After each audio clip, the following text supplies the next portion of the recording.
We're live. Okay. So we'll take that. Hello, everybody. Let's go back to the meeting.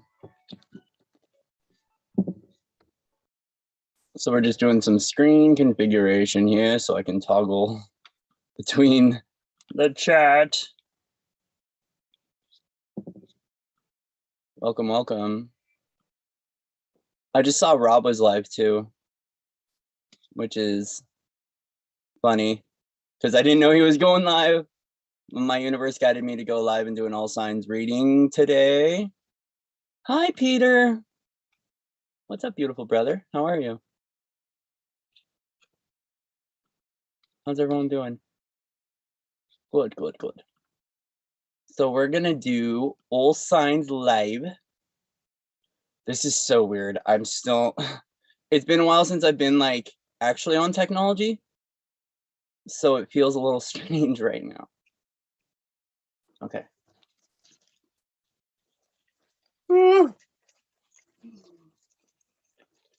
Awesome. How's everyone doing? We're just getting prepared. We got candles lit.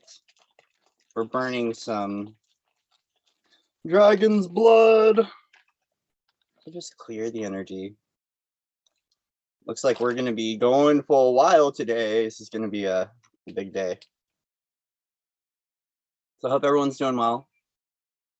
Got crazy hair.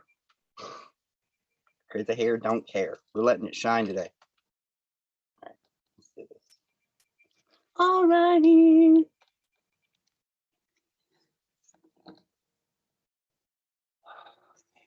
So what sign? I think we're gonna start with Sagittarius. We're gonna be starting with Sagittarius. So we're just gonna get some tea. Because today is gonna be a day of reading. So it's been a while. I want to say hello to everyone. If you're hopping in the chat, you can say hi. Let me see if I can toggle up the chat here. I wish that there was an integration between YouTube and Zoom. So when we go live on Zoom, I can see the chat, like the YouTube chat over here, because this is really not fun to navigate with one hand.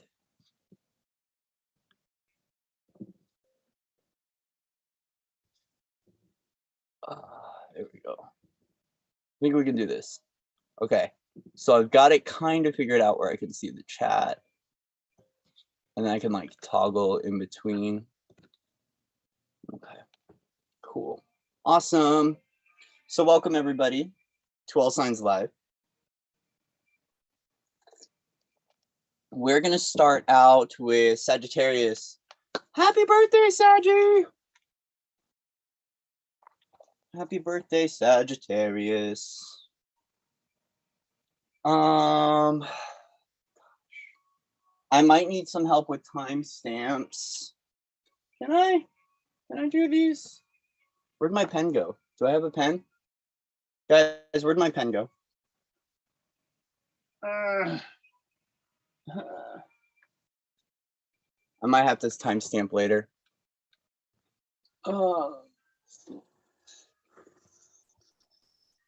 This is the story of my life right now.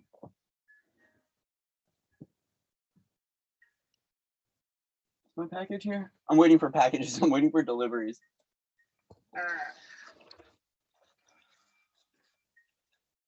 There we go. We're finding pens. See how unorganized this whole process is? Hope everyone's doing well. Been a lot going on. I'm excited to be back. So we're going to start out with Sag. Then we've got Capricorn. And then we've got Aqua. And then we've got Pisces. Let's see if I can do this again. Aqua, Pisces,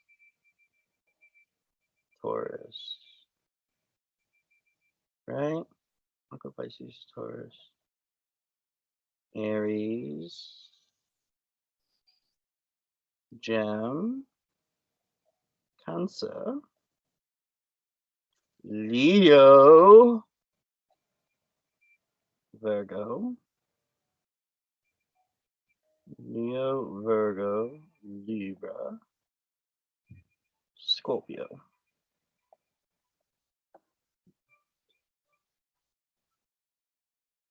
How's everyone doing? So welcome, Peter. I think you're the only one that's commented. I think you're the only one here. A lot of people don't even know who I am anymore, probably. They're like, who is this guy? So hi, I'm Corey. I used to be a part of Founders of Light, and then I shifted and changed, and now I'm the Light Body Oracle. So it's like the 20 millionth change to the channel, but every time it's time to like re-upgrade the reality, I find that the name changes actually help a lot in my own life. So let's go ahead and get started. Traversing the plains of ascension. We're doing some group oracle work right now because Rob's live. I didn't know Rob was live. So cool. We'll just toggle in between, have a little fun. So we're gonna start with Sag. Sag, where do we want to go here? What card? What decks do we want to use? Wild Unknown. Okay, we're gonna use the Wild Unknown for Sagittarius. And we'll just kind of weave it in and out and see what wants to come forward. I do have Oracle cards. I need to get more Oracle decks, actually. The only Oracle deck I have out is Odin in the Nine Realms, which isn't really an it's kind of, yeah, it is an Oracle deck. I have Odin in the Nine Realms. I also have the Archetype deck by Kim Kranz. I have Moonology. We can pull out Moonology. We're gonna pull out Moonology too. So give me 1 second to pull out the Moonology deck. And we'll get Angelarium too, why not? Because there has been a lot of Seraphim, Orphan work going on. So we'll pull out Angelarium, the Oracle of Emanations, and Moonology. Okay. Sagittarius. Where are we gonna start? So for the sign of Sagittarius, let me see if the timestamps will show up over here. Hi, everybody. Gonna linger till Leo. Okay, it's gonna be a little while for Leo because we're starting with Sag. So Leo's gonna be a little while. And I don't even know how I'm gonna timestamp this because Zoom is off from like everything else. So hi everyone. Hello Lily. Hello Kittina. Kitchen A. Yeah. Yeah, I know. I saw Rob just started. Hello, Angie. Okay. Alrighty. So we're going to start with Sagittarius. Happy birthday, Saggies. We're in Sag season. There's so much fire right now. It's been getting intense. It's been getting intense. So let's see. Let's pull some.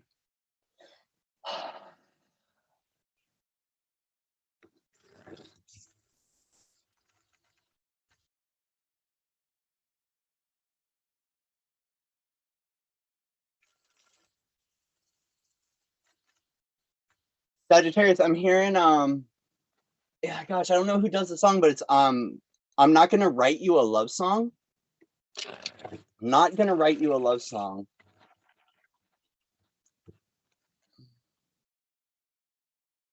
I'm not gonna write you. What's going on with you, Saggy? I feel like Saggy's taking his power back.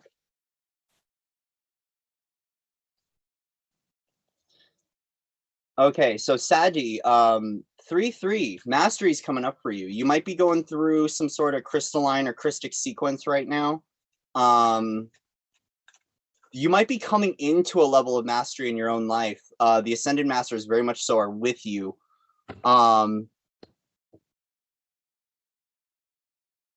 Yeah, the 33 is coming up a lot for you right now. So you might be seeing the energy of 33 around. You might be seeing the signs that there's an ascended master that's trying to connect with you.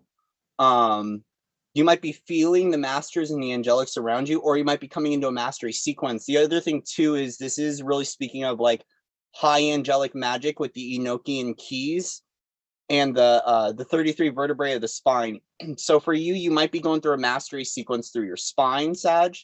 If you are, I want you to pinpoint what vertebrae, where you're feeling like pressure or any alignment in your spine, because it's going to talk to you a little bit more about the mastery key that you're currently working with.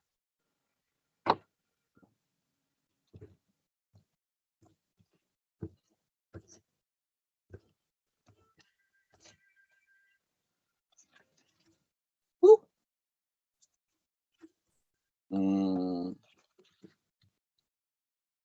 Okay. So Saggy, got Mother of Cups, Seven of Swords, Two of Pentacles.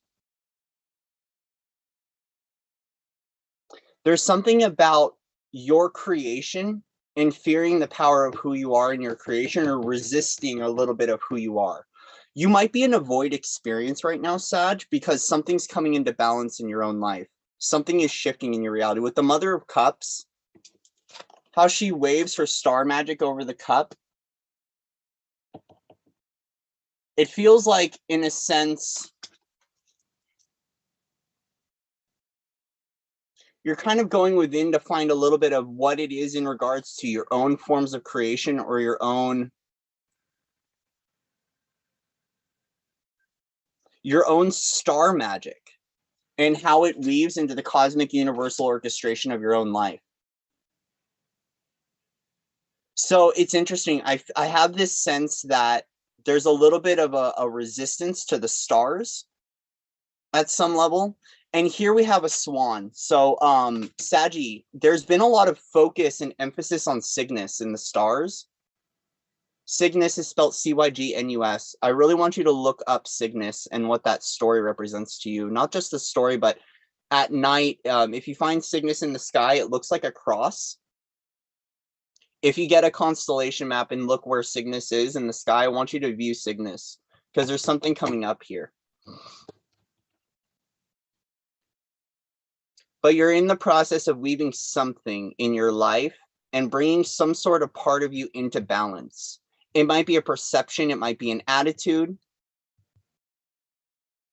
It has to do with something that, with moving forward on your journey, like you're reclaiming a version or an aspect of yourself in regards to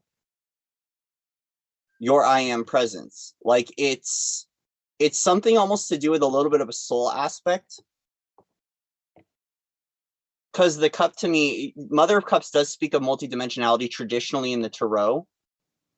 But right now, there is this focus on the Grail, which is the focus of your soul design.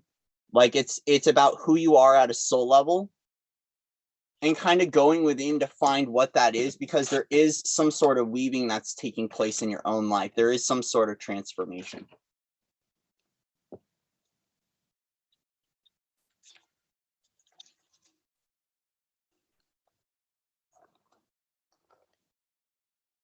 I have a feeling that also, to Sagittarius, I want to say surrender to your emotions. Surrender to how you're feeling. There might be some of you that it's going to require you going really deep into tuning into how it is you feel during this season, because there might be a lot of stuff coming up to the surface.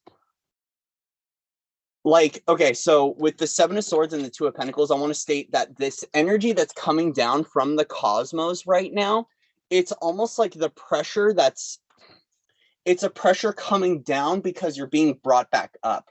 Like, it's got this energy of the magic being woven by the universe right now. Is it might feel like there's a downforce on you that's causing you to go within. What's happening is the pressure or the alchemy or the reality is bringing you deep within to unveil something, and you're going to be blossoming out the other side. So we are seeing a transformative energy, but it's a part of harmonizing your masculine and feminine, but it's also how you get your wings back. Like, it's got this energy a little bit of the pressure of the world, or pressure of thoughts. For some of you, you might be feeling the pressure of your own mind. And as a result, it's a breakdown, breakthrough moment that's a part of you weaving your light body into the world, like into your own form. And that's how you blossom forward and through this.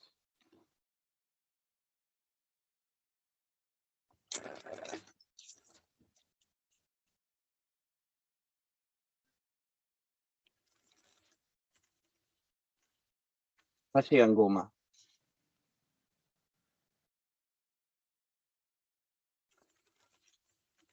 Let's get some clarifiers for Saggy here.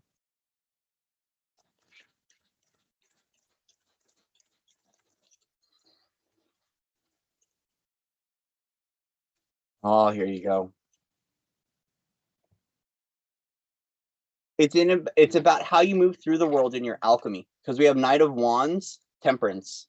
So it's about walking forward in this high angelic magic. So earlier I was speaking of the 33, right? I was speaking of the 33 and like the Enochian keys.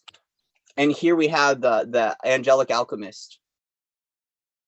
Fire in the heart. So you got the symbol of fire in the heart. And then also too, I wonder if we can get this. Okay. The circle with the dot right there on her mind. That's or at the third eye level, that's the symbol of the sun in alchemy. So it's being able to see through the soul, see through with the eyes of the soul. So this is that breakdown and breakthrough. The pressure right now is literally coming down and almost, it's kind of going deep into you to bring up the soul so you can see through with the eyes of the soul and really trust your alchemy. It's a transition point a little bit of where your sun is in your life. It's a pathway to a new version of you, a pathway to a new horizon. It's got a little bit of this event horizon feel. And so the energy might be feeling very catalytic in your own life.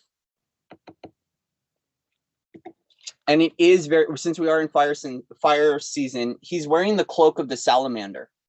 So there is this awakening of your fire magic. And if you haven't delved into the realm of salamander, I invite you to do so, Sagittarius. Because your garment of salamander, your garment or cloak of fire, is a part of your transmutation and a part of your alchemy. It's also a gift from the divine. So Sagittarius, you're getting a gift from the divine. And it's the heavenly cup pouring into your own cup. This is of the waters of the divine coming down in, but it's also taking a step into your own soul again, into the depths of who you are at a soul level. So it might feel very deep for you, Saggy, right now. And feeling like you have a foot in two worlds. That's why it's important to really go within right now, because a part of this process, when we have that foot in two worlds, is how do we stabilize in that frequency? Back to the energy of balance. Back to, it's almost got this energy of like the realms of the mystic or the esoteric or being a shaman. And you don't have to fear your shamanism. You don't have to fear your light, Saggy. Because a part of this process with the Mother of Cups is that you're here wearing your cloak of light, your cloak of fire, your cloak of the salamander, and you've got your wand. You're ready to move forward in your alchemy and what it is to be the alchemist for you. But a part of having a foot in two worlds, right, is how do we transcend the limitations of the mind so we can awaken more of the soul? Because this is that soul gift that's coming online. It is that solar heart meeting with the solar mind. So we've got this energy of a deconstruction of the old mind to awaken to what the soul mind or higher mind consciousness is. You're paving the way for your own higher mind consciousness to awaken right now. Yeah. It's the divine innocence of you, the sun card. We have so much solar energy coming through for Sagittarius. It is awakening that version of you as the divine innocence. And so a part of this repair process, especially if there's some sort of balance that's coming into your own life, is awakening your soul gifts and your soul remembrance to find the beauty and the innocence in who you are at a soul level. It's like a deconstructive human deconstruction of like the old thought forms of the human to awaken to the divine essence, so you can see the sunshine of all that you are. Because you see the temperance here, it's the pathway to the sun, and it's the pathway back to you, as Rob would say, naked baby on a horse. It's a return to that innocence. It's a return to the youthfulness of you.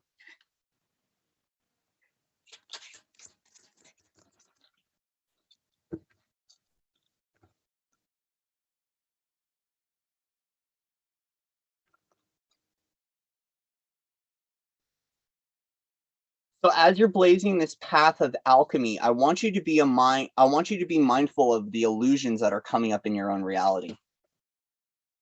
Because what's happening is that as you unlock more of your magic, you are going to receive a lot more opportunities in this world. So a lot of it is that choice. What cup is for you? But we're also working with the realms of dream. So you might be doing dream work or dream magic or dream weaving. And I'm hearing Dreamweaver. Dreamweaver. So you might be having some starry-eyed vision of a dream that you're zeroing in on. Okay, so Saggy, you're zeroing in on your dream. And how do I walk forward carrying that dream forward as the alchemy? Because a lot of this is it's got this energy of blending. Like a part of this is you're in the process of a purified creation. And there might be dreams that somehow don't seem to fit, and you're working out how those puzzle pieces fit together. It's like recognizing that there's art in alchemy, that your magic isn't just, it's like taking the esoterics and bringing that forward in something else that you've dreamed of doing for a long time. It might be a passion that you had as a child,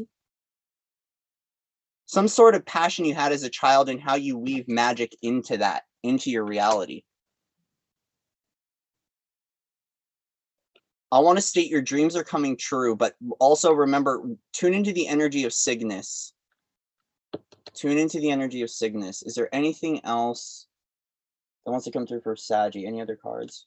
We're going to go to Moonology to just bring out a final message from Moonology. Okay, hold on really quickly. Temperance, Two of Pentacles.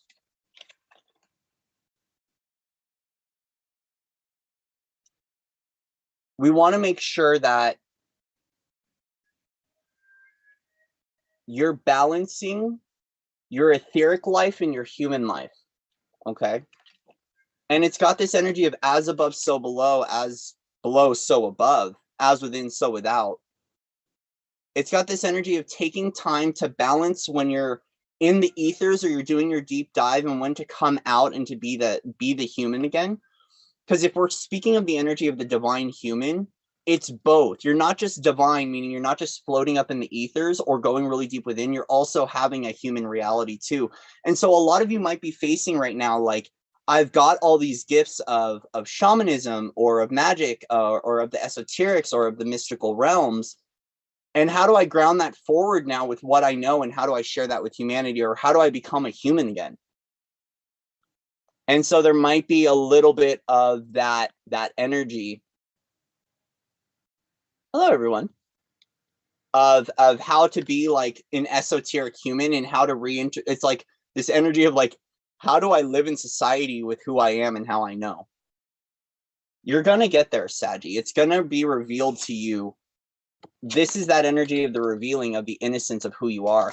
I feel like there might be some sort of judgment over who you are, what sort of access points you are. Especially if you've been working with, like, if you've been encountering like a lot of shadow.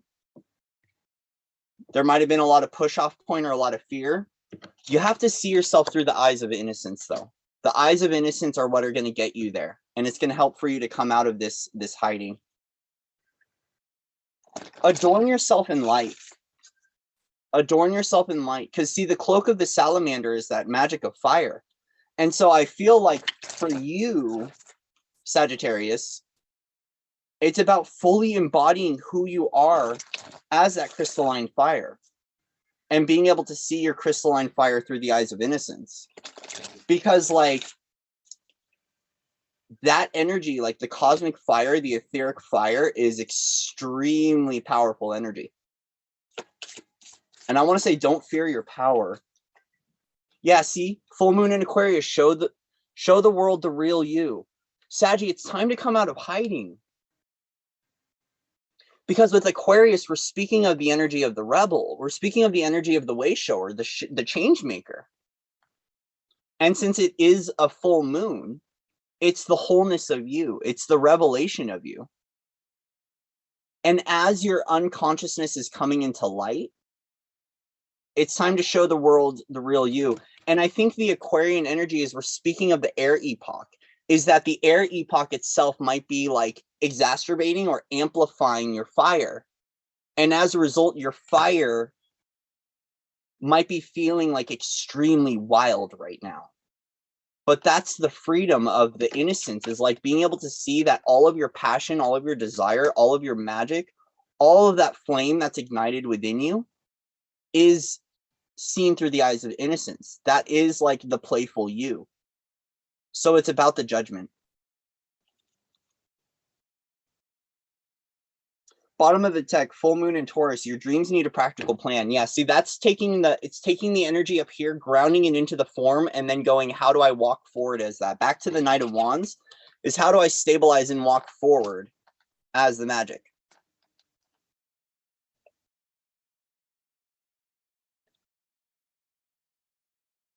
So for some of you, you might want to work with your toroidal field, because the Taurus speaks of the toroidal field. So you might want to expand. You might be feeling a little restricted, especially with the Seven of Swords. I want you to work with the energies of how to expand your energetic field through breath work.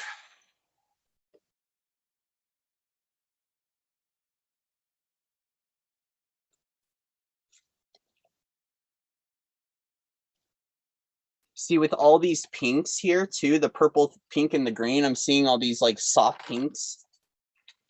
There might be something about really coming back into really that soft feminine essence that's going to help you out. Work with the energies of soft pink. So Saggy, if you feel like fire's a little too hot right now, get with the energies of soft pink. And for you, I'm actually going to light my my Virgin Mary candle here for you, because it is soft pink. So Saggy, we've got a soft pink candle glowing for you right now. Kind of soften up the energy, because it might be feeling a little harsh. So soften up and relax into who you are as your divine self, and recognize that you're supported in your dreams moving forward. Okay? So thank you, Saji. Thank you, thank you, thank you. No, I like hiding, but my Aqua Venus is like, let's go, yeah. I like going within too.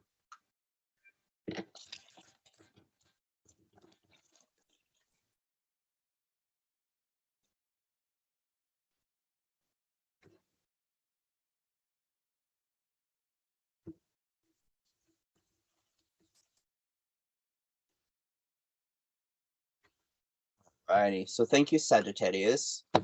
Does someone want to help me with timestamps that's here? Because I can't tell what time it is, because Zoom is off of, it's just the times are off. You're welcome. You're welcome. So can someone give me a timestamp? I'd really appreciate it.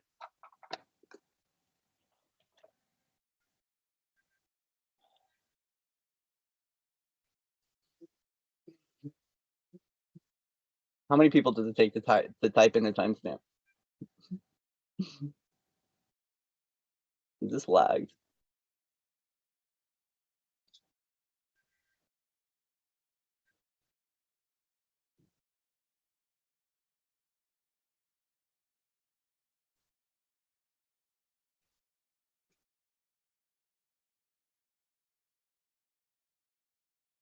Okay. Guess we'll timestamp. I'll get a rough estimate. We got 4411 for Capricorn. I'll make adjustments later. I can't see the time either. I'm the final countdown. It's okay, guys. I can make adjustments. It's just that the time is delayed between Zoom and 29 minutes. Thank you. Thank you, PETA. Yeah, because like to set up Zoom and then to transfer over to YouTube, so they need to, you know what? I really feel like a part of this Aquarian energy is that we're gonna start showing up, and we're gonna get a little help from YouTube and being able to create a little bit better. Okay. So now we're on Capricorn. Capricorn, 29 minutes. How's everyone feeling? How's everyone doing?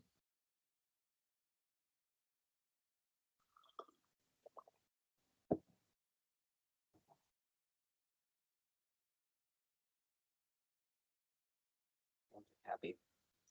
What do we want to come forward for Capricorn? Capricorn. Capricorn. Capricorn, we're going to go into the Hermetic Tarot for you. Oh, I love the Hermetic Tarot. By the way, if you guys are like looking to expand, really great book, Sophia Code. Great book. I highly recommend it. If you ever get an opportunity, get a copy of the Sophia Code and read it. If you're into the Sophia Dragon Tribe, it's a great book. Good.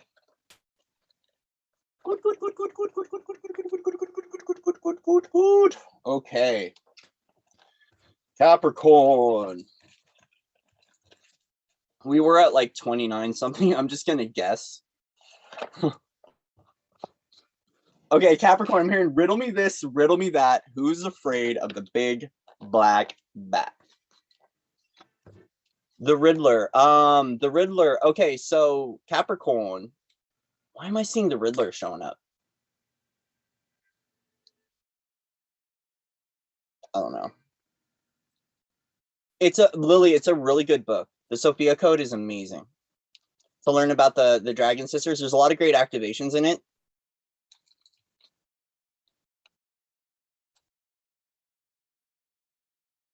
Good. Open it back up. There's a lot going on with the Sophias right now. There's a lot. That's why if you're getting that call, the Sophias are we're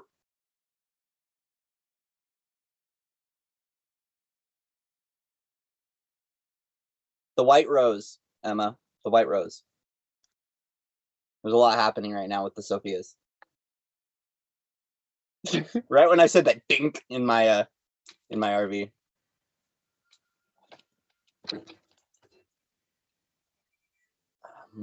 Mama Sophia's been on the move.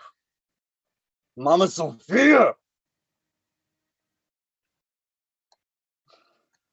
Yeah. All right. All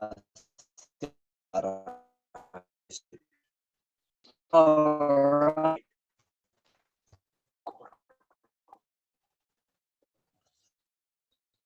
We're gonna go Cappy now. Capricorn. Energy Capricorn. Woo! That's why I can't. Every time I start doing dragon breath and stuff like that, my internet connection starts to go unstable. Capricorn.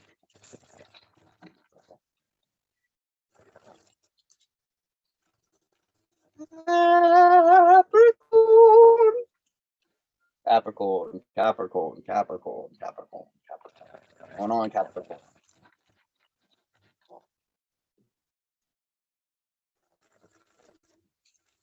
Yes, the dragons are everywhere. Is this UPS bringing me my package? No. No. All right, Capricorn, I feel like I'm listening to cello music right now, and I'm just like, I'm going to fall asleep. We need to listen to something a little funner. The dragons, there's a lot been going on with the dragons. Hi, Rob. Rob's live. I wish that I could just like somehow teleport my channel onto Rob's live stream. Just like, hi, Rob, and then dip back out. Soon. Soon. Oh, no, it's my neighbor. Soon. All right, Capricorn. What kind of music does Capricorn want to listen to? 90s hip hop? Are we listening to 90s hip hop? I think we are. A little plantre. I don't know what plantre is. There we go. I just need to keep the music down because I do not want to get some strikes on my account. Cool. So Capricorn. Capricorn.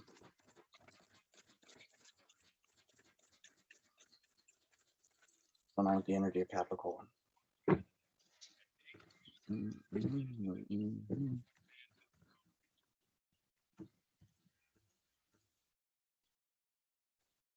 Two of Wands, Eight of Wands, Lord of Pleasure. I want to say there's a swift victory coming in for Capricorn, especially when it comes to the realms of what you enjoy.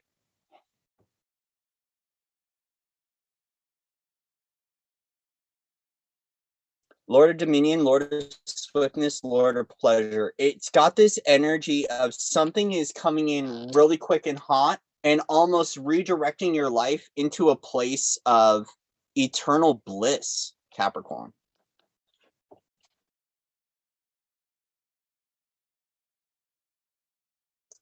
We do have Venus here. I'm being shown Venus. So Capricorn, there might be something. Oh, because wait, Venus is about to go retrograde in Capricorn, I believe. I believe Venus is about to go retrograde in Capricorn. Once again, we have this solar energy showing up with the Six of Cups too, Capricorn. So there might be energy right now of you're anchoring a lot of solar energy. Because if you see, we have the energy of soul, the sun here, the alchemical symbol of soul. And we have it coming down in on the masculine side. So Capricorn, I almost want to state that your solar energy or your solar Christ or whatever the solar God, the solar Christos, the solar Christic, whatever you want to say, is coming in and it's pouring through your masculine frequency right now. And it's like Saturn and the sun are meeting and are dancing with the divine. But there's something about the equal parts balance for you on how you're filling up at the level of the solar feminine and the solar masculine when we're working with this Six of Cups energy. I feel like right now the sun or your soul light is working a lot in bringing these versions of you, these future versions of you into balance. There's something about the magic of creation and how the hands of the divine are coming together to almost like, because you see how the hand is poking out here and is crossing these two wands. It's almost like there's two forms of creation that the universe is like coming together with the swiftness. It's got this energy of like breaking these creations. Like it's got a firm hand on these creations, but it's obliterating it in a good way. Like it's almost like it's the match. It's the friction of the match against the side of the matchbook. It's the spark. And so Capricorn, you might be going through some sort of internal, eternal spark that's bringing you back to a place of pleasure in your own life and filling up with the waters of the divine.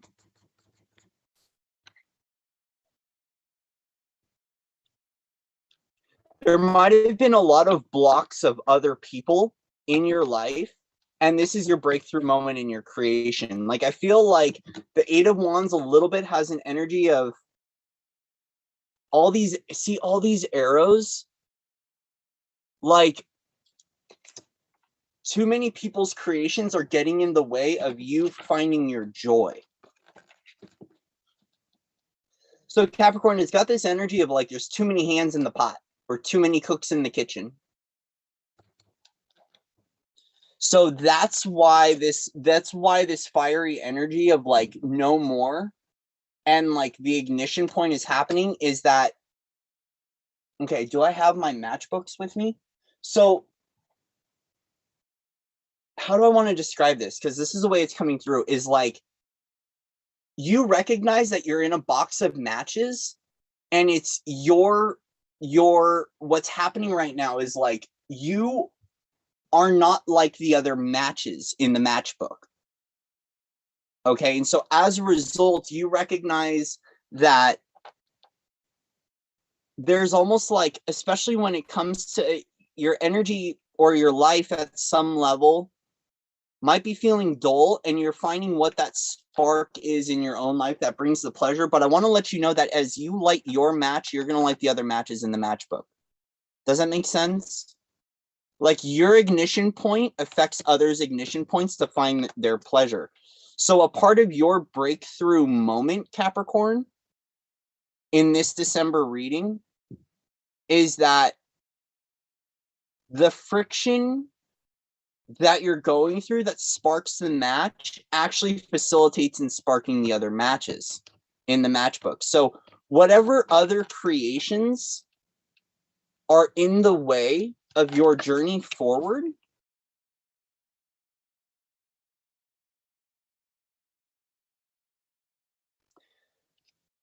it's almost like as you ignite your pleasure, you ignite the pleasure within other people, the pleasures of life, like being able to enjoy that soul fulfillment again and what that soul purpose is for you.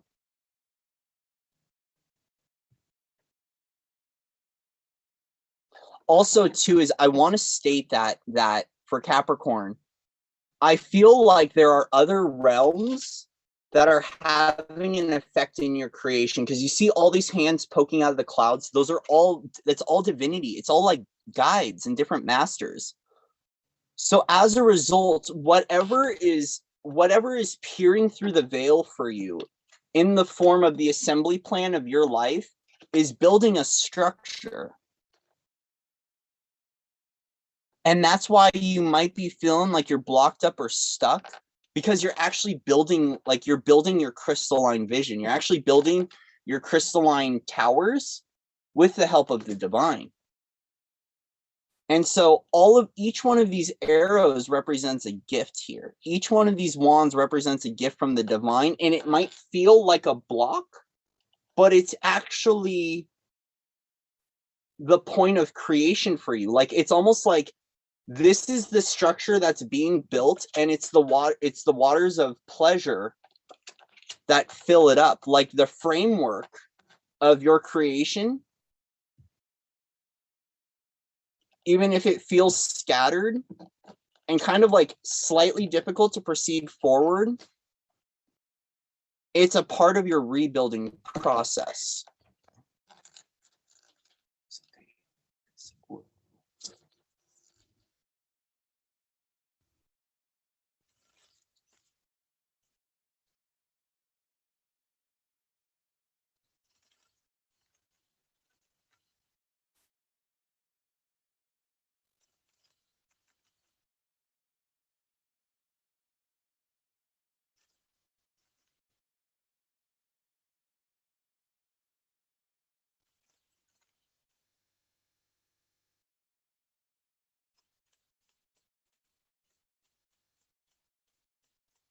Get some clarifiers for Capricorn.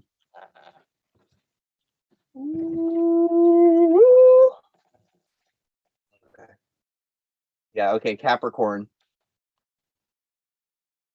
We're working with the energy of this spiritual child here, but we're also working with how the spiritual child shows up in its creations and how it offers this to the world.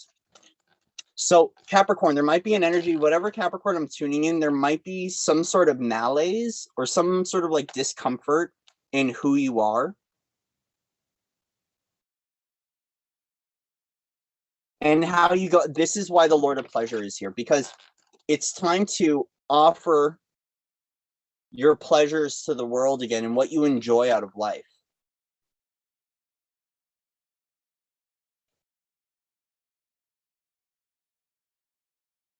And I'm hearing the song, it's called Into the Sun, because I get a lot of music that comes through. What's the name? It's one of my favorite songs recently. It's been playing, it's just been all over the mind. It's called Into the Sun by Sons of the East. So listen to that song Into the Sun by Sons of the East, because I'm hearing it, and it's about I'll walk into the sun. And I feel like a part of this is knowing that it's time for you to walk into your clarity, walk into your truth. And see, with the magician here, he's surrounded by roses. He's surrounded by roses. The magician has been speaking of Yeshua to me a lot lately. Like, it was not too long ago that I was sitting here doing cards and Spirit told me the magician is Yeshua. And so I feel like a part of your mastery is fully embodying whatever the storyline is that you've been a part of. Once again, focus on Cygnus. Focus on Cygnus. But it's also about finding pleasure in your own creations and how the youthfulness of your presence can show up and move forward, sharing this with the world. Because a part of your Two of Wands is that you have domain over your own creation and over your own reality. And I feel like this is something that it's time for you to recognize, is that the power of your reality is in the power of you. And that comes down to the power of now. Aho, Oded. Aho. Hi, brother. So it's almost like taking your power back in your reality. But see, it's interesting. We have 2 pages here. We have Cups and Pentacles. So there is something about youthfulness still, which is good. Which is good, because with Page of Cups, we have the spiritual child. But with the Page of Pentacles is still a little bit weary about how it shows up in its essence of joy. And I feel like it's about, for you, fine-tuning what that level of creation is for you. Yeah, okay.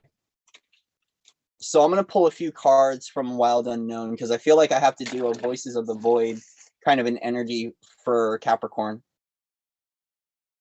Especially with the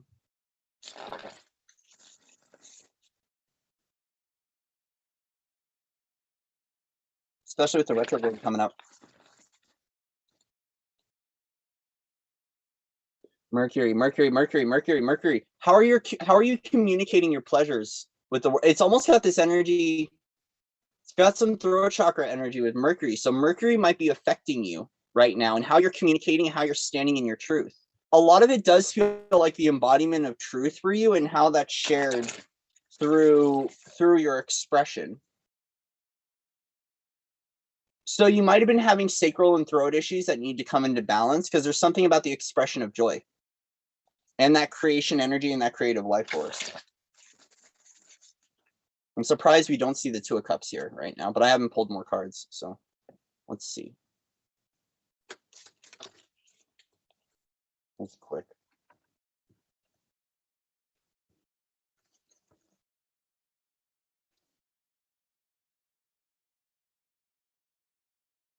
Yeah, it's time to step out. It's time to step out of your shell, because the Hangman. So normally I don't read reversals, but the Hangman showed up in reverse. And interesting. 12 is getting turned upside down. Okay. Sorry. The 12 is getting turned upside down. So you might be going through some stuff in regards to the number 12. So you might be going through some sort of reversal in your DNA. But the Hangman reverse too, it's about coming forward and acting from a place of intuition, of deep knowing. Because the 2 of Swords to me is about that intuitive approach. It's really about really trusting the intuitive senses and how you're coming forward. And it's like coming out of the closet. A little bit of Capricorn coming out of the closet and expressing who you are. Don't block the light from your life. Don't block the sun. But interesting, this 2 of Swords now, it really quickly, when I zoomed in on it, it had this figure, like this luminescent glow. Like, I've never seen this before, but you see, it's almost like this face was appearing. And I feel like your thoughts are getting in the way of being able to see beyond the veil and to be able to perceive deeper. Like, if you start to kind of zoom in on this card, like, so for me, when I start to find the form and the formless, I feel like a part of that is that there's an energy of your indecisiveness or your mind is getting in the way to be able to see the formless. Because once again, we have that sun right there at the third eye level, which is the eye of the soul, the third eye, the eye witch. And a part of that third eye opening is that there might be some old creations or a point of standstill that's blocking you to be able to fully see, or that's crowding your ability to see the depth of who you are and the depth of your reality. It's almost like I want to see. It's got this energy of seeing beyond the veil, but not quite sure how. Like you could be going through a third eye awakening right now too. Okay, Capricorn. We're going to go into Moonology really quick and just pull out a final card for you. Either way, there's a highlighted focus on the obliteration of some form of creations and how it shows up in this youthful innocence. I don't know. It's a very kind of like, it's a little bit of a mystery reading, Capricorn. So you might be a little bit of a mystery. And I feel like what's kind of going on in this present moment might not be fully clear to some of you. I'm getting like about 30% of you, it might be unclear. For some of you, you know what this is. But whatever it is a swift victory for you. So Capricorn.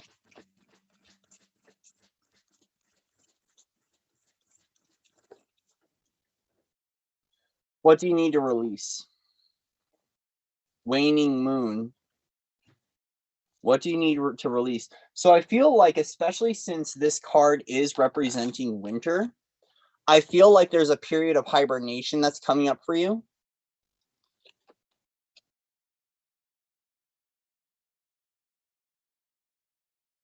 What do you need to let go of in your life? Because especially when we were looking at all these other creations that were in the way, Capricorn, like for a while it was all these other creations in the beginning. Like there's too many hands in your own creation or in your own energy field. That's blocking you from being able to enjoy your life. I want you to tune in to see what you need to release right now. Because it's important for you to find your joy and to get out of this energy of the Page of Pentacles, which is a little bit weary and showing up as your true essence. Either way, you're getting intuitive messages from your divine child about who you are as a creator or as a form of creation, like as the eternal, as the I am, and there might be still some sort of weariness. And it might have to do with your financial foundations. I want to state, Capricorn, your financial foundations are strong. Like your work ethic is strong. It's almost like your intuitive gifts and abilities are really important to share with the world, but there might be some sort of a little bit of hesitancy in doing that. So as a result, you're being asked to release some sort of behavior, some sort of routine out of your life, or in this might be a person as well.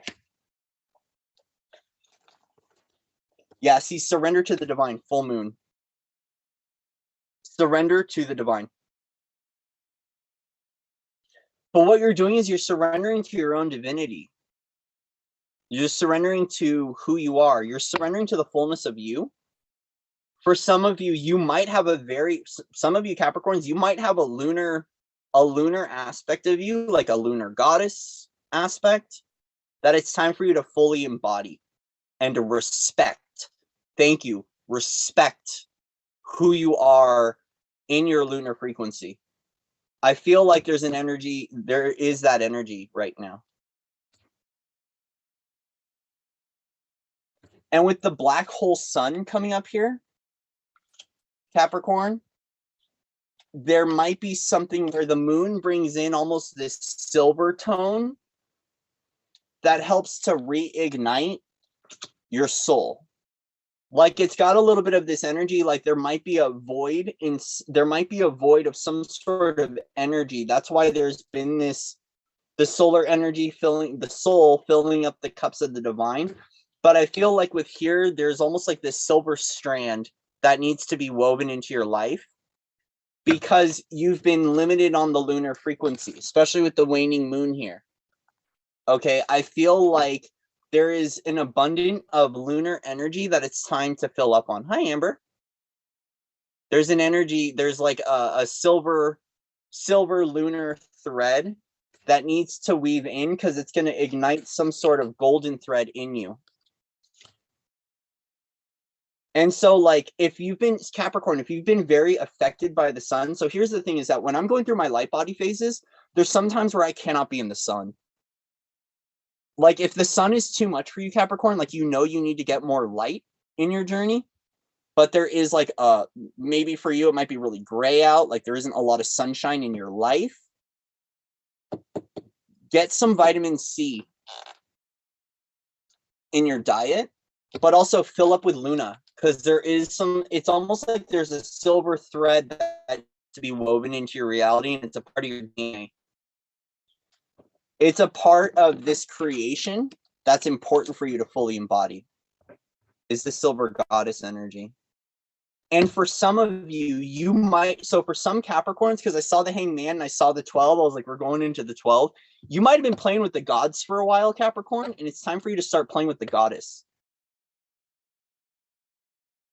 Capricorn, I feel like we're like a part of this 12 energy is it's like your masculine energy is getting flipped on its head so you can fully embody the feminine. So for some of you, you might have been playing like in the storylines or in the realms of like Zeus and like the Greeks and the Romans, but like in the gods. And I feel like the goddess is coming here flipping you upside down a little bit to give you a little wake up call. Which is good. We all need it. I think it's time for you to come back into the 13. And that's personal opinion with what I'm reading here, because the essence of the child, like your masculine energy might have been void of being able to fully embody the spiritual child, and the lunar goddess, Mama Luna, wants to come through and wants to present you an opportunity to feel safe in expressing as the spiritual child, as the waters of the divines, as the fish. Okay? There we go. Well, thank you, Capricorn. Capricorn.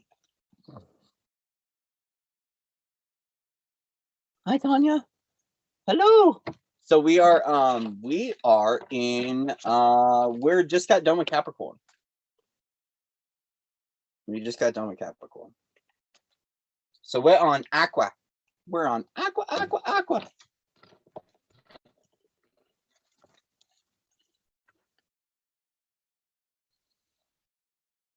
No, I have not done Leo yet. Leo is going to be later on. I started on Sagittarius.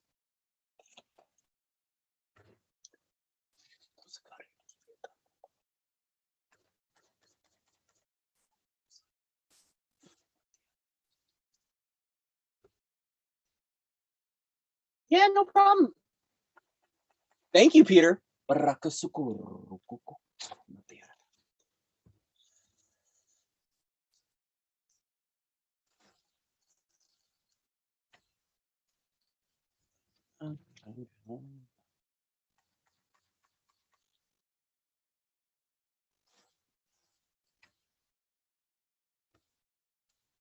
How's everyone doing?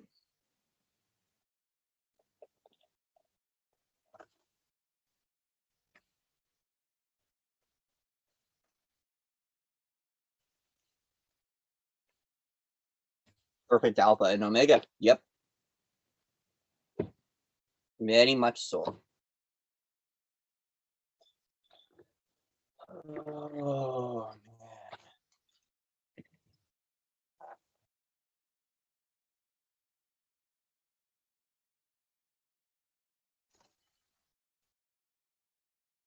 So let's go ahead and let's light some Palo Santo.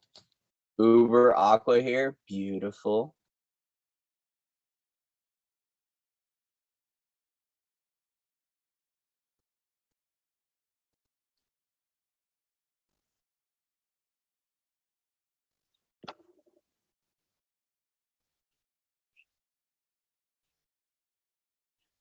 All right, we're changing up the music for Aquarius.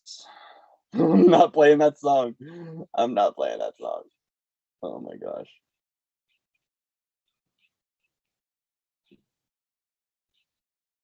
Aquarius. Aquarius. You're in a pressure cooker? Oh, I love you too, Oded. Thank you, brother. Yeah, the pressure cooker's been on. It's definitely been on. So it was shown to me. I was talking to my sister Marissa, and she said there was all this energy of Upside Down, and I've been hearing the song by Jack Johnson, Upside Down, and in my own reality, I saw Jesus flipping the table at the Final Supper, and it made me laugh. Like it's like that's it. We're turning this whole thing upside down right now, and so I've been going through it myself. I'm laughing because like it's not funny to be in the pressure cooker, but there's betrayal. There's been a lot of energy of betrayal coming up. Betrayal's been a big one.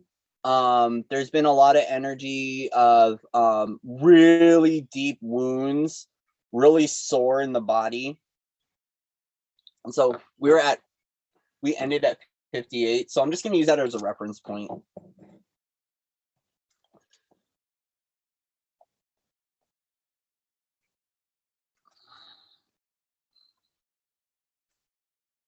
Need a little bit more tea.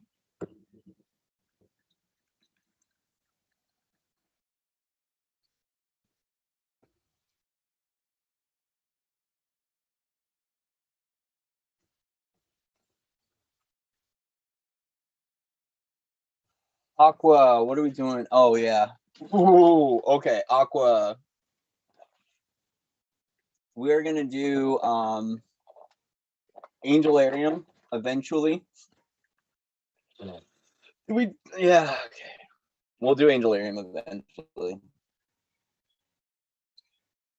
We're gonna go with OG right away.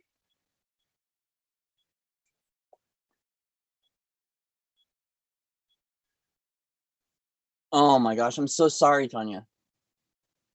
Daughter got into a fight. Yeah, things are really fiery right now, guys. Like the pressure is building up too, where people are becoming very reactionary.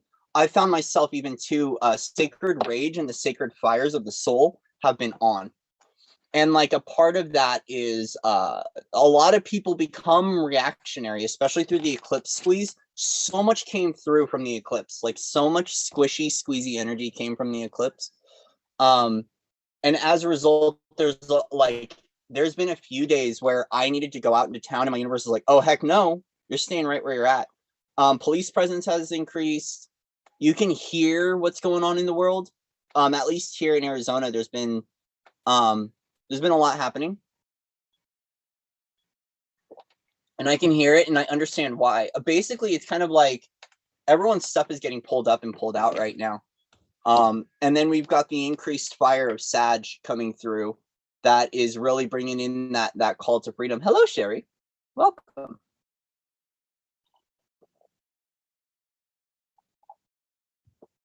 Oh my gosh. Rude Boy by Rihanna. Sorry, sometimes the songs that come on. No, I'm not listening to Rihanna right now. Thank you. I don't know. I started with EDM and now it's going into Shawn Mendes. All right, whatever. Love you guys. Okay. Easy, Corey. Easy, fam. Yeah. Very easy. We have to go easy now. We have to go easy. Or is that as Corey, as fam? It is fam. Hi, Mel. Okay, so we're in Aqua. We're going to Aqua. Aqua. Aqua. Aqua.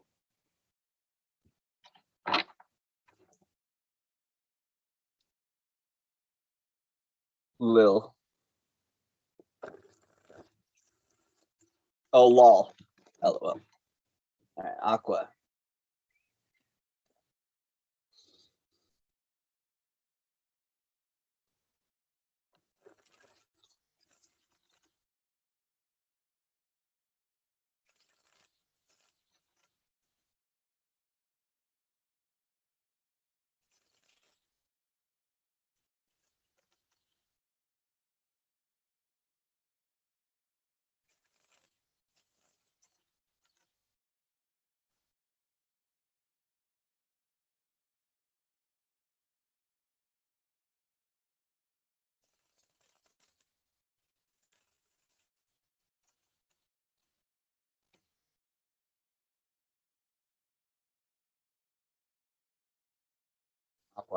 We're going to look at Aquas. Whoa, Aqua.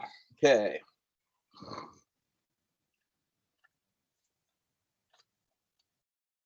Anytime I do Aquarius, all of a sudden I'm thrown into another dimension.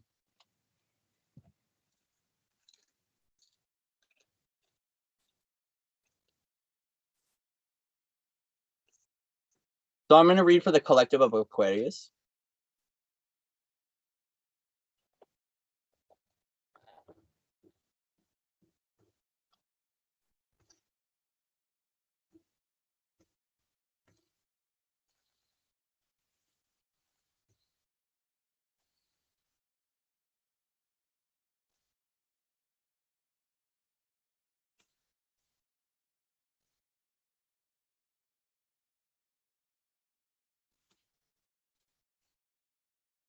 Okay.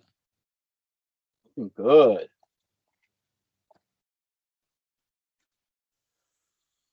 Okay. Aqua, this is looking really good.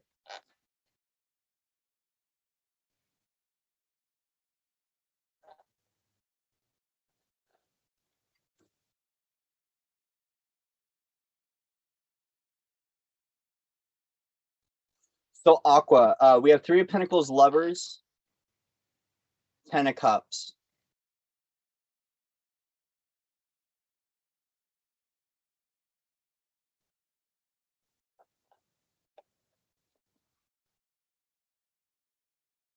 So right now there is a period of remembering that you are your own internal teacher.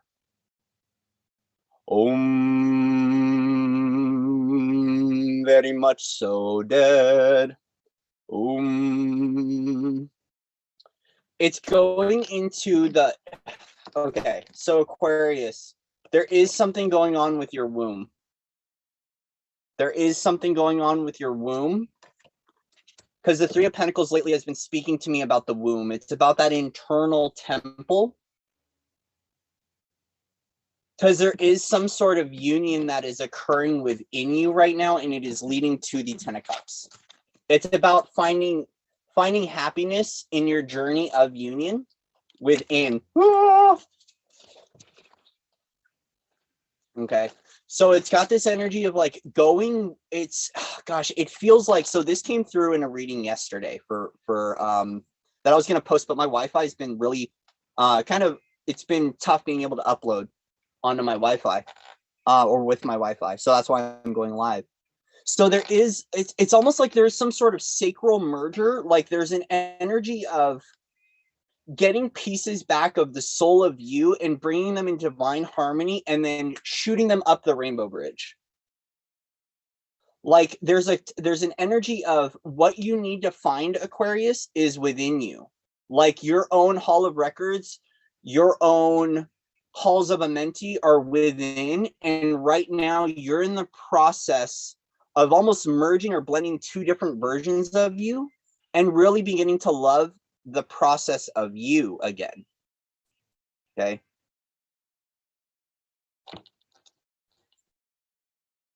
There is some sort of trinity that's going on in your life. There is a union. Mother, father, daughter.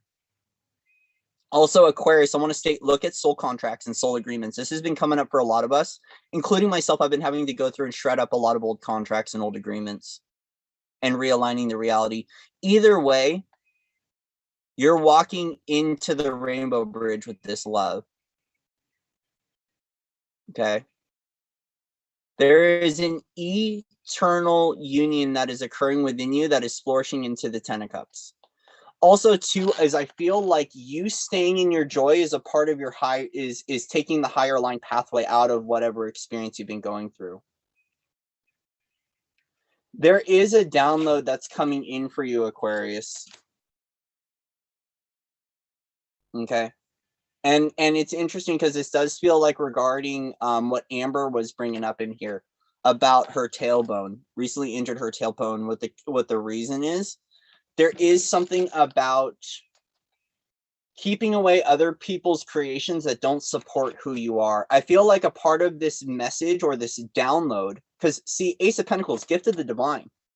This might and actually, Ooh, this song, "Scars to You're Beautiful" by Alicia Cara. Woo!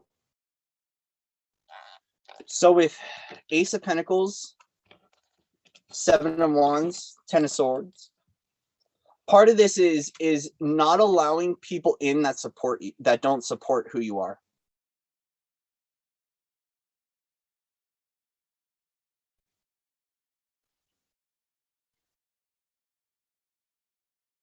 There's a gift of love that's coming in for you right now, a gift of love and happiness.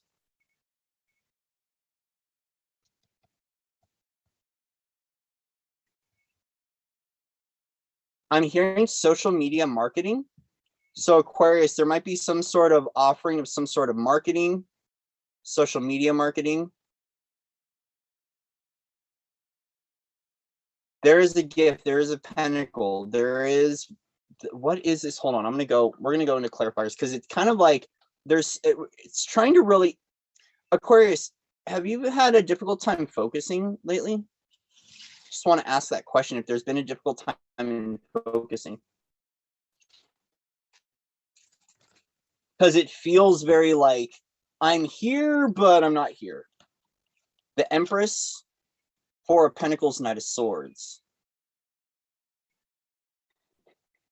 So this gift is being able to stabilize in your feminine frequency. I don't like that Knight of Swords energy, though. I'm sorry. Me and the Knight of Swords are just not, we're not cool. It's got, okay, so here's what I want to state, Aquarius. You might, right now, you might be anchoring how to embody fully or harmonize with your feminine frequency, and then go ahead and step out and take action in your feminine frequency. That's possibly why. So here's the thing, is that sometimes our bodies will go through a process because we need to go down. So if we're not getting the hint from the universe that we need to rest, our universe will put us into a situation that will cause us to rest. So by the way, this happened to me recently where I wasn't resting and fully, and my universe sent me to the hospital as a wake-up call. And it just happened like a week ago where I was sent to the hospital. I had to call 911 in the middle of the night. Anyway. But it was because that's what the universe needed to do to bring, it's like my universe had to bring in a universal redirect to get me down on my butt so I could fully anchor in this Empress energy. Because the happiness that you're looking for and the union that the soul union that you're coming into, which is in regards to the soul union, this lover's energy, is the energy of self-love and what your happiness is.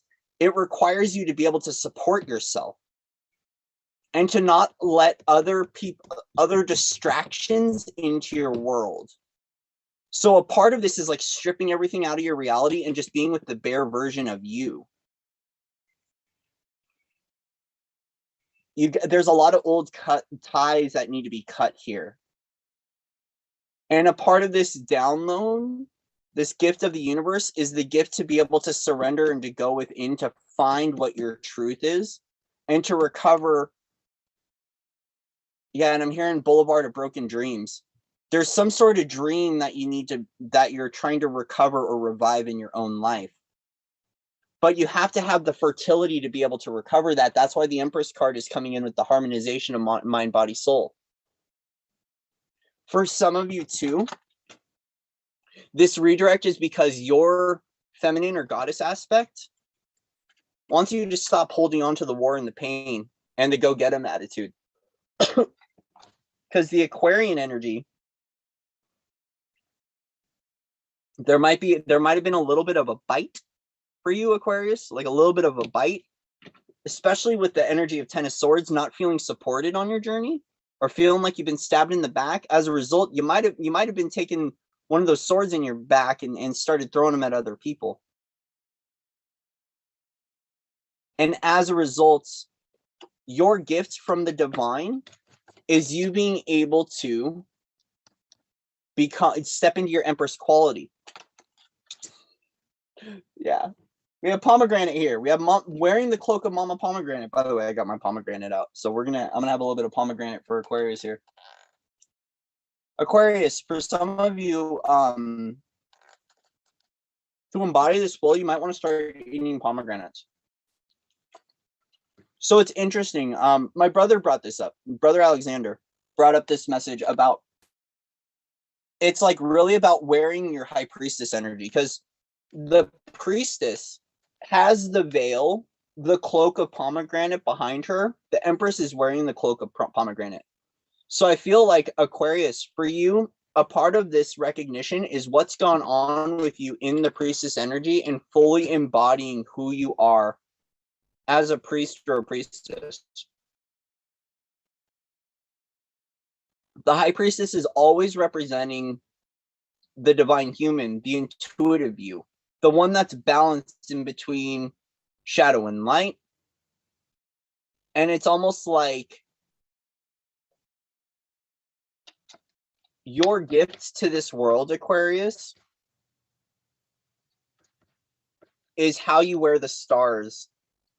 It's how you wear the stars. Because a part of that veil is the connection to the heavenly realms or to the cosmic frequencies. And it's almost like it's time for you to wear your star cloak again, or your pomegranate cloak, which is the energy of fertility. As I'm sitting here eating pomegranate, it's your energy of fertility.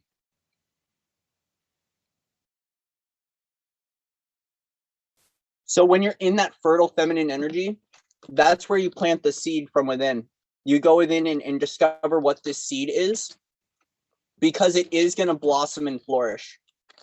It does lead to happiness. It does lead to wish fulfillment. It does lead to the rainbow bridge. It's almost like there's almost like giving birth to a rainbow child. Some of you giving birth to a rainbow child, or an aspect of you that is a rainbow. And that's the new support system that's being built in your life, is you're actually awakening the rainbow bridge within your spine.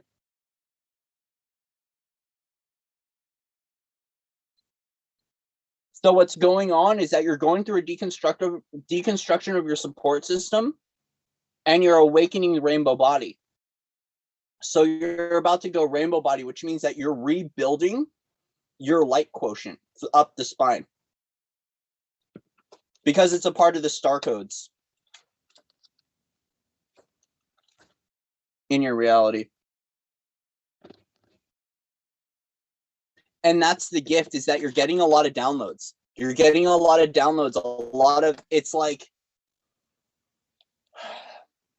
like the universe is slowly, it might be slowly or quickly. This energy does want to come through slow. Like, you're slowly building up whatever these codes are in your reality.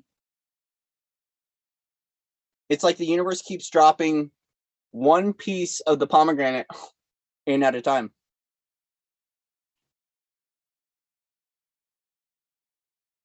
It's almost like you're rebuilding your Eden from within right now.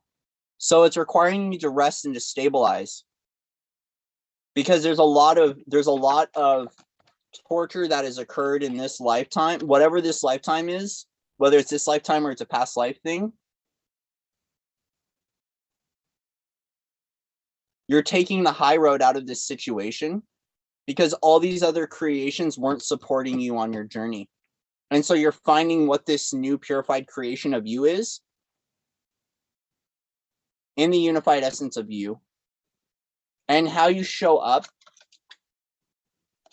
And actually recognizing, here's the thing, is that you're recognizing that the Knight of Swords is a version of you, and how do you harmonize with it? Especially when there's so much love and passion here. It's got a little bit of energy of like, okay, this like kind of attack war version of you. It's almost like recognizing it's a version of you, and like, how do you harmonize with it? Like, it's almost like you don't want to push it away, because you recognize what the kinetic energy is when you're starting to push away some sort of like battle version of you, rather than accepting it and embracing it fully. It's like a delicate balance of, you recognize that there's a person. Okay, so for some of you with Aquarians, you might recognize that there's a person that's a part of your soul family or your soul group that's very like war driven. And you're like, how do I harmonize with this? Because I am so much love. And as a result, it's really been, it might be wearing on you. Yeah, right? The root chakra and the pomegranate relation? Exactly. It's like you're rebuilding a new root. But the energy here is like, it's interesting because it is a sacral energy. I feel like you've completed the root and you're working with the sacral. But the Knight of Swords has that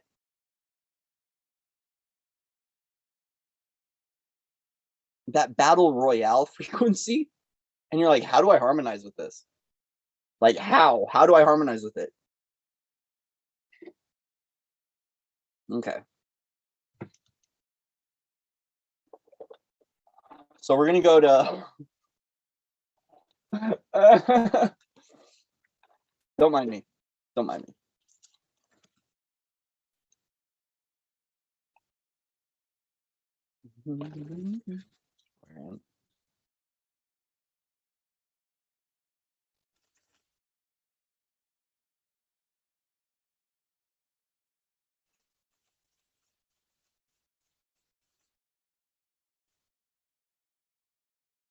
Yeah, Malkuth, ground the kingdom.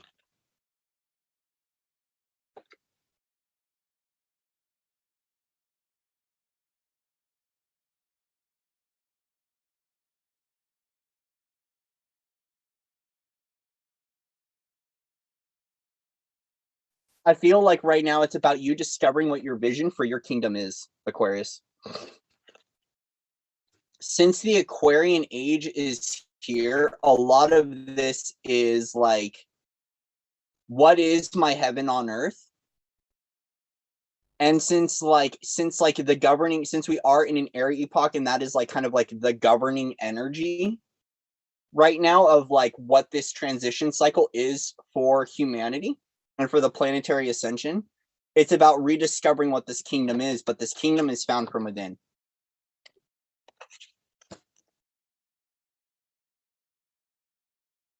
No problem. Because I feel like what you're recognizing is that your kingdom is already anchored within the form.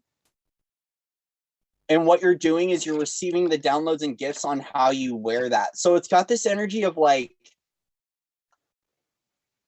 the foundations of your kingdom exist within you, and now you're just collecting all the parts of the pomegranate, which is all the fractals or codes or fire letters, and returning that. And as you fill up with that, it's time for you to wear them in the world. So for some of you, especially, okay, so there was a moment here with Aquarius where it was very like, I was even sitting here like, where am I? Like in the ethers, you might need to ground. Aquarius. Yeah, dot emptiness. Underlying theme is null. This is the void. So Aquarius, get comfortable in the void, in the expression of the void. Because sometimes the Three of Pentacles will speak to me of the void, of the sacred womb, and entering what that eternal place is. So I'm glad this is coming up now. Aquarius, we're just unlocking so much more. This is why we need to start blending decks more. So I think it's dot, null, the emptiness. I feel like for you, it's about finding love in your emptiness. Finding love and happiness in the void. Because see, the thing is that for some of us, especially when we're learning about cycles of creation, especially if you're working with things like the Sophia Code, it's the everything and the nothing. And I feel like for you, finding this nothingness, finding happiness in the nothingness, you're gonna start recognizing why it's important to fill up with new light in the nothingness. So we want to make sure, okay, so when you're in the void, Aquarius, when you're in the void, be careful of other people's creations, because I feel like it's filling you up with old support systems and you're not feeling supported. And a part of the new that wants to blossom and rise through you is that emptiness. It's got that energy of the shadow is the nutrients for the soul. and what's rising up for you, free of expectations, free of expectations. It's like you found, how do you find heaven within the darkness, and how can you see light within the darkness? Because the void is emptiness. And so a part of that is like perspective. Is the cup half empty or the cup half full? And I feel like your emptiness needs to be filled up with passion and love and light again. But the new light, it's the new light. It's the gift of the divine, the new light. Hence why it's important to take the high road and keep others' creations away from you. Or others' versions of creation, because it no longer supports you.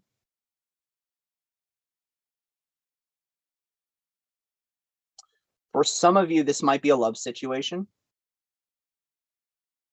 Because Ace of Pentacles can speak of financial opportunity here. So for some Aquarians, there might be a financial opportunity with someone you love, a soul family member, or a divine partner, or a twin flame.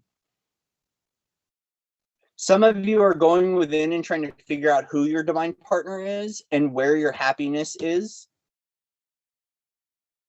And for some of you, you might actually want to offer a gift to whatever this person is, like whether it's like financial, it's a home, something like that. It's like you're working on offering something to the world, but you recognize this frequency is still a little bit like war. And you're like, how do I harmonize with that? So it's a lot of like internal restructuring and figuring things out. Also, for some of you, you might not be feeling supported in matters of the heart, in matters of love. Or if you resonate with like the twin flame or the soulmate journey, some of you need to go for a soulmate. But you might not be feeling supported in love. Aquarius, focus on self-love if you want to be able to receive that love. It's like as within, so without, as above, so below. If you want to feel supported in love, you got to support your love. And that's the fertility we're speaking of the pomegranate.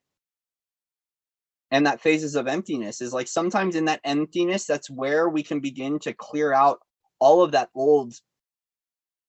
I'm hearing cannonball, and I just saw someone dive right into the pool. Yeah, I feel like you got to go head first into the waters of the divine.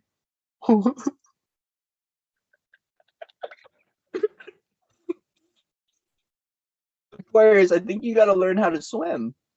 Either that or you know how to swim. And you don't need to fear the swim. That's really funny. Okay, we're done. We're done, Aquarius. I hope that helped you. Because I can go on forever with some of these readings, and I know I can get lost down there. So thank you, Aquarius.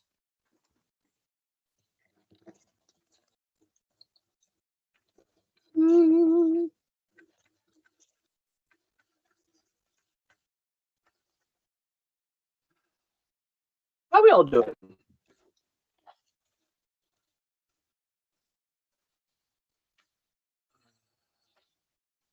How are we all doing? How's my charcoal almost out? Got a little bit.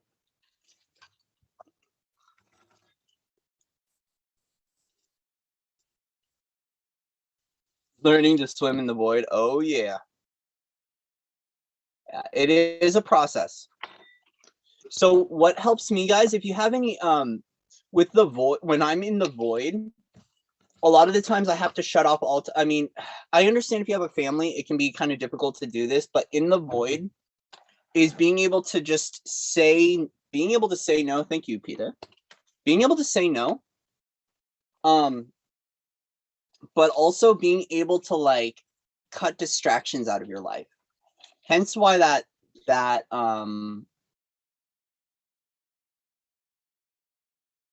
was it 6 of Wands or 7 of Wands energy was coming through, which is taking the high road. Is like it's sometimes when we're in the void, we have to step away from old creations or old versions of ourselves, or people that relate to us in old ways as well. So it's interesting. I found even for myself when I'm going through my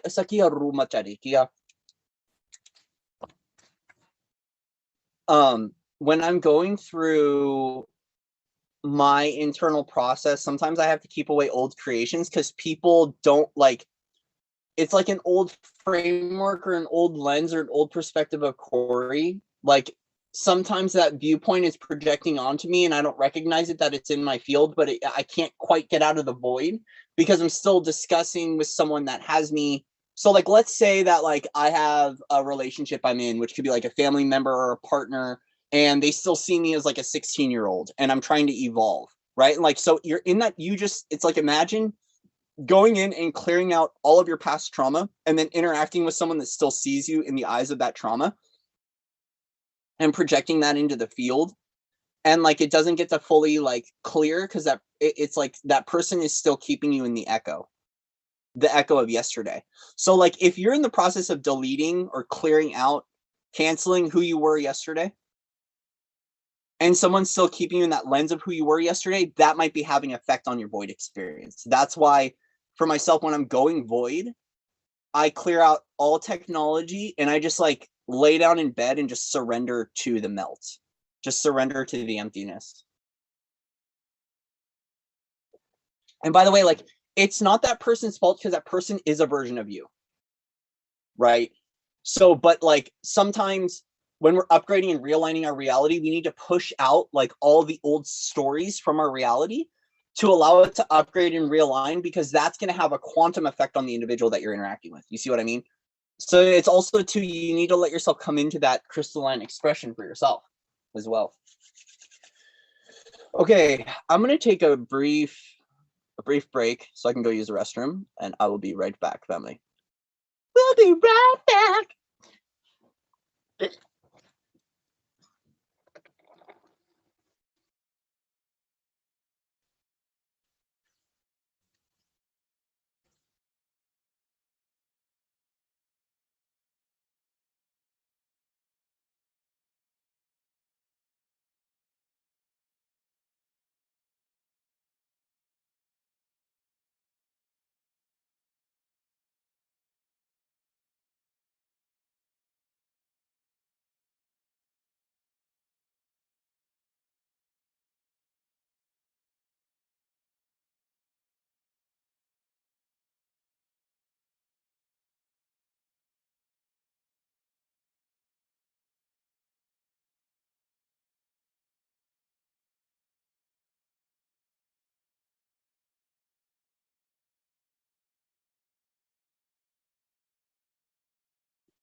All right.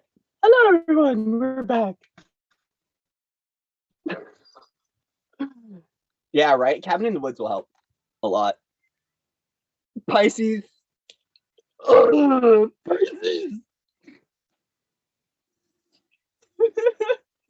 I'm sorry. Pisces. I don't.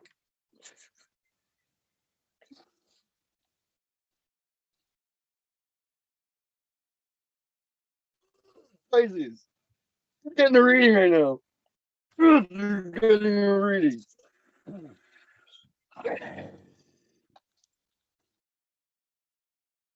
So Pisces, this one's gonna be intense. I can feel it.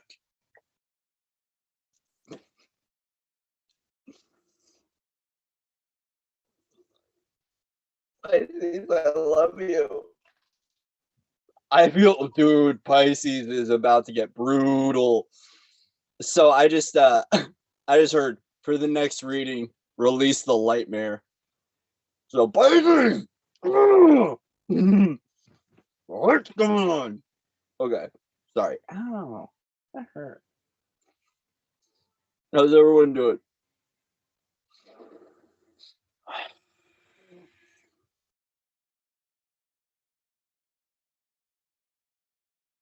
Power on, Pisces. Power on. Okay, I swear I'm not losing my mind. I promise you. Well, I am. That's how I find my soul. But there's so much love coming in for you, Pisces, right now. Pisces, Pisces. Okay. You need to calm down. Energy's getting wild. I'm excited for Pisces right now.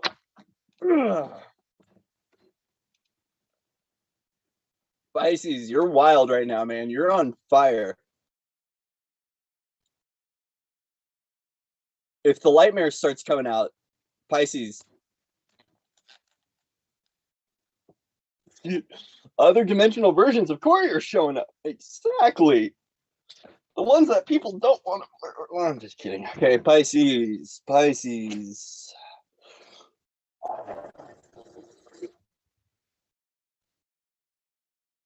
Okay, Pisces. Get your wings out. Where are we going with Pisces? Oh, we got that out. Pisces, where are we going?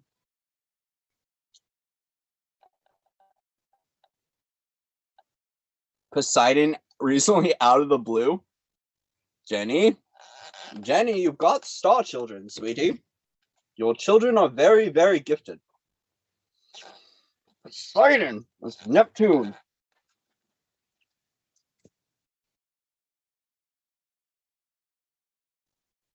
Jenny, it might help you to work with the energies of Neptune and seeing how they affect your chart, and seeing where, look at your natal chart and see where Neptune lies, and work with the energies of Neptune.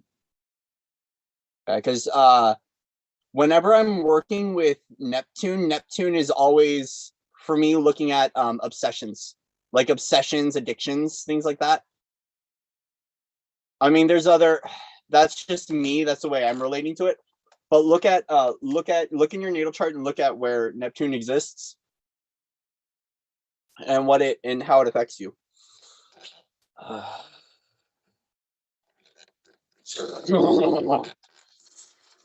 Okay.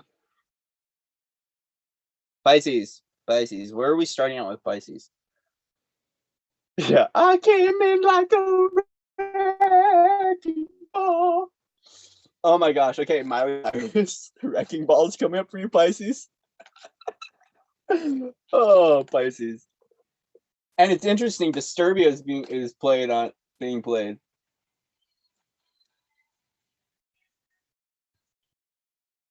Sister, I'm on YouTube. Just show up and say hi in the chat. Okay. All right. Pisces, we're working Pisces.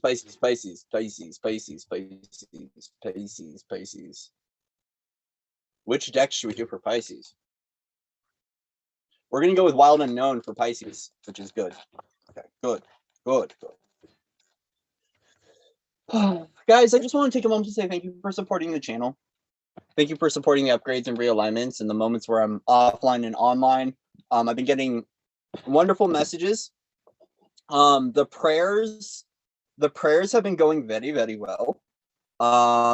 We still have the prayer and intention list. If you are interested in joining the prayer and intention list, I had to take a few days away. But we are getting back to it. Pisces, why am I seeing lemon meringue pie? I think Pisces needs some lemon meringue pie. Or Corey needs some lemon meringue pie. I don't know, one of the two. I will always accept rainbow hearts showing up in the chat. So if you send rainbow hearts in the chat, it will always be supported. Can I? Give me a moment, Pisces, because I have to plug in my computer.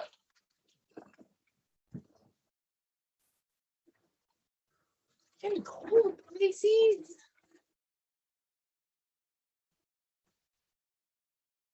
Pisces, it's getting cold. Pisces, it's getting cold.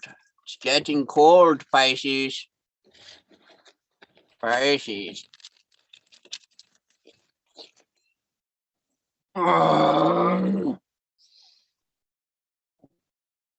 our knees. All right. Feed. Yes. Thank you. Thank you for supporting.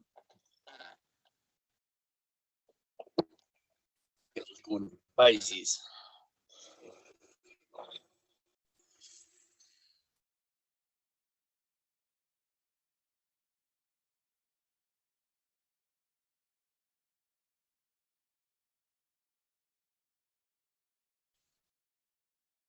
Pisces, are you going warrior goddess on me? I was all soft and beautiful for everyone else, and I come into Pisces, and all of a sudden it's like, oh. Yeah, I know it is. All right, Pisces.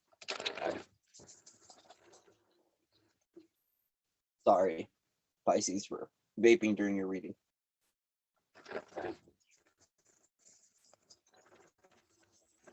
Pisces.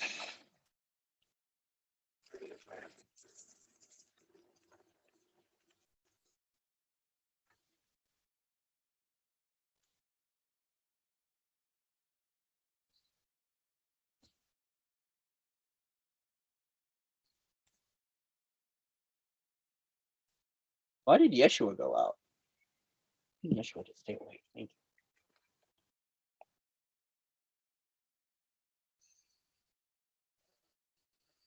I guess we're gonna do timestamps later. Could someone really quickly give me a timestamp of where we're at? If you don't mind.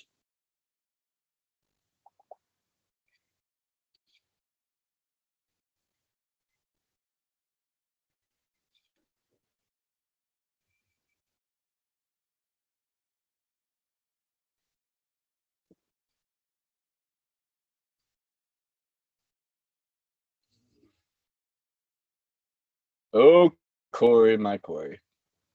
142.40. Thank you, Peter. Peter. Love you, Peter. Thank you.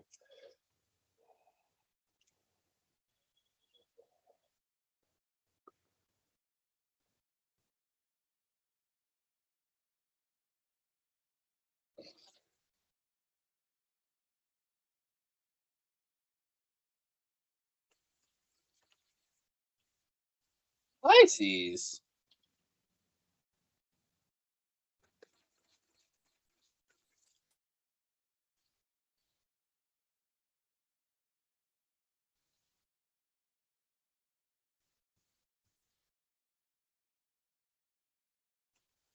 Pisces, this is looking beautiful for you.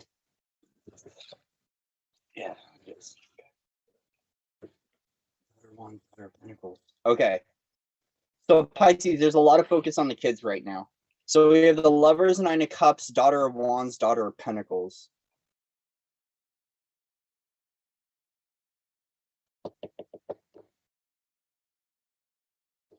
I was hearing Flight of the Unborn. Flight of the Unborn earlier. Either way, Pisces, you're in I just heard Chemically Imbalanced too. But it's a song by hi Ariel. I'm hearing Chemically Imbalanced by it's a song by Chris Webby. So there might be something focused in that. You might be going through working with the justice system or the judicial system, working with toxic belief structures. That's not in alignment with the cards, though. I just want to state that. But with the Lovers and Nine of Cups, very much so coming into a place of taking flight in who you are and your self-worth and self-value. And there's a lot of focus on the kids right now. So Pisces, you might have kids. And as a result, as you're... Yeah, he's falling off the horse right now. And we're not playing chess anymore, guys. The Lovers, Nine of Cups, Daughter of Wands, Daughter of Pentacles. I feel like you're recognizing how your journey of self-love affects the generations that are coming before you in one aspect. In one aspect. In another Pisces,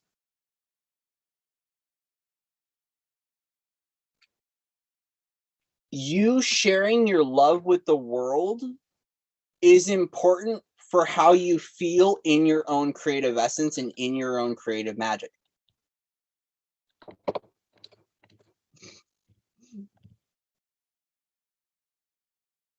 Yeah, so lately, all of the work that's been going on recently is all child focused. Freedom for kids, freedom for children, totally.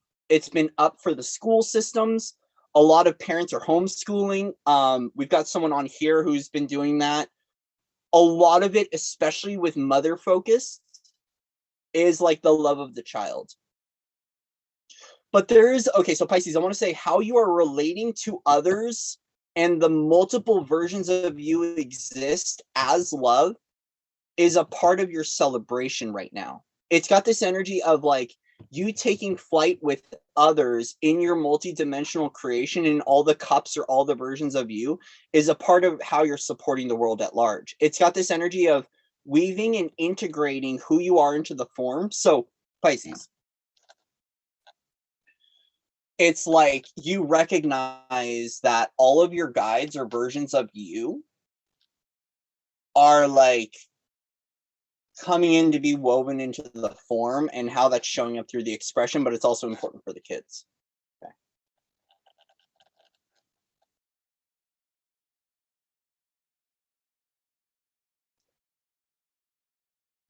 There's a cross point of discovering your innocence again and your beauty in you. No, I don't like that. It doesn't, you don't have to like it. The devil's in the details, Pisces. And I feel like a return to simplicity in a place of trust is going to help you. I just heard the devil's in the details. Let go of the details. Okay. But right now, I feel like it's important as your multidimensional expression is all versions showing up as you, filled up with love, is going to help. It's like you're coming back and marrying your body again. I want you to see union in a different way. Because I feel like okay, so the energy of union is always like, I'm going to meet my twin flame, which is great. Cool. And I feel like it's your soul marrying your body now. And the importance of that. Like it's fully grounding in and stabilizing. So for some of you, some Pisces, there might be light ships that show up at night around your home. Awesome. So I feel like right now you might be having like activity that's showing up around your home. And it's a part of your pathway. Yes, weaving the gems and carrying forward for the future generations. Exactly. And that's a part of that daughter of wands. That's that weaving of the magic into the reality. But it's also, how do we support and fully embody the child coming into their rainbow, like into their innocence and into their magic again? Because we're looking at how the magic shows up through the form. How do we ground and anchor? And then how do we express that as the youthful version of ourselves? Because I feel like a part of our healing journey, Pisces, part of our healing journey is when we come back to the playful innocence of the child, it helps the youth. So like, just as the children of the adult, like our own internal child comes up, it's going to help to support the magic of the kiddos that are showing up. And I've seen this happen. Like I've had encounters before, because I'm an North Node Pisces. I've had encounters before where children are kind of like glum, and I show up and I'm like, hey bud, and I start playing in my magic, and all of a sudden they're talking about magic, they're talking about rainbows, they're talking about seeing beings and things like that. And I feel like you expressing your magic, like, and it doesn't mean you have to say anything, I feel like you just embodying the magic of your child is what's going to help to unlock our future generations too, because there is this like handing off energy just from what I'm like intuitively feeling and channeling.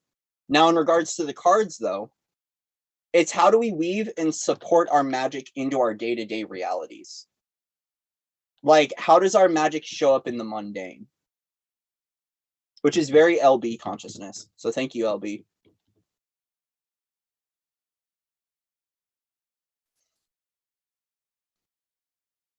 It's about grounding into the form.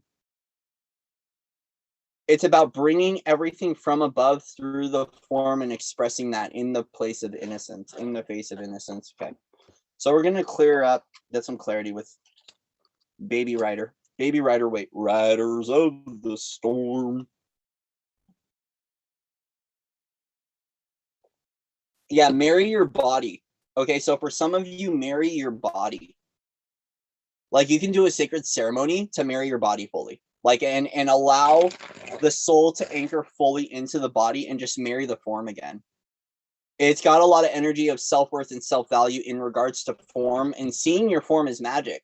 So it's like, it's not only that the magic of creation exists within the soul essence, but as it's anchored through the form, now your body is magic. And now it's like you are the temple of the divine. How do you care and nourish that again? How do you care and nourish that? Okay.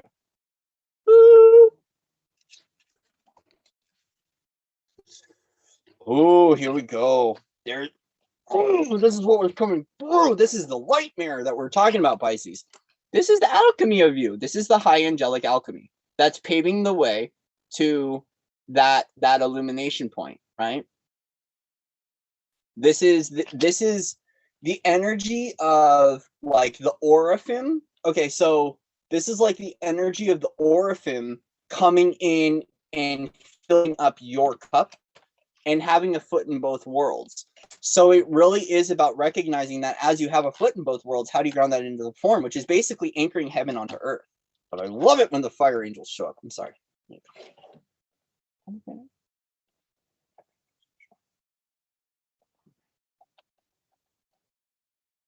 You've got a fire in your heart, Pisces. And once again, we have the symbol of soul here at the third eye level, the alchemy symbol of the sun. Sun, SOL. So it is about the soul sight. But the soul sight is actually through the form. Yeah, listening to the body. Everything's been about the body. And it's important. Because the light isn't up here. It's actually existing through the form. So as a result, you're going through some sort of maturation in your life. You're going through an alchemical sequence. Also, too, Pisces, Sagittarius season. The energy of Sagittarius is having an effect in your life right now. But it's a part of this flourishing that's going on.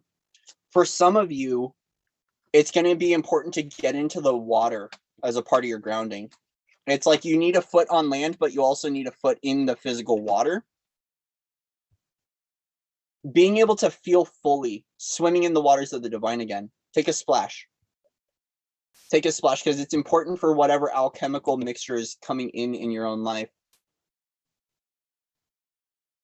For some of you, I want to state this. Your angels don't exist above you. You are the angel, and it's time to bring the angel into the form because your wings want to come out. Your etheric wings. So when you start to anchor in your angelic frequencies and you get your wing activations, you might feel soreness in your shoulders.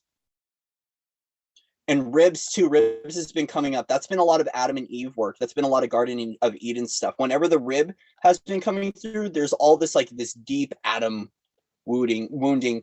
And Adamite too. So Adamite is look up Adamite for some of you. Adamite or adamantine. Because you're gonna understand a little bit more of the adamantine. Yep. Orphan. Yep. I know. There's a lot going on with the Oraphim, but it's good. Oraphim, Seraphim. Either way, there is some sort of alchemy that you're coming into in regards to love. It's like a maturation of your love, but it's not like a maturation where it's adulting. Like I feel like it's a reversal. So in regards to love, it's not that you're growing up or adulting in love, like, but it's almost like a decent, like you're going back in time to come back to a place of innocent love. Since we do have 2 daughters here, we're coming back to the youthful love. Like it's almost like a part of the initiation point for you was to, it's almost like your love flourished and grew up and now it's kind of going backward. But that's the rainbow, right? It's like the rainbow goes both ways. So it's like a part of your weaving is it's like you might be balancing between being in adult love and adult play and child love and child play in a good way.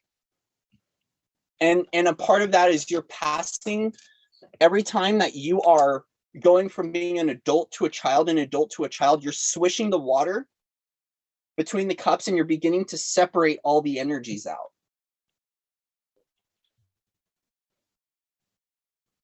So it's like, it's almost like taking old and new. Yes, your wings might pop out during meditation. It does happen. Wings pop out. For some of you, exercise will help with the wings too. I just want to state that. But right now, it's almost like you're going, it's almost like future and past are playing with one another because we're separating the energies to find what exists in the present moment for you.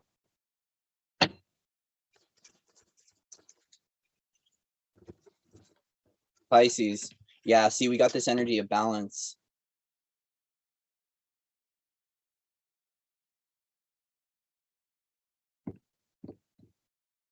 There is some sort of decision that's occurring in your own life on the journey going forward, Pisces. I don't want to do this.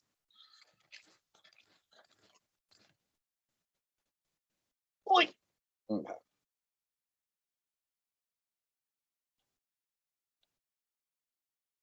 Pisces. There is a choice that's coming up in your life on where you go in your journey. Okay. So we have 3 of Wands.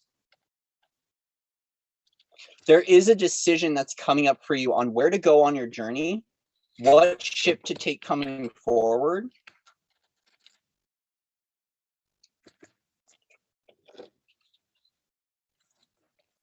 And in your masculine energy, there's the King of Wands. Okay, how does this want to come through? Because there's a lot here. Let me sit with it for a second.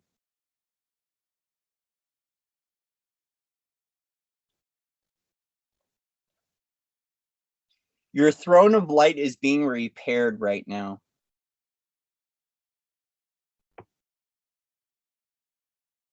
I want to state that you will rise again because we do have the tower here, which is the Phoenix.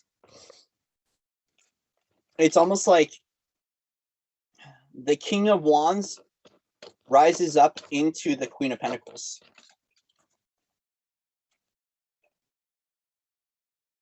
It's almost like a restructuring of your magic. Because the Queen of Pentacles to me is always like Dragon Mama. In this in the kind of like, in the way that I see like the archetype and I see how it works.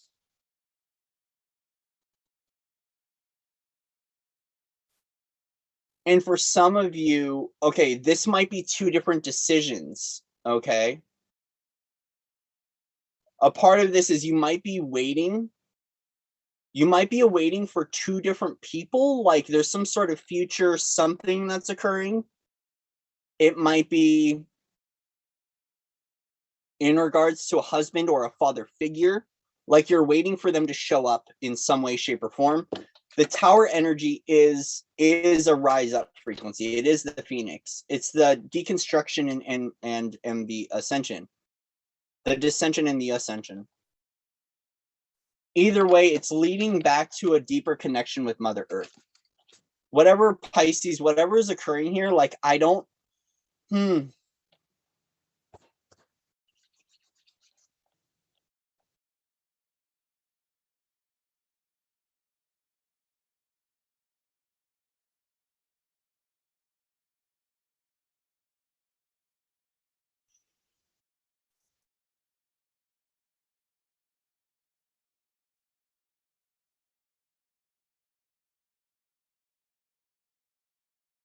trust your fire magic. Trust the fire of your heart, Pisces. Because especially since you are a water sign, I feel like the Sagittarian energy right now is bringing up a lot of fire in you. And trust your fire again. Trust your passion. Trust your knowing of how abundant you are. Also, trust your masculine energy. Pisces, I want to say this, trust your masculine energy. Your sacred masculine energy. It's important for the shifts that are taking place, but you're also in the process of deciding what ship to hop on, because it's interesting. There's multiple ships in the Three of Wands. And I feel like a part of your choice is that you recognize there's a lot coming in for you, and what is the highest aligned choice? Here's the thing. If you're having a difficult time making a decision, let the universe handle it. Give it to the universe.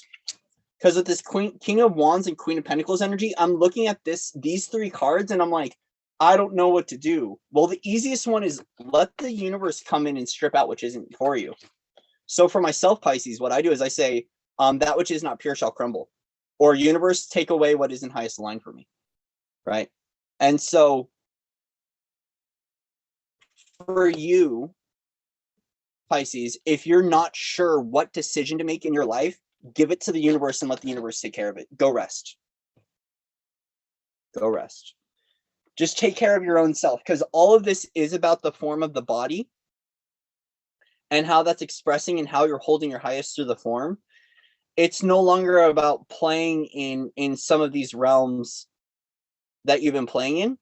And so for you, it's going to be about just take care of the body and let the universe take the rest. Like, allow the universe to strip away which no longer serves for you, and then just enjoy the rest of your journey. Enjoy the rise up, because you are rising up. So we're going to go into Moonology for Pisces.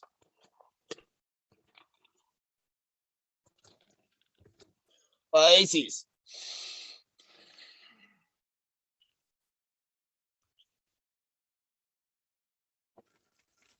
Yeah.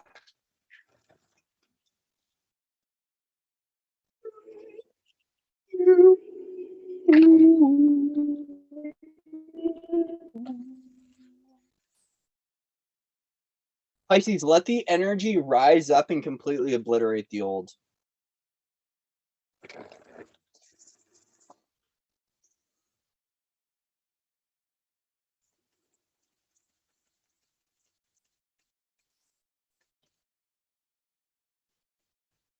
Pisces, be bold and make the first move. Don't let pride get in your way. Cardinal moon, full moon in Leo. Don't let pride get in your way. Woo! So okay, Pisces, if there is, okay, Asakara.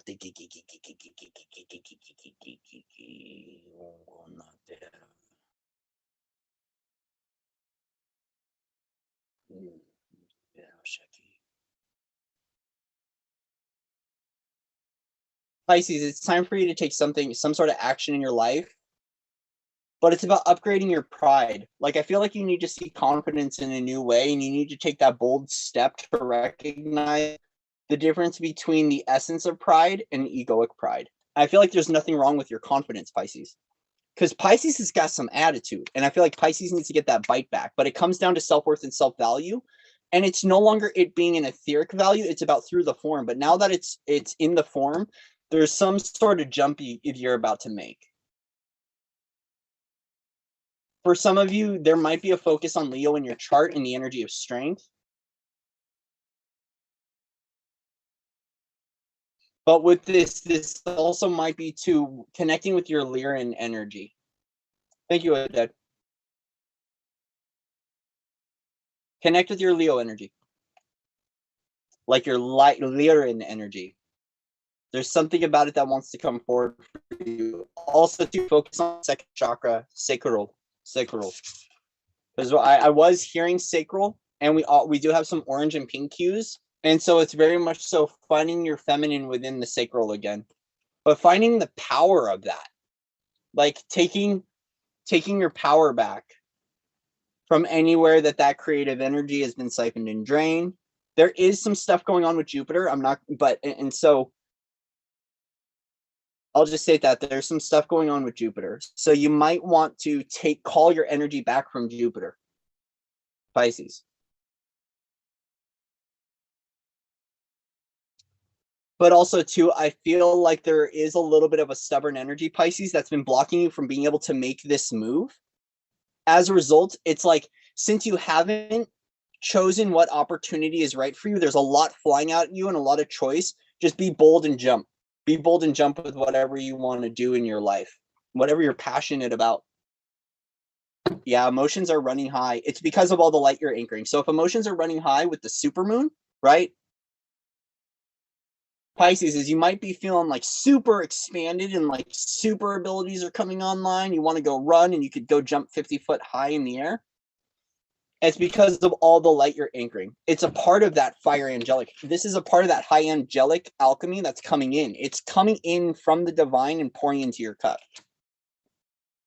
And it's like supercharging you. Okay. So just like go with it because it's supercharging you, because you're going to be able to do a lot more. You're going to be pretty fast on your feet, Pisces. All right. There we go. Thank you, Pisces. Thank you, Pisces.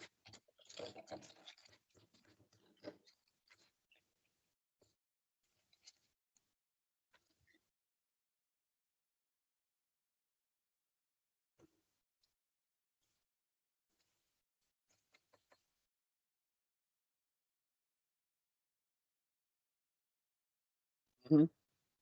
So we want to start slimming out those choices. Also, Ariel, and just Pisces in general, if there are a lot of choices in creation or ways to go or ways to move or people to meet, right? I want you to start going within and I state this because I've done this too, is about going within and finding for you what is a part of an old creation and what belongs to the new creation. Like when it comes to choices, start slimming the herd about stepping into the feeling about what feels right for you, but also start to recognize what is new and what is old in the form of creations that are showing up. Because even in my own life, I found that there's a lot of things that are coming up right now. And I'm like, is that old? Is that new? And I have to start going through and slimming everything down because it helps to make an easier decision. But also to Pisces, be grateful that you have the opportunity to have choice, because not a lot of people have choice in this lifetime. And now more and more people are being gifted the opportunity of choice, and that's a part of a really beautiful gift, is having, because that's freedom, is the freedom of choice. Freedom of choice. My oddity. Whew.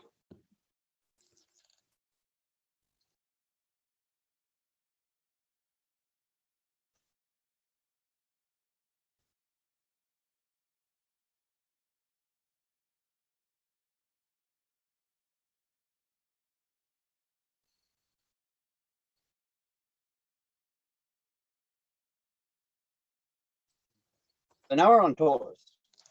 Taurus.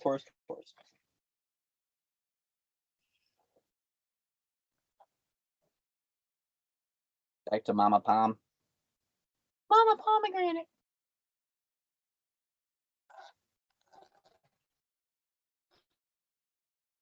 Can someone give me a timestamp for Taurus, please?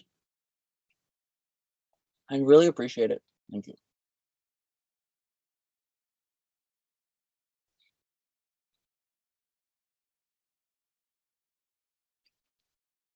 No, not yet. I'm on Taurus. 209. Thank you, Peter. Thank you. Dude, this is gonna be long. I was told this is how it was gonna be today, though, and I'm grateful for it. 2 hours, 9 minutes. Okay, Taurus. What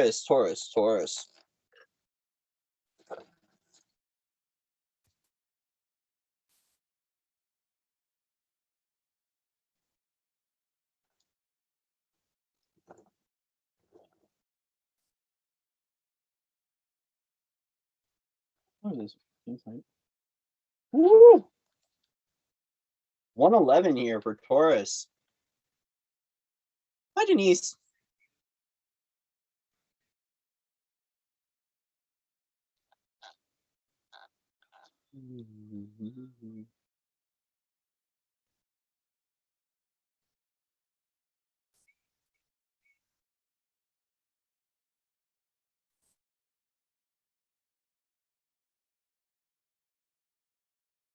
Ariel, why did I think that you were a Pisces? Is your moon in Pisces?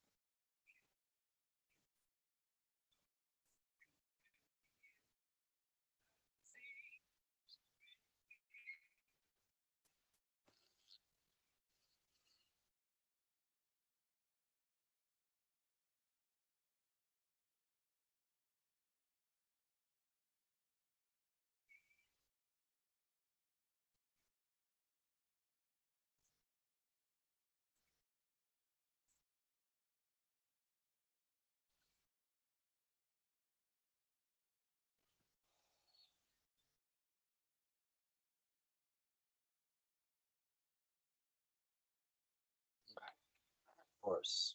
Taurus, Taurus, Taurus, Taurus, Taurus, Taurus.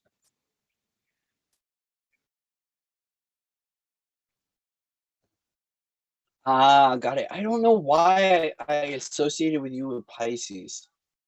Oh, but in Vedic, that's why. Okay. Anyway, moving on. Taurus, Taurus. Where do we start with you, Taurus? Oh, it's at 10%.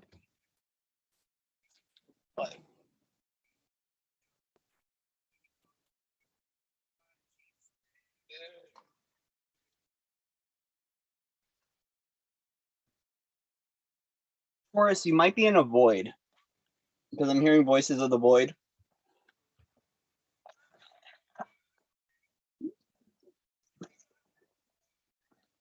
So Taurus, you got the bull. You got the bull.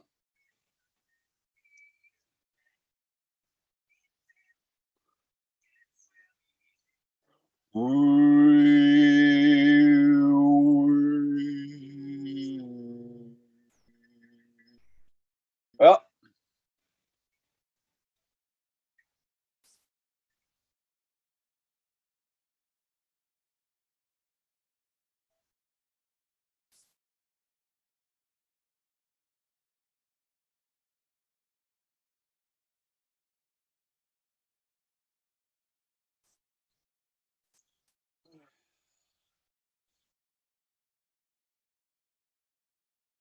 Taurus, we're gonna go into original writer. Wait for you.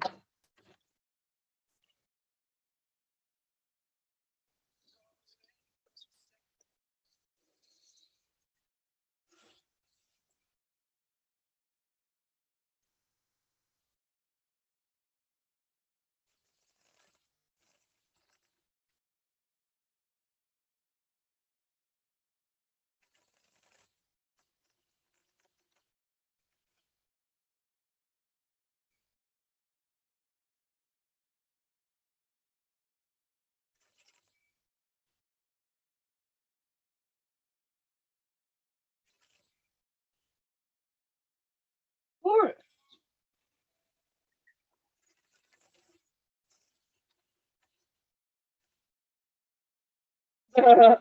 I'm not reading Capricorn again. People, we're done with Capricorn. Love you.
Throwing cards.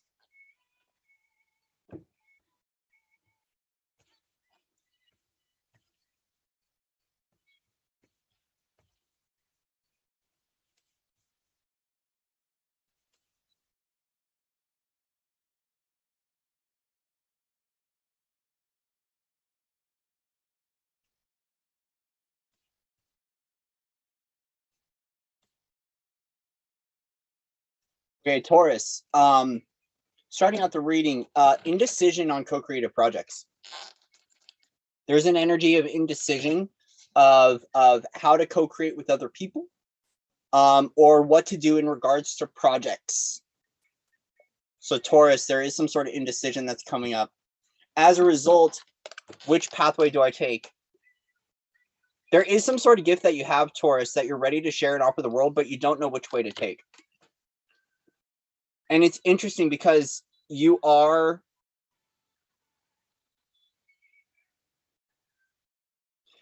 So one wand is on the pillar of pomegranate, which, okay, so the cube in the teachings of Tarot is about the building blocks of life. And you're recognizing that you've got a position here to build up on the energy of the goddess back to the pomegranate. Like you've got a fertile container to build. It's just a matter about what you build. And so as a result, here we have Hierophant coming in. Beautiful with, you know what this means. You know what this means. You're going to God, but you're going to the goddess. Kuan Yin. Wait, is it Kuan Yin? Kuan Yin. So it really is about tuning to your mastery, about discovering how it is in regards to these future projects that you are coming into, or into these co-creative endeavors. For some of you, Taurus, another example of this might be that you're not seeing fully the karma that's playing out in your life and contracts. There's something about diving deep into the womb space and into this void place to open up your eyes again. It's got this place of like, not quite sure where to go, what direction to take this. And for some of you, it might be in regards to, especially with the Hierophant, it might be like something that's kind of normally dogmatic, and you're trying to bring it forward and through on how to express that.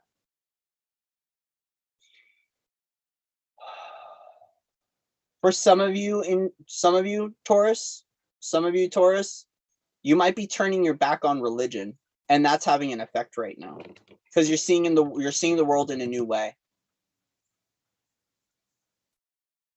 Because you see here, look, two pillars, one pillar. We're looking at the energy of standing at the precipice right now in a very important journey in your life.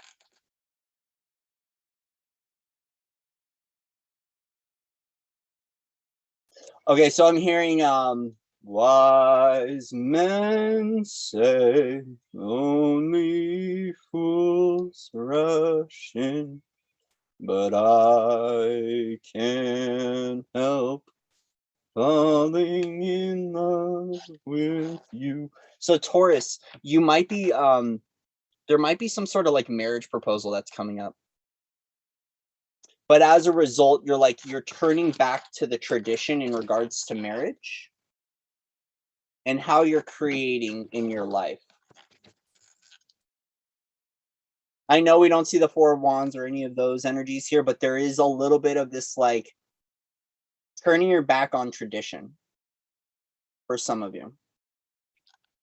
Because you don't quite know, you don't know whether or not with whatever it is that you're creating, whether or not to break tradition or to stand in tradition.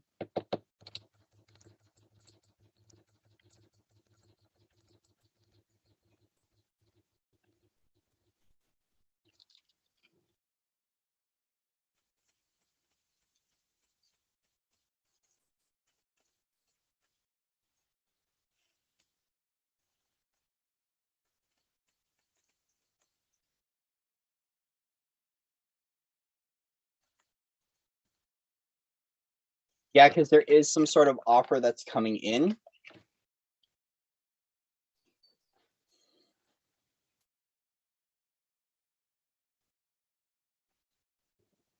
But you might be holding on a little bit too tight to tradition.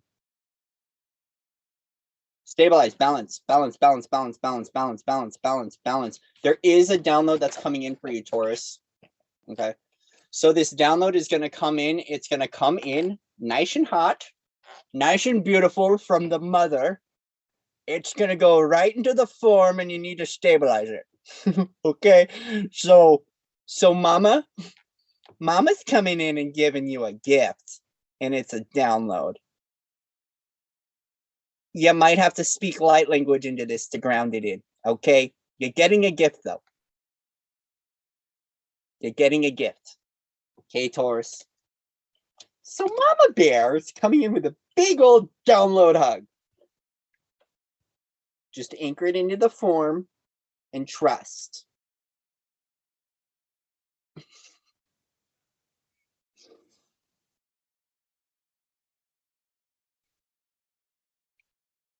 Coming in.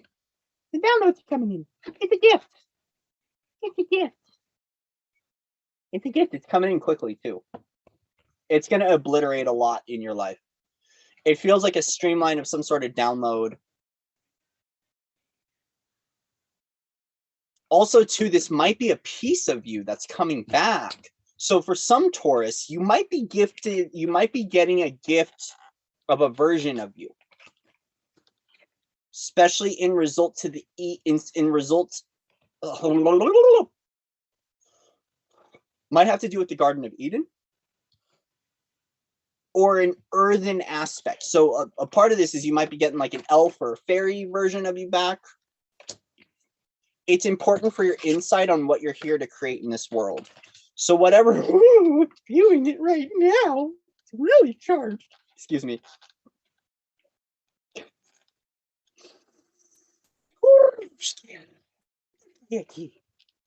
So whatever's coming back for you, it's important for your intuitive abilities and for the clear sight on your direction moving forward.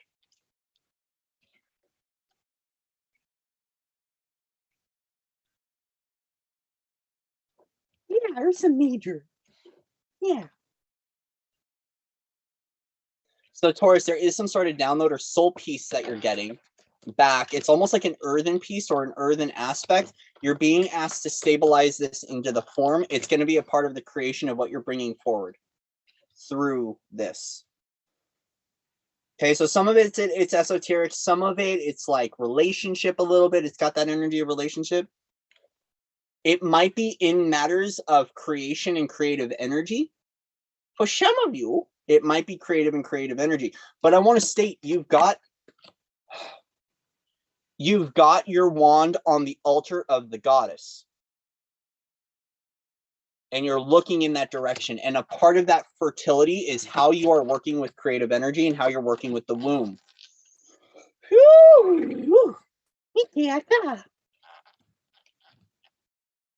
And as a result, there is some sort of tradition that needs to be broken in the viewpoint of how you're connecting to creative energy and how you stabilize it in the body and in the form.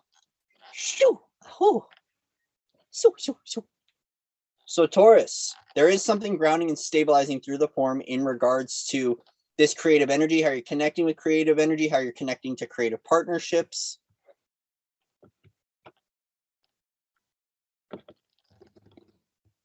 Yeah, mama's coming in and giving you a download right now on how to stabilize in this creative frequency, but also how to stabilize your sacral.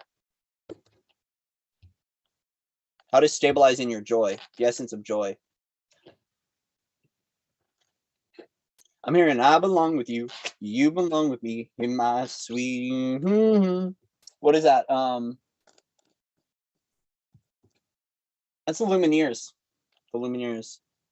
I belong to you. You belong to me in my sweet. Is that Ophelia? Oh, Ophelia. It could be Ophelia. Okay.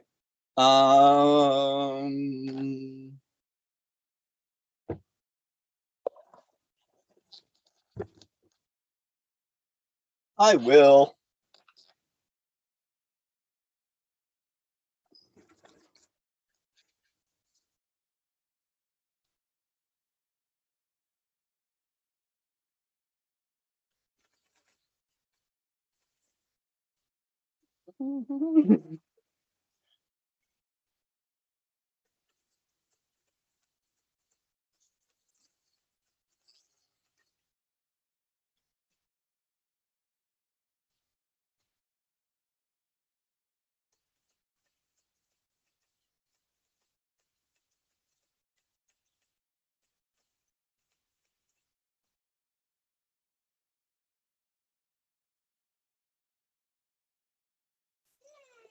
Okay, all right. So here's what I want to say. Okay, Taurus, your thoughts are getting to you. Okay, because like this energy looks beautiful. And then the card that came up was nothing will come of this situation. And I was like, it's a little pessimistic. And that's why I was like a little bit like, what? And it's like, no, actually, no thing will come of this situation. Okay. So what's being revealed to you is the nothing. That's the womb. That's the void. It's not that nothing will come. It's about no thing arrives. Hi, Alexa. Hello. So when we're speaking of void of course moon, it's that it doesn't mean that this situation isn't going to go anywhere. It's about the one thing that's going to arrive from this situation is nothingness. Nothingness is the opportunity to fill up with something, right? It's time to release negativity and believe in the impossible. What's happening is you're getting dumped out right now, okay, into the no thing, because the no thing with Scorpio and the blue moon is there is some sort of transformation that is bringing about a major miracle in your life. Taurus. It's about surrendering into the waters of the divine. This is why she's got her back to the ocean. She's got her back to the waters of the divine. She's like, I don't want to see there. I don't want to go there. And it's got this energy of like, it's like, you know, when a scuba diver is about to get off like they kind of dive backwards into the water, I believe. Like when a scuba diver is getting off the boat and they're about to dive into the waters, they go backwards. So there's this energy of surrendering to the nothingness, because that's exactly what's going to come from this situation. It's void. And it doesn't mean that there is no outcome, because what's happening is that there is a miracle that's occurring. Believe in the impossible. So it's about restructuring and reshaping your belief systems by surrendering to this no-thingness. Because what's coming up for you is once in a blue moon. Blue moons are very rare. And so it's like, it's almost like whatever is coming up for you is some sort of miracle that doesn't happen often. And it's time about believing in miracles again, Taurus. Because whatever situation this is, there might be some sort of negativity that's getting in the way from being able to witness this miracle. And the one thing that's coming is a deeper knowing in the no thing. And the no thing is a part of Sophia. Because Sophia is the everything and the nothing, which is God, goddess of creation. And you're standing with your creation on the altars of the divine here, in recognizing that the foundations built on the goddess are important for you. But as a result, the hierarchical and the traditional orders aren't going to, I don't think like they're going to resonate well with you. So the thing is about this is that you have to, like, it's almost got this energy of stepping into the nothing to obliterate tradition and to believe in the magic and the miracles that are working in your life through transformation and through those energetics. Exactly. Surrender to that which we cannot see because we are creating it. Thank you, Ariel. Thank you. Yes. Good evening, Lucille. Good evening, everybody. Hello.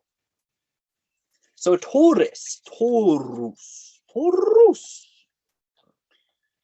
You've got a lot of beautiful stuff coming for you, but it is very much so in the energies of creation, how that's expressed through others, but it's found within the void. It's not going to be found here. It's found in the void and filling up with the light of these downloads that are coming in and stabilizing them into the form.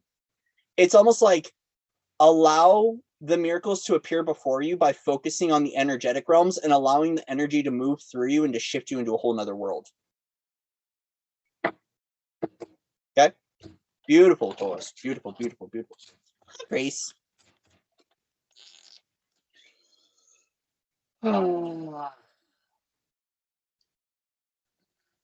We've got the Hawaiian team here. What's up, Team Hawaii?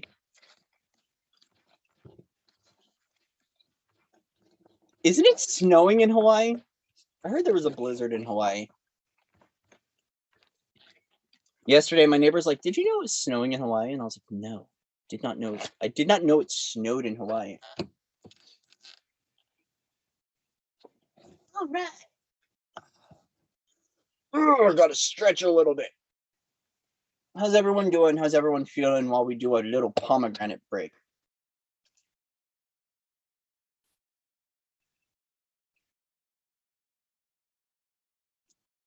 You guys have to be the coolest snow angels on Hawaii right now. Oh, just on the mountaintops? Okay. I was gonna say, can you make Hawaiian snow angels? Please make Hawaiian snow angels. You're welcome, Denise. You're welcome.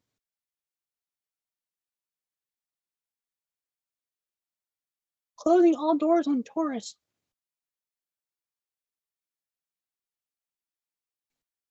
Yo, Capricorn.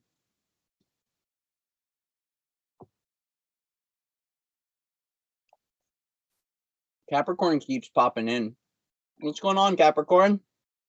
Why do you keep popping in? Capricorn already went earlier.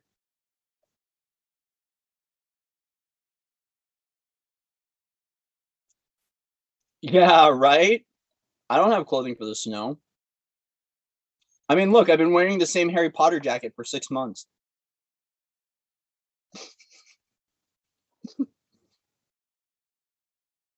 Ooh, the goddess Poliahu.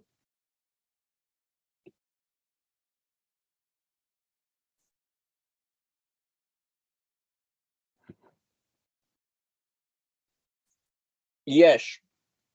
Aquarius, I think, was at 58 minutes. Somewhere around there. The timestamps are all wacky today.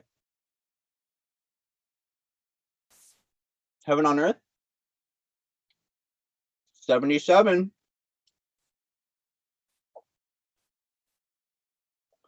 70 to 90 in your area all year.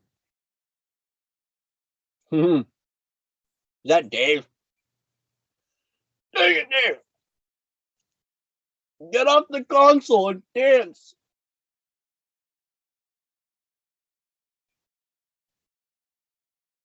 Dave's not here, man.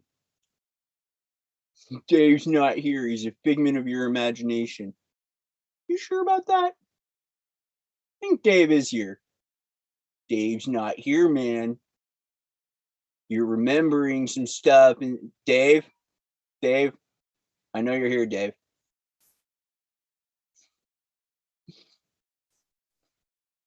Dave's not here. Thank you. Wow, thank you, Sway. Thank you, thank you, thank you. Appreciate that.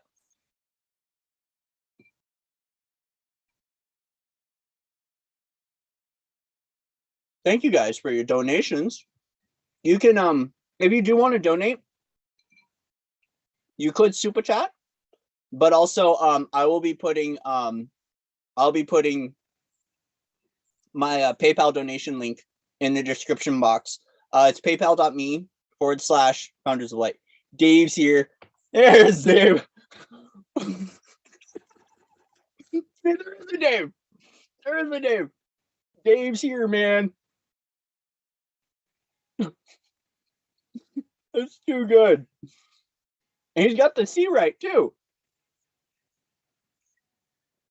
Sailing the 7 seas, Dave. Or the 7 heavens. Or the 7 realms of Gaia.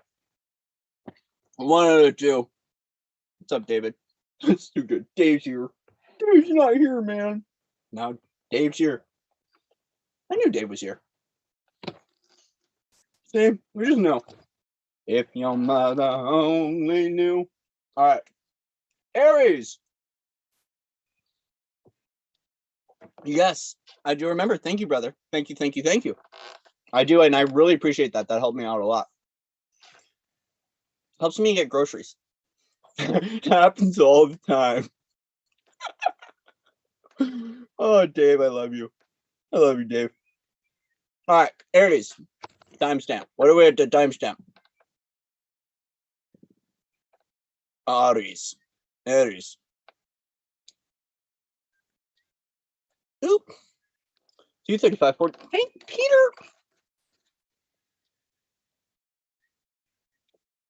Peter Piper did pick a peck of peppers, and Peter Piper did a great job. Thank you, Peter. All right, Aries. What deck are we using for Aries right now? Aries.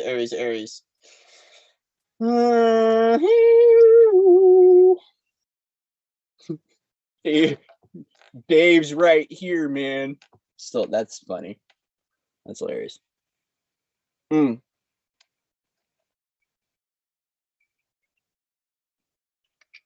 Aries, 2 times 500. Mm-hmm.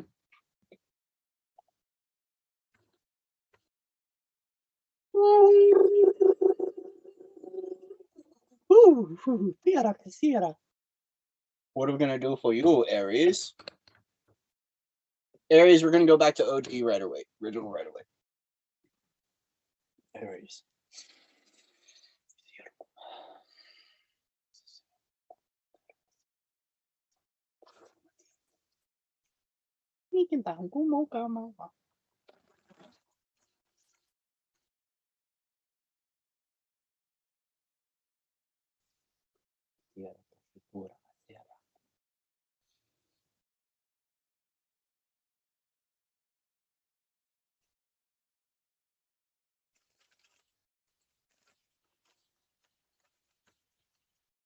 Aries, I just heard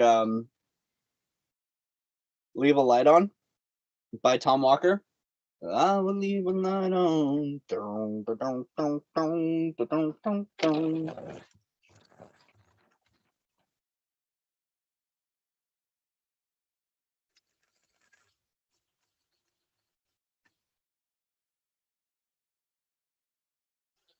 Listen, Aries, if you ever tell me not to do something, that's probably the one thing I'm gonna do.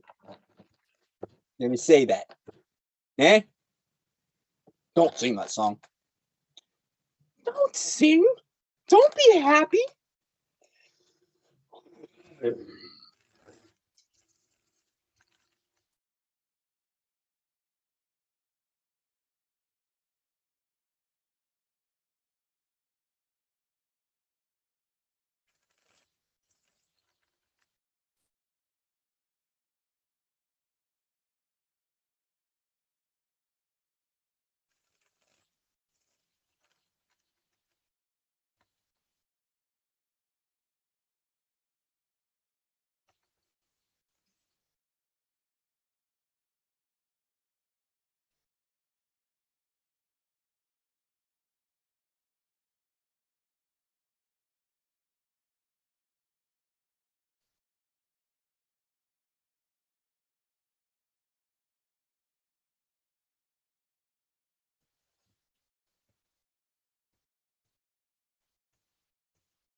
Aries.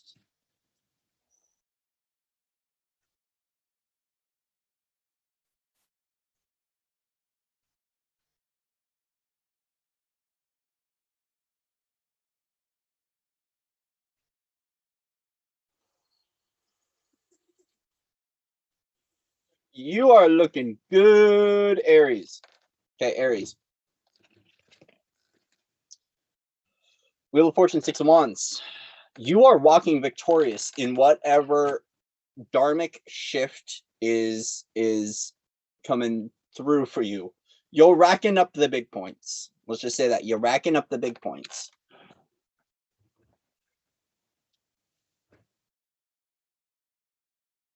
It's almost like there is. So here's the thing: the Wheel of Fortune is always the gateway, the gate point into shifting into a new journey.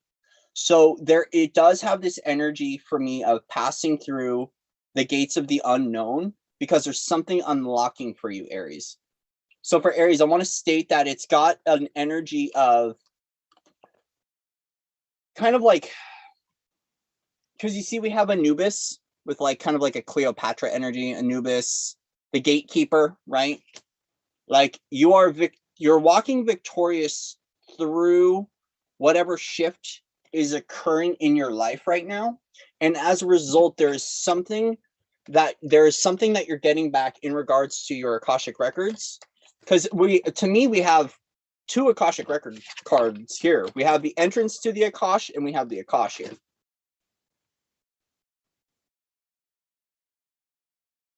And it's in regards to your soul family. Okay. Because we have the soulmate card here. So this could be soul friendships, soul partnerships. Either way, Aries, right now you are walking in celebration with your soul family, essentially, into unlocking something within your DNA and bringing that forward.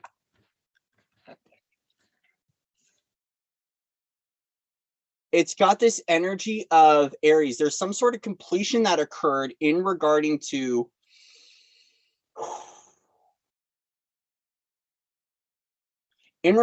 some sort of door that unlocked that is shifting Dharma in your favor. As you recollected this code, it's helping out the soul family, and now it's like the energy of waiting for them to show up.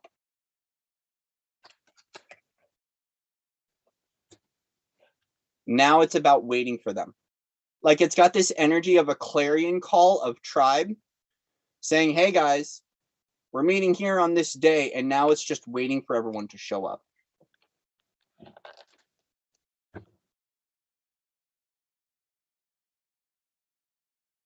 It's almost like, okay, so underlying clouding the reading, Ace of Pentacles, once again, it's a download.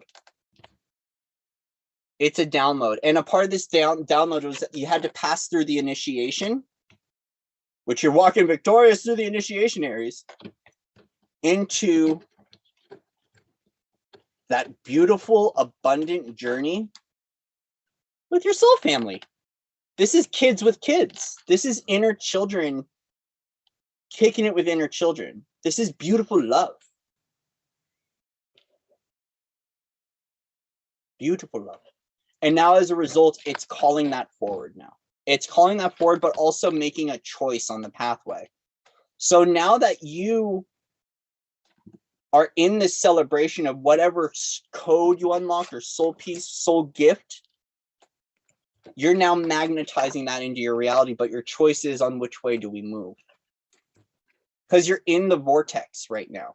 You're in that Trinity gate. You're in the Trinity gate to call that forward.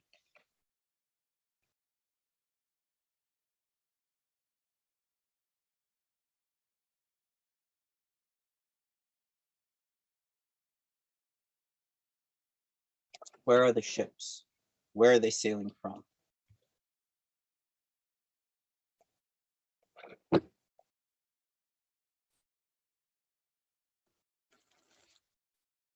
This is about divine alignment and a divine pathway. But you've definitely successfully made it to the top of the hill. It's got this energy of a completion of making it to the top of the mountain to observe this higher narrative and higher perspective to see what's really going on. It's got this passing through the gates to get to the top of the mountain, and now you're at the top of the mountain. You're like, how the heck do I climb down?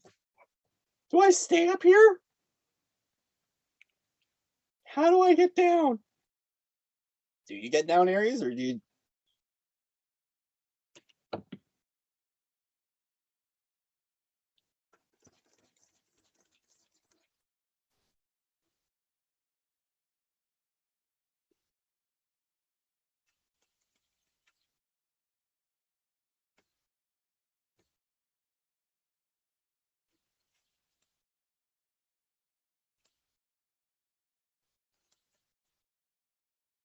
Okay. So here's what I want to state. Whatever it is, whatever dharmic wheel that you are shifting right now, whatever karma or dharma is a part of your creation. And now as a result, you might want to be sharing this celebration with the world. Go slow though. Just go slow. You might be feeling a little bit weary about sharing whatever this is that you've unlocked in your own life. I think you recognize that you're turning the wheel in your favor. And as a result, it's like, do I share this? Do I share this? Well, you're looking at the beauty of divine innocence with who you are in your capabilities and what you've reclaimed. As a result, though, there might be some sort of attachment to like a past life person or a past partner or past relationship in your own life. If this is co-creative, you might be looking back right now trying to retrieve something from this past person that's an important part of your Yggdrasil tree or your Akashic records.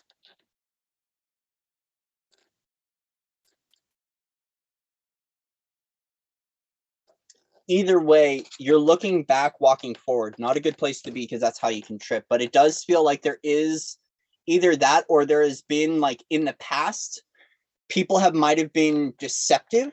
Like, there might have been deception in the soul family because of, like, some systems that they're attached to. Hence why you're a little bit wary about transitioning and moving forward and sharing this journey, sharing this celebration, this unity with others, is because there's been some deception amongst the soulmates in the soul family. The clarity is arriving. You're calling it forward. The clarity is arriving. And you're in the portal, you're in the vortex, you're in the gateway. I would say you need to call back your energy, though, from whatever that deception has been in your own life, wherever that occurred in your pathway, in your Yggdrasil tree. Because with the 10 of Pentacles and the 6 of Cups here, dude, you're looking at everything and the play. It's like I got the ice cream and the cherry on top, and I got the pomegranate, and I got whipped cream, and you got caramel, and you got yogurt. You got everything. You got all the toppings. So why this energy, Aries? Why the 7 of Swords?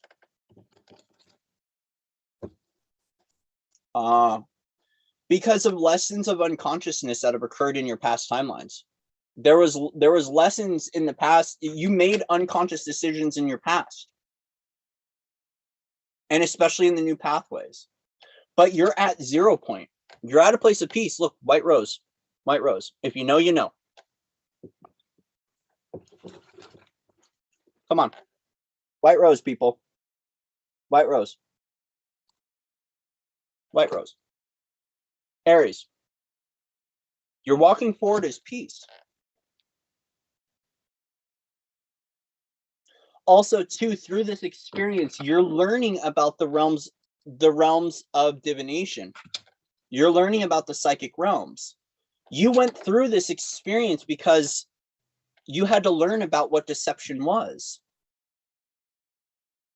But you're coming forward as peace at the 0 point.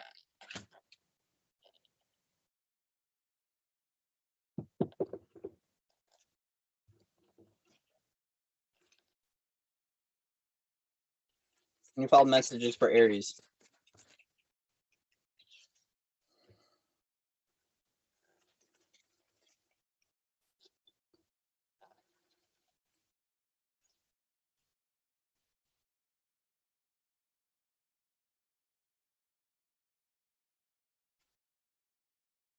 Okay, so this is in regards to your support. Your support. Okay. So in the past, in regards to not being supported by family, friends, or by sisters,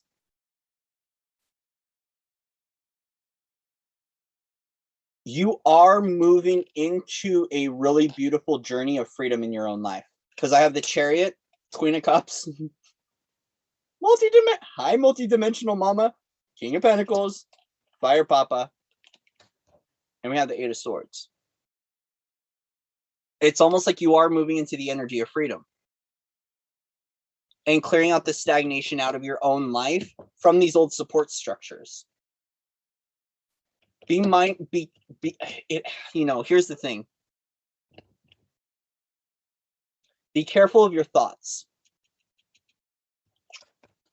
The spells, the things that you think and the words that you share, they create realities. You're a time bender. You're a light bender. You are a magician. You've come this far in creating this wheel to move into your place of victory and of celebration in your own life. Okay. Now, as a result, go slow. When it comes to whoever this person from the past is that is coming around, okay,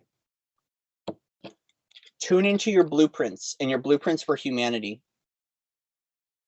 And also make sure you stay in the light of your innocence, because there has been some unconscious lessons that have happened in the past in regards to your journey walking forward. But as a result, when it comes to your support network, you are moving into this multidimensional expression of you with a lot of abundant power. That's going to ignite a lot of freedom on your journey. I want to state that.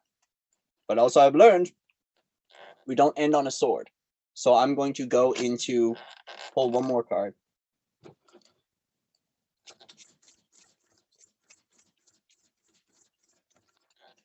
Yeah. It's not about thought, it's about feeling.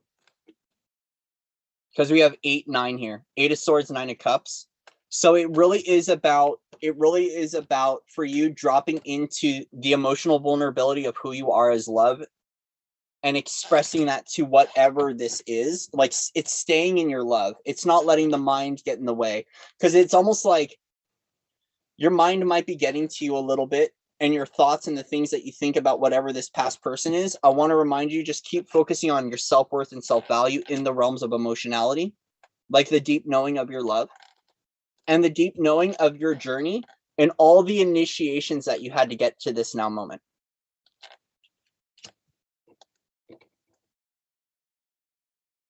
Because a part of your journey right now is recognizing your multidimensional expression in all that you have in this cup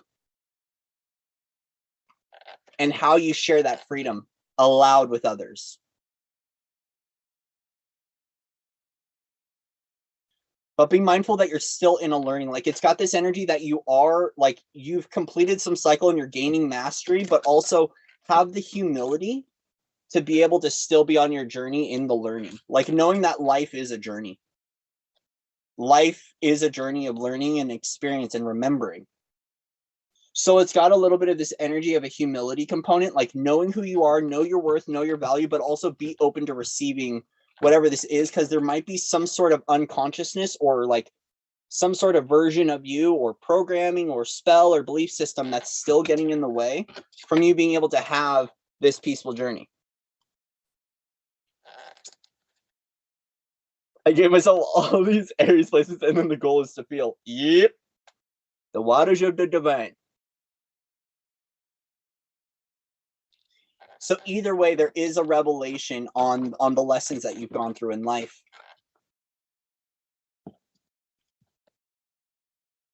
And how do you walk forward on those lessons?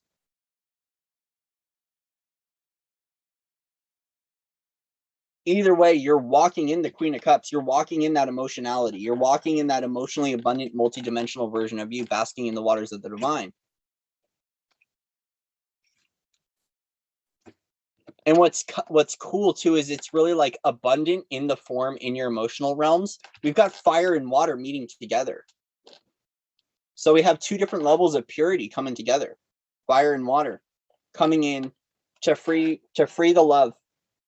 To free the love and to free the self-worth. Especially with King of Pentacles, we have a lot of independent self-worth, self-value, and very abundant. For some of you, eat grapes. Get a mouthful of grapes. He's wearing his cloak of grapes. Grapes. This is really about you stepping into your alchemy. Stepping into your alchemy. For some of you, you might have Taurus placements or Earth placements that are being highlighted.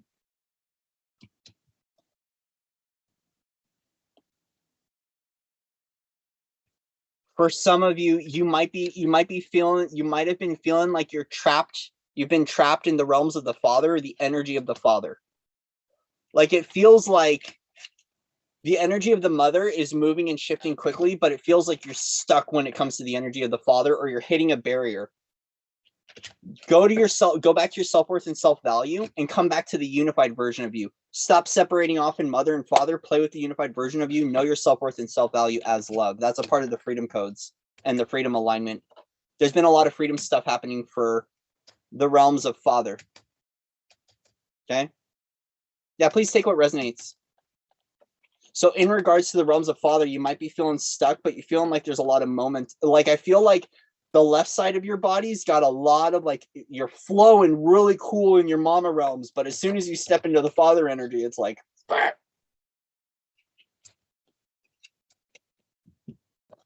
self-worth, self-value, self-love. I want to ask though, what's going to help to break through this King of Pentacles, like to break through this energy of the father? Okay.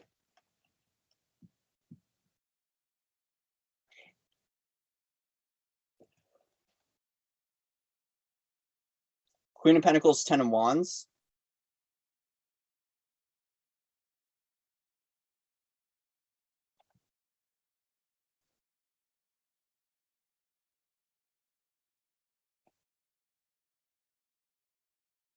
For some of you, it's going to be about walking on Gaia.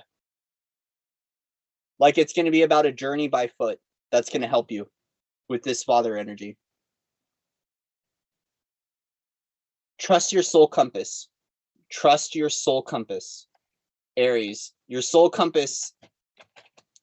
Your soul compass is the wheel that unlocked this for you. It's what unlocked this gift. It's what unlocked this celebration. And that's the soul compass that's driving you home. Because for some of you, it might not be waiting for the ship. It might be go get them, Tiger, but it's time to walk with Gaia. So this might be a pilgrimage for some of you, Aries. It might be a pilgrimage. It might be a journey. But walking as peace and allowing the earth to reveal you the lessons of the unconsciousness that need to come forward. It's got a little bit of an energy of a synchronistic feel. Okay.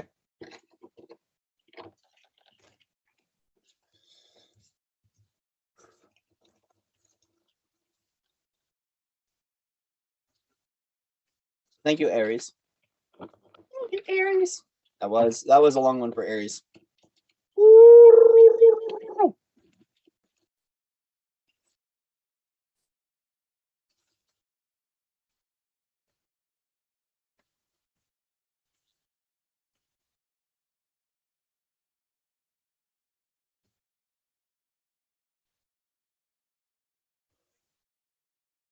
How are we all doing, everybody?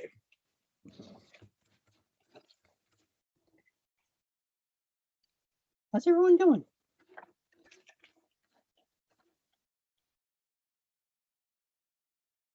Take that hike, Ariel. Definitely take that hike. There's something about a walk with Mother Earth that's going to reveal a lot to you and the synchronicity. Because it's got this energy of like repairing the father. Because when we had the King of Pentacles and the Queen of Pentacles with the 10 of Wands, I feel like Mother Earth, Gaia's expression, is going to show you through your heart how to heal the father. Okay, does that make sense? So like, if you feel like you've been stuck or limited at whatever, or in the energy of how to view the masculine or to view the father energy in your own life, go walk with Gaia. She's going to show you. Oh, thank you. Thank you, Ariel. Appreciate it. Healing year. Well, the earth is already healed. Future Gaia is here. She's healed. She's like, you guys just need to catch up to it. Gaia is already healed. She's done. She's been healed. She's the one that's taken her power back. Humans need to heal now. Humans need to transmute all the old stuff. Okay.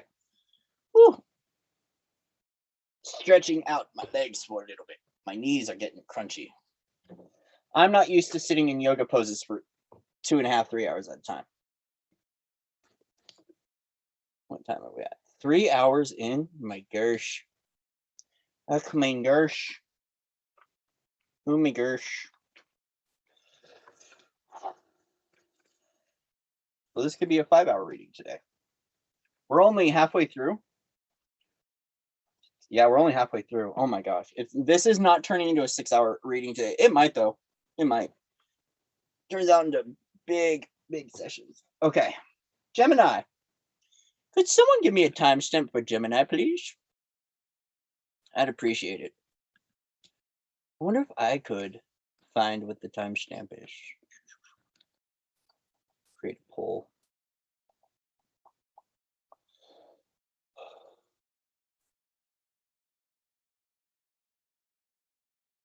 Oh yeah, definitely. Yeah, definitely. That is good. Yeah, the Earth grids. Those are always shifting. Always shifting. Thank you, Peter.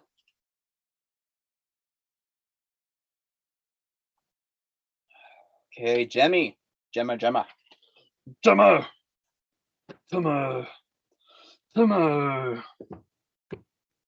That's the way the story goes. I'm Oh wait. All right. I think I need new knees after this. Maybe that walk-on guy is for me. All right.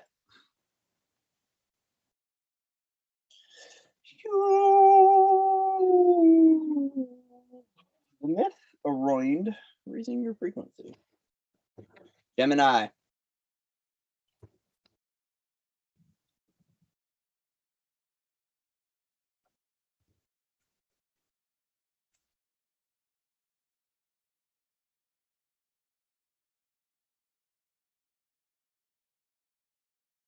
Do I have...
Where did my charcoal disc just go? my charcoal. Where'd my charcoal go? There they are.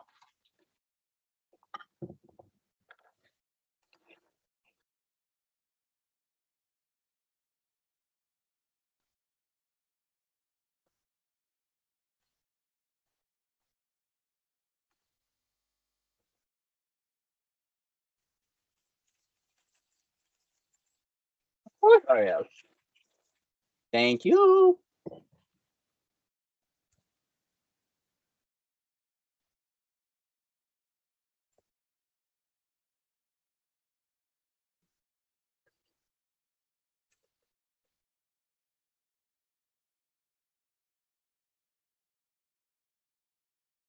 You are never broken, family. Watch your words. Watch your thoughts. You're not broken. You're whole. You are unified here and now, and I trust that. That you recognize the love and the passion that you hold within your heart. There's nothing broken about you. Feelings are feelings, but feelings don't have to define you as broken or any, like, you're a feeling being in a body. Embrace it, please. The love that you hold and the love that you share with the world, the love that's in your heart exists here and now. Find it and keep sharing it. And sometimes love doesn't feel good, because basically the frequency of light or of that love, it brings up a lot within us, especially in regards to love and marriage. Love and marriage, that's the beauty of love and marriage.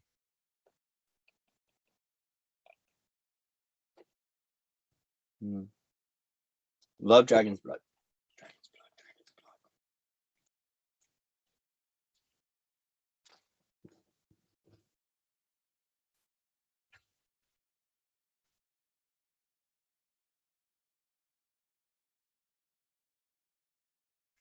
Thank you.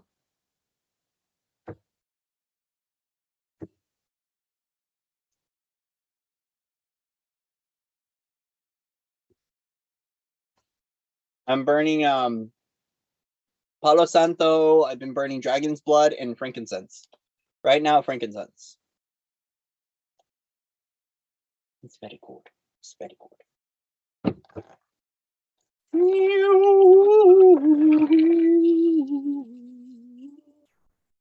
My neighbors think I'm weird.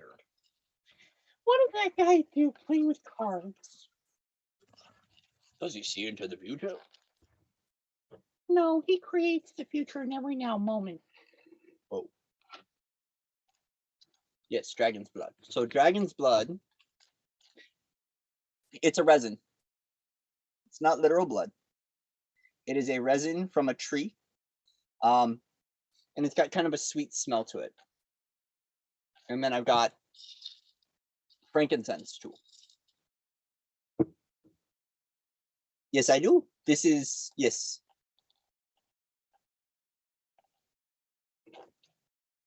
So I want to get some amber resin. That's the next one. That's one I haven't tried.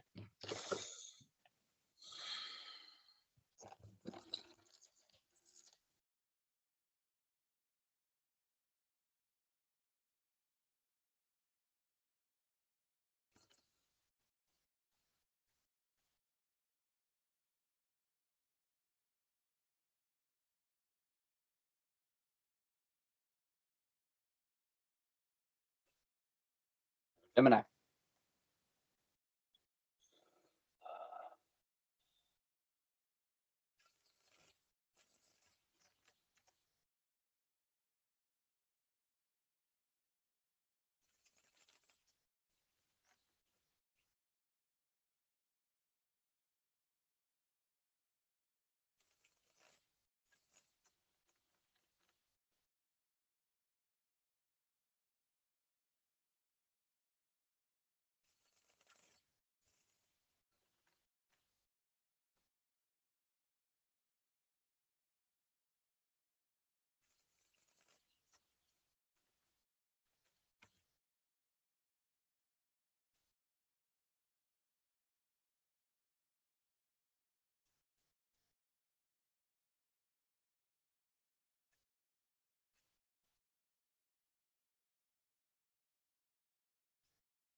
Woo!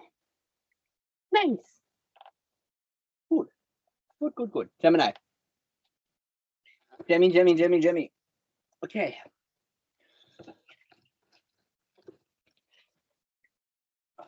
So there's this energy of waiting and this energy of like, what am I waiting for? What are you waiting for? What are you waiting for? Gemini, what is it that you're waiting for? There might be balancing a new routine, or there's been some sort of expectation in your life regarding what is showing up in your reality, what you're looking forward to. There is a little bit of energy of stepping down a little bit, stepping off the ledge, making a decision on how you navigate your own journey, how you navigate your own waffle iron. I'm hearing, which is just my guides being silly because I've got a waffle iron. Anyways, don't worry about the waffle iron joke. About how you're navigating your own journey, how you're navigating your own travels, how you're navigating your own intuitive realms, but about how it is that you navigate the waters of your emotionality and the waters of the divine. With the Empress and the Star card, I like this energy. This is about stating you are your guides. You are those other dimensional versions of you, Gemini. You are the feminine. You are the masculine.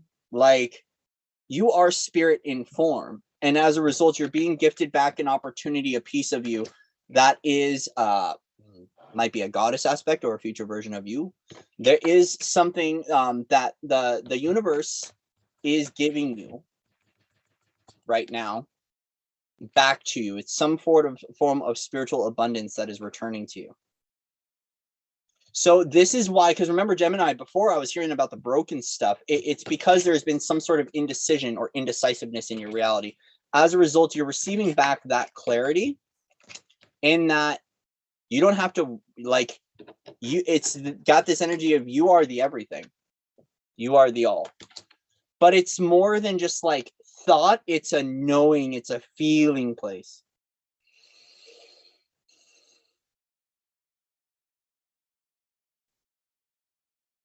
For some of you, you might have been waiting for a relationship or like, where's my feminine or where's my goddess? Where's my empress? You are the empress.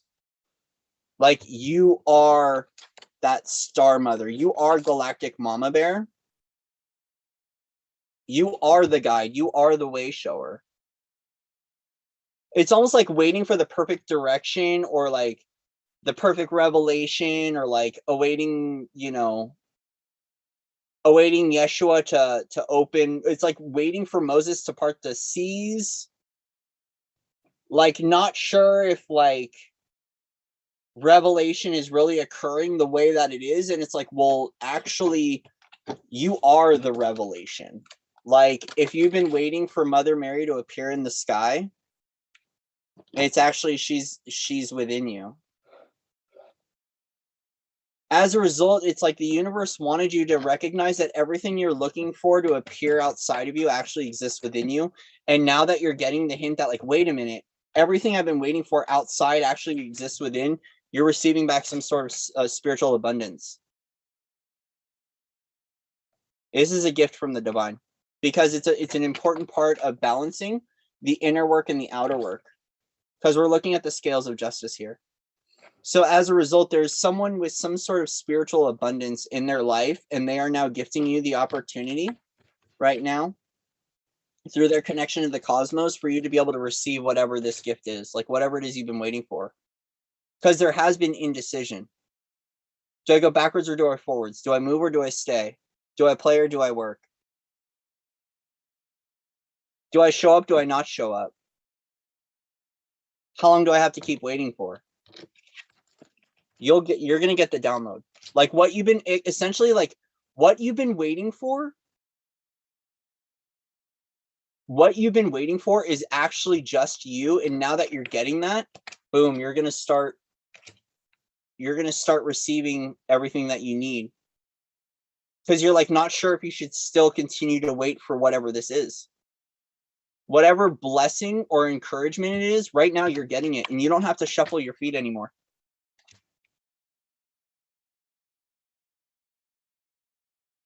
Because it's actually, the only reason it hasn't shown up outside is because you haven't found it within. And it's about finding out that, hey, wait a minute, you are the Empress. You are this galactic mama bear. So for some of you, you are getting a soul retrieval. Some of you, you're getting a soul retrieval. Because everything that you've been waiting for, it's actually, you've just been waiting to come to the now moment to recognize that you needed this piece of you. That's that broken aspect. It's not, it's just you're assembling the pieces of the puzzle. And for some reason, it's like there was, whether it was a waiting period or whatever it was, Gemini, you were waiting for something to return. It's being gifted back to you now. Because we have the access points, or the universe is hearing the sound. And they see your resilience and they're bringing this back for you.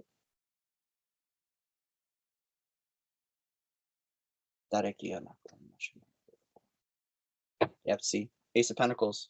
That's the download. That's the download coming in. It's a gift from the divine.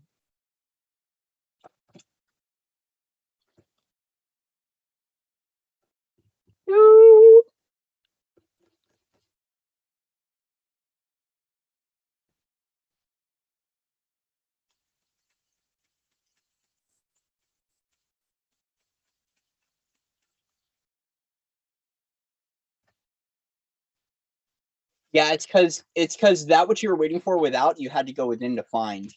So it's about going within and recovering this.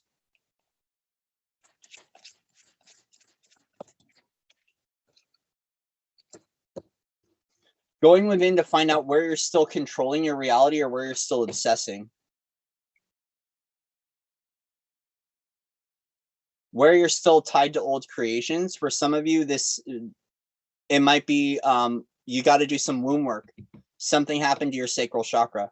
There's something in the shadow, but it's found within, and in the void is when you're going to, it's like you need to go into the void to meet this energy right here, because you're going to find out what it is. It's like you need to face your own mystery a little bit. Yeah, because it is about a return of energy. What's up, Ray?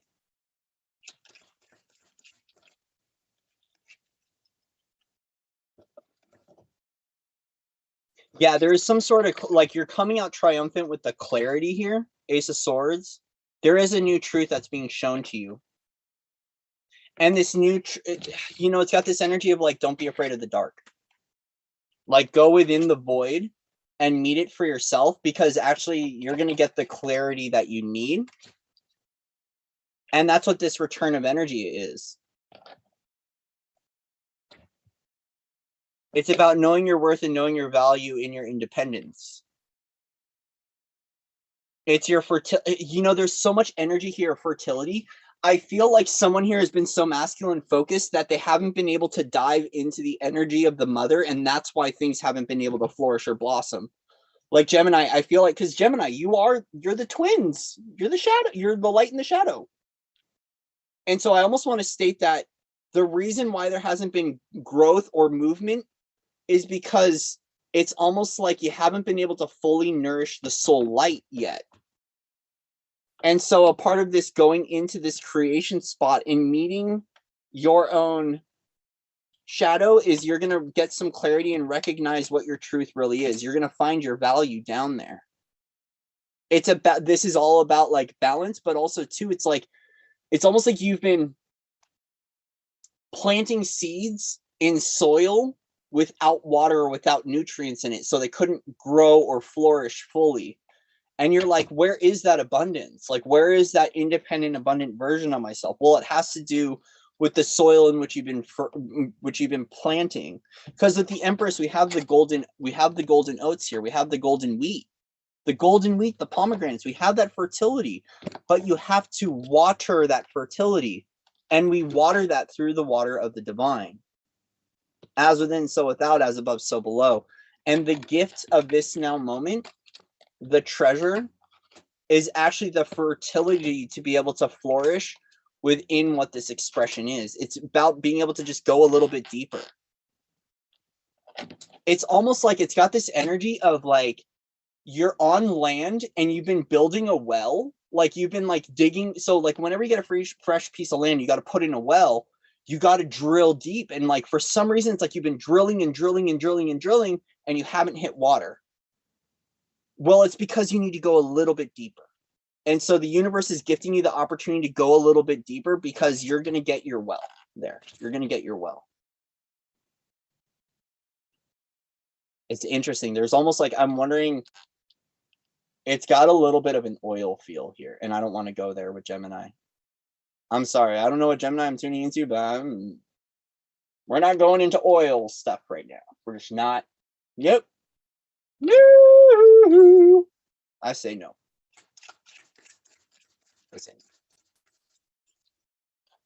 Yeah, see, this is the gift. The gift is the soul nourishment. It's the dove. It's the Holy Grail. It's the soul light that comes in, and the water lily sprouts from the mud. The lotus grows from the mud. You see what I mean? So it's like, essentially, it's like, why hasn't there been blossoming, or why hasn't there been fulfillment? Well, the lotus grows in mud.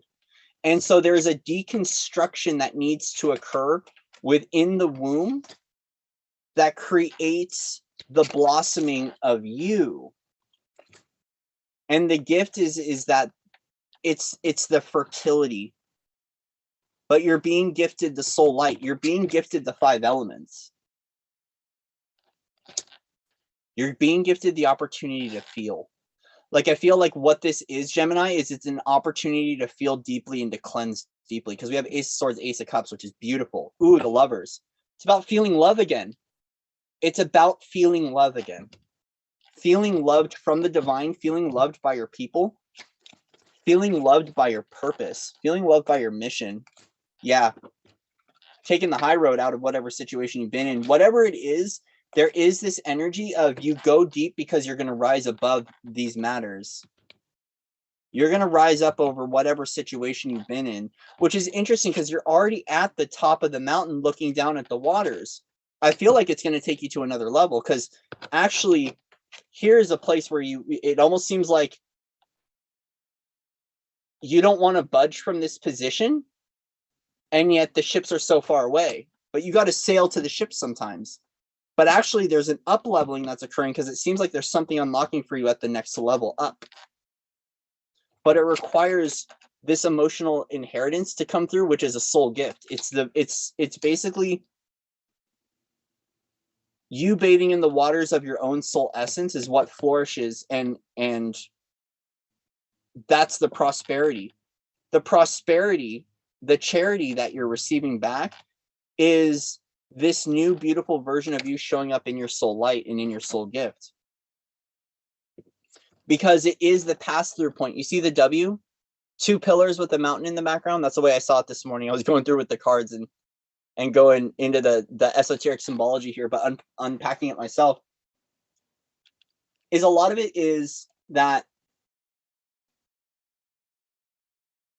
your pathway point to the pillars of creation and the pillars of ascension exists within the soul gift. And so it's almost like, hey, I got to the top of the mountain, I'm done, I've ascended. What do I do from here? Go deeper. Go below. Because you're gonna receive back some sort of fortune from this that's gonna give you a higher narrative or a higher plateau to play with. It's like, I've been going up. No, now you need to go down. That's where the key of life is held. The key of life, and you will rise up above the ashes, Gemini. Yeah, you're gonna rise up victorious and strong. You're gonna rise up having a greater recognition of who you are. It's like, it's got this energy of being able to tame your own beasts, but it's finding freedom in your wildness. But also too, that there's a key of life here. There's a key of life here that exists in this unknown and in this place of going within. So it really is about diving into the unknown within your own form and transcending the illusions or the limitations that tell you that this is not a place that you want to be, which I understand. I understand. I wouldn't want to be here personally. I would not consciously, I don't think anyone in their right mind that I know would want to go into this place. But it's a place where you find your clarity and you find your soul gifts. And it's for you. That's why it's like, where are these things that are supposedly for me? You got to find your fertility again. You got to find your pomegranate. You got to find your star, your true north. It's also too, it's about where you're going to heal the Empress from within you.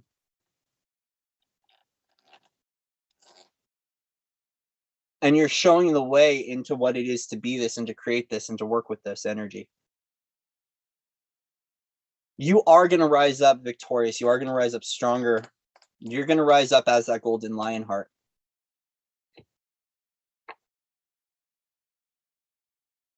But it's about dissolving the old stories of the heart and purifying the heart. It's coming back to a place of gratitude. Okay. So there we go, Jimmy. Wow. Gemini, quite a reading for you. Beautiful.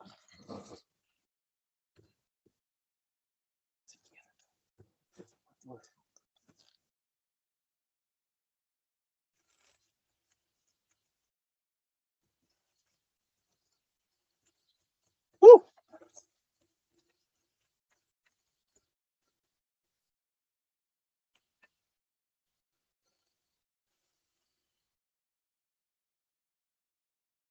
Yeah, we're gonna go for a. Thank you. I'm gonna go for a quick coffee break and a quick stretch. Then we will be back in about 5 minutes, and we're gonna go to Kensa, which would be interesting. So, guys, I love you, and I will be right back. Thank you. Yeah, that was a good one for Jemmy.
everybody. Hello. We are back. I'm not muted. You're muted. Looks like we're having ceremony tonight. My rosebuds came. Okay. Oh, yeah. You're in the temple of the divine. Take off your shoes. Sorry, Mom. I said, I'm sorry, Mama. I never meant to hurt you. I never meant to make you cry, but tonight I'm cleaning out my closet. What's up, guys? Exhibit A. Exhibit A. X gonna give it to you.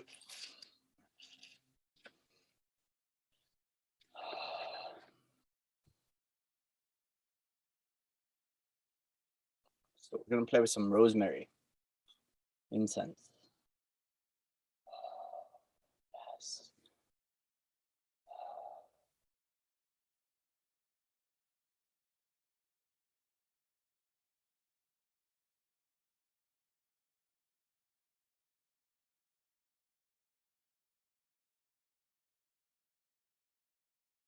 Rosemary incense smells so good. I was guided by my universe to order rosemary incense and a pound of rose petals, or it's 4 ounces of rose buds and rose petals. So looks like we're making tea tonight or doing some sort of ceremony.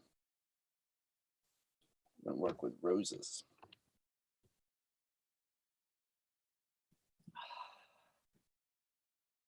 Oh.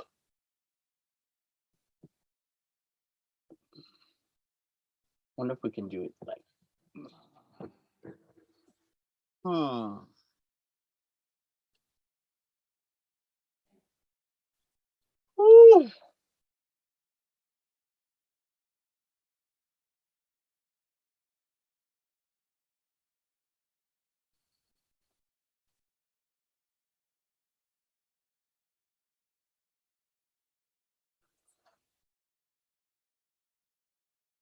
Really quiet. Did anyone notice how quiet it got? Is anyone even in here?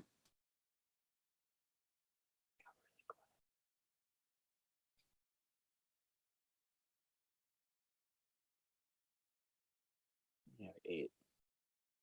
Thank you guys for all your likes. If you feel like the messages resonate and you would like to support, you can go here and support your brother, your sister. So I am a sister too.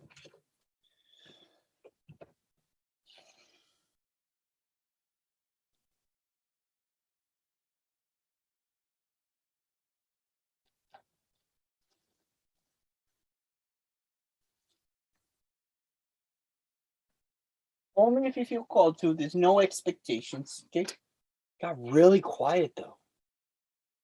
Which is good, which means that we're coming to a place of peace and a place of pause, which means that things cleared out in the field. Is Peter still in here? Peter, where's my timestamp man?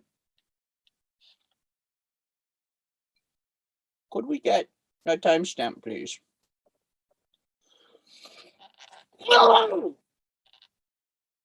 All right. I get so excited when I see Willow. Willow.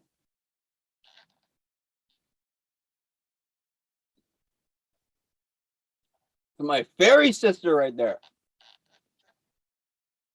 Embodying the Sophia code on all levels. It's a process. I mean, the Sophia sisters have been putting me through it right now. And they're like, we're going to teach you. Okay. And boy, are they teaching me. Especially Mama Bear. Mama Bear's been teaching me a lot. a lot about caring for. Caring again. About just caring. It's about that Nine of Pentacles energy. But like not in, it's like, it's just, we're showing the way for how men can embody the goddess and the priestess and feel comfortable being in that energy. Because like, you know, it's been labeled so many different things, like the energy of the goddess in a male, and like the rainbow, and there's been a lot of like strict rules on what it is to be in a male form. And so as a result, us that are embodying the feminine and the goddess frequency are having to clear a lot of stuff out to remember what it is to be that and to be the embodiment of that and to be a way shower of that. Because there's not really many men who fully, I only personally know a couple who fully embody that energy, because it's usually one that a lot of I see a lot of men staying away from. But we are awakening the divine feminine, right? We are awakening the feminine, and so as a result, there's many aspects of it that we need to embody fully. Okay, all right. It's a repair process. Okay, so we are at 338.10 for Cancer. 338.10 for Cancer. I'm excited to see Cancer's rating. I don't know why, but I am. But we're going to turn on.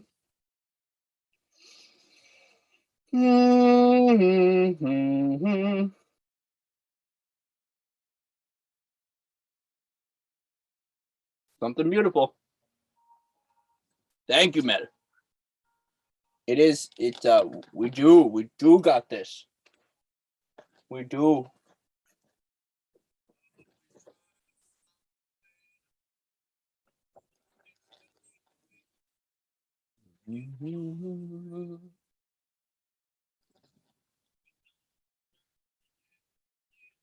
Thank you, Peter. I appreciate you, brother. Love you. Speaking of the goddess, we got the Wisdom Keeper. All right, Cancer.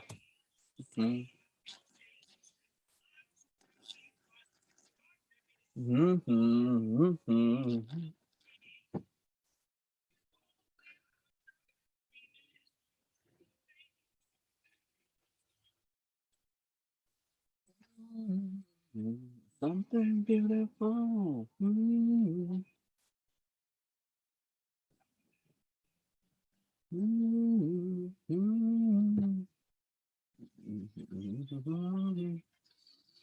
Oh my god! I could smell rosemary incense all day.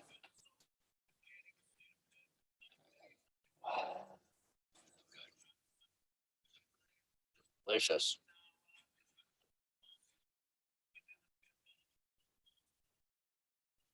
Okay.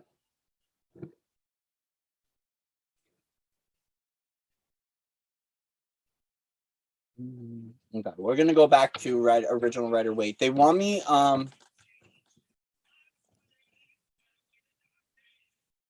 okay, we're gonna do Wild Unknown and Moonology. We're gonna switch it up a little bit.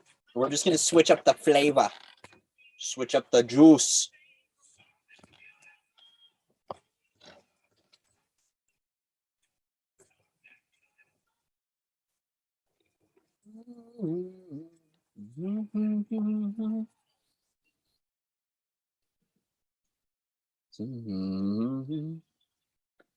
Oh, thank you, Mel.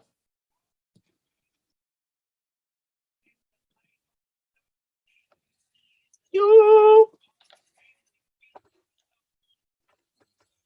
I think we're gonna put away Hermetic Tarot for a while, just for right now.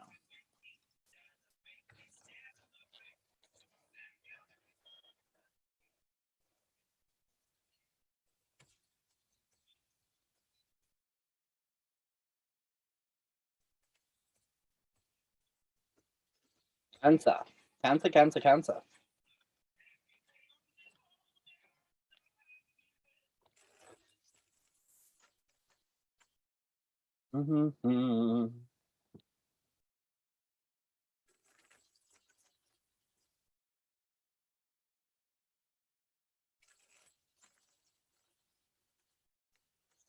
There we go. That's my song. The A-Team.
Daughter of Wands, 10 of Wands.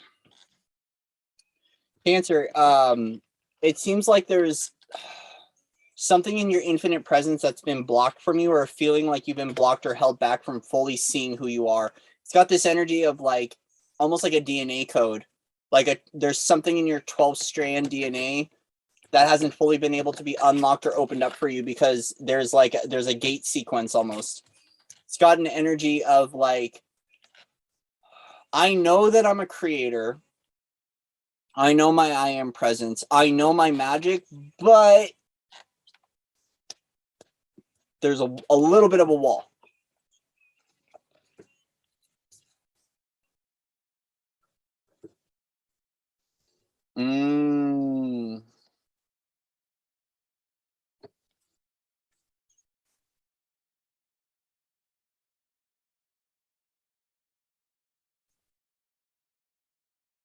Because it's about you reassembling the pieces of your creation. 5 of Wands, 8 of Pentacles. I don't read the cards traditionally with Wild Unknown. They're very kind of like esoteric.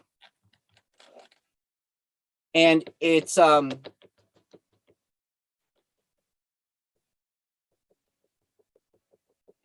it has to do with your source of income.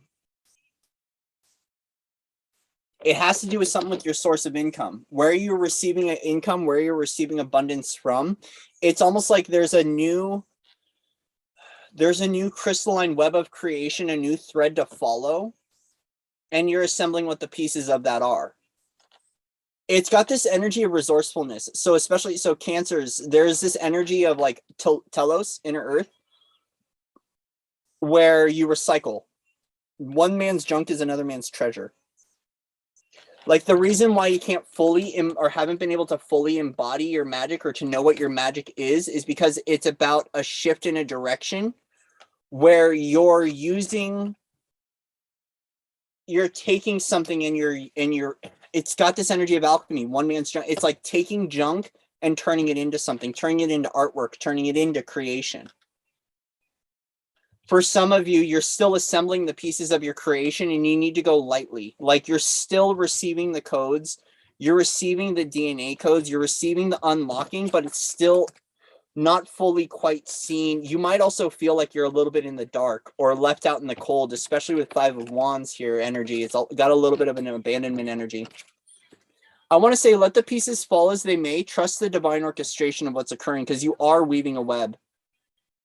You are weaving something, and it's a base foundation for your etheric potential. Like, prosperity is guaranteed, but it's about trusting and letting the pieces fall as they may. So I would say for some of you, don't control where the pieces are as the pieces align, and it might feel chaotic, but they are aligning because it is a part of the crystalline web that you are weaving on your journey. Okay. Yeah, let go.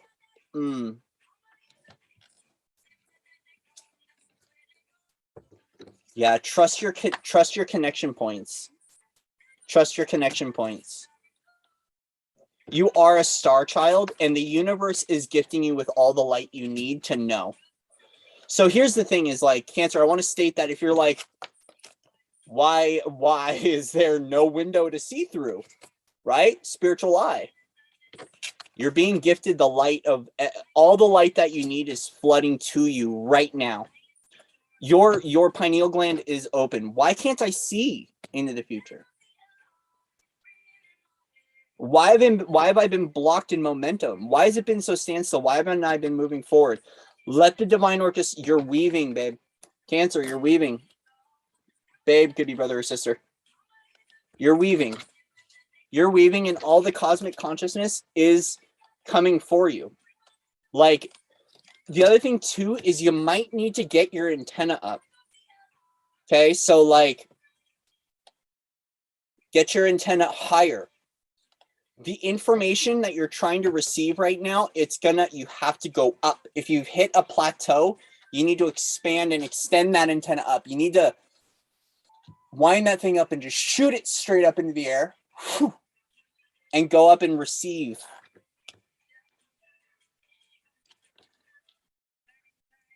You need to fire that antenna up. That's how you're going to know. Because a part of the knowing and belonging is like, why haven't you been able to fully know certain details of your journey or certain aspects of your own creation? Whew. It's going to require stabilizing, balancing, meditating, and work on getting your chakras into alignment.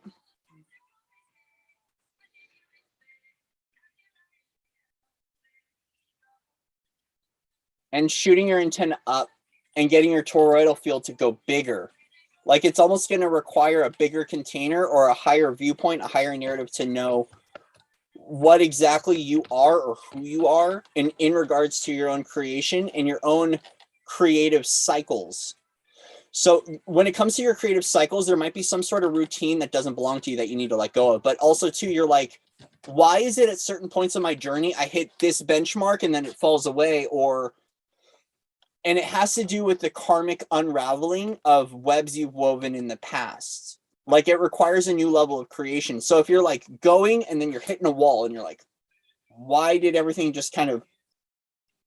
You have to deconstruct the identity. Deconstruct the identity to your creations, because there is some pieces that you need to go get. So some of you have gotten this message that you needed to go retrieve some pieces from an old creation. You need to go get it, because one of those pieces is going to help you to obliterate this. It's going to help you to deconstruct this in your own life. It's about better flow with the currents of shift.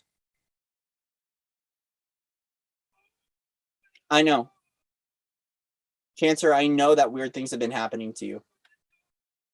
You're not alone. If you need to talk to someone, reach out, because things have been getting weird for me too, but it's okay.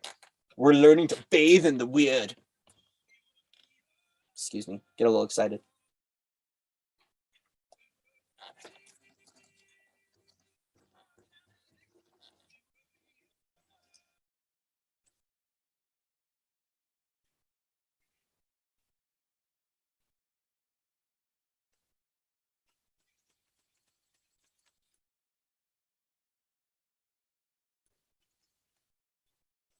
You're being shown everything you're worrying about. You're being shown your stresses right now. And it's interesting. I'm hearing... So the song is called Young and Free by Dermot Kennedy. And it's like, a part of this is that you're being shown your limitations so you can know how to embody your freedom fully. That's why the fence is there. That's why there's like, why can't I see the light of the day? This will crumble once you discover where your happiness exists and where your freedom exists. Because the Queen of Swords, the warrior goddess right now, is showing you where you're still troubling yourself.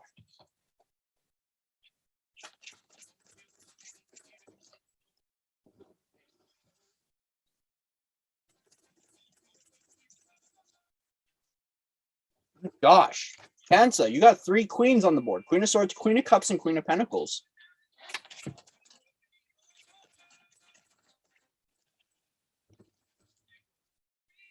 Yeah, it's about walking away from the old creations. Okay. Old emotions, old creations, and it's about walking away from those things that no longer serve. It's almost like it's almost a little bit of an energy of a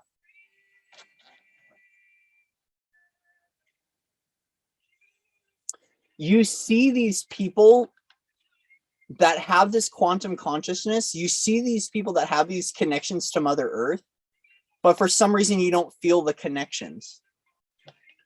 And it's like right now, it's almost like you want to walk away from the entire experience because you're like, everyone's talking about multidimensionality. Everyone's talking about Gaia. Everyone's talking about these things, but I don't really feel it. Why isn't it that I don't have these? It's like, almost like I see that people have these abilities. Okay, I see people have these abilities. Why don't I have them? And you're like, I'm ready to just walk away from the entire thing. But I feel like it's also, too, it's about starting a journey where you're discovering what your abilities are. Because your ability, yeah. So I want to say true and false is still an ego game. That's still duality and still playing in separation. There's the one true source light. And I feel like that's the thing is there's that, even me saying one true source light is still playing in the duality. So it's clear that it's about the original creator of your soul and coming back to that connection of what your, also too, for some of you, God, the energy of God might be getting in the way. But on this journey going forward, walk as peace, because there's the white rose showing up again with the Omega. The waters of the divine have your back. So the essence of you does have your back right now. But it's about the energy of folly and play. I feel like you have to play with your spiritual gifts and play with your spiritual abilities rather than seeing it as work. This is that old routine. I feel like your viewpoint on your connection points has felt like work. And you need to come back to how do you play with your gifts and abilities? Because it is about the energy of play. That's what's going to extend you higher up because it's going to lighten the mood. It's going to lighten the mood. Yeah, I'm hearing where is the love? The love is within you. So I'm hearing the song by Outkast, Where is the Love? So collective energies might be getting to you. Your magic is on your throne of light, but you have to step on your throne of light.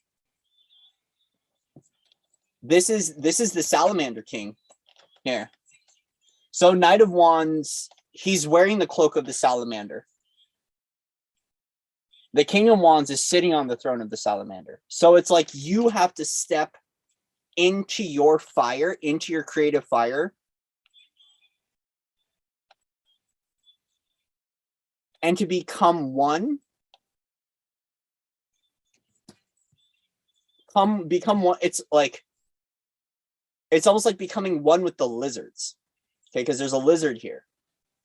But that to me is a salamander. It's like, so for some of you that have an elemental connection, connect with the energies of the salamander. It will help you.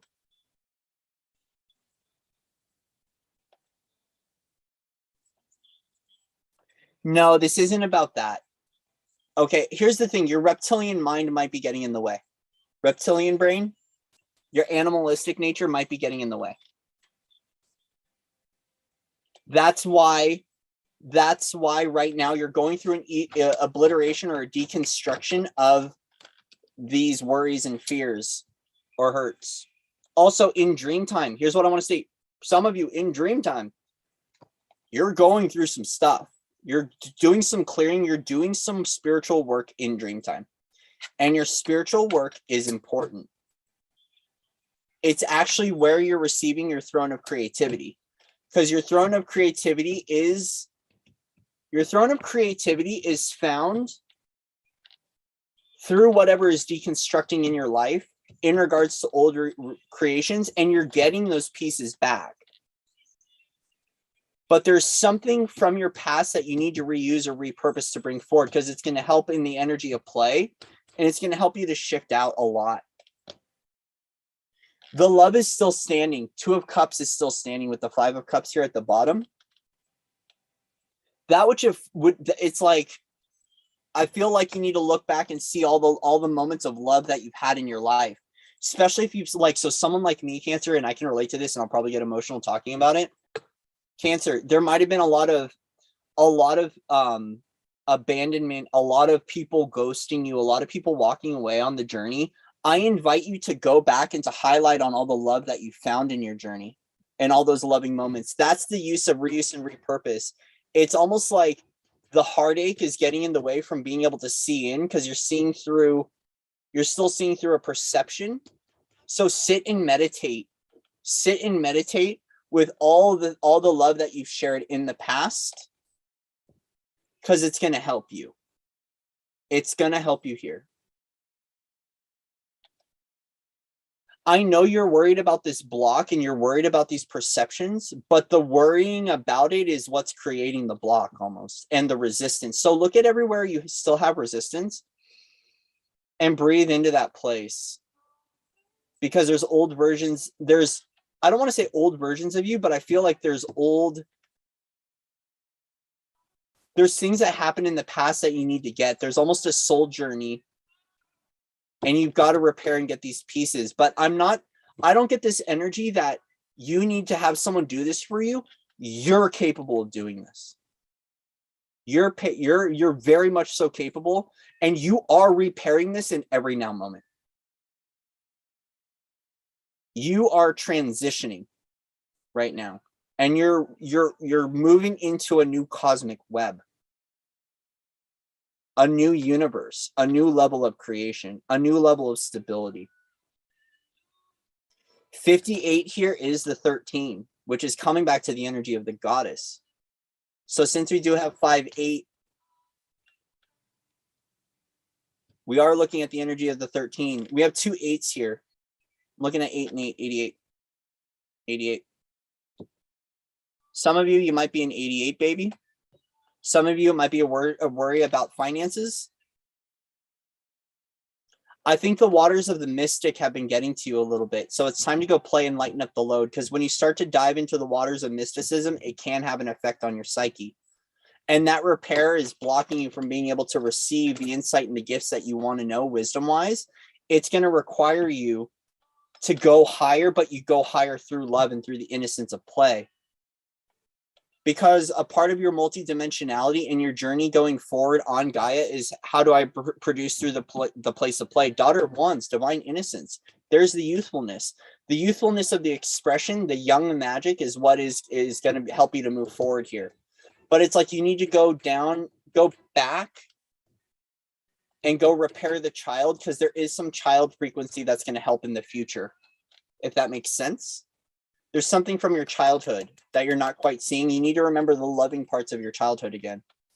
Highlight and focus on those memories and repair those pathways.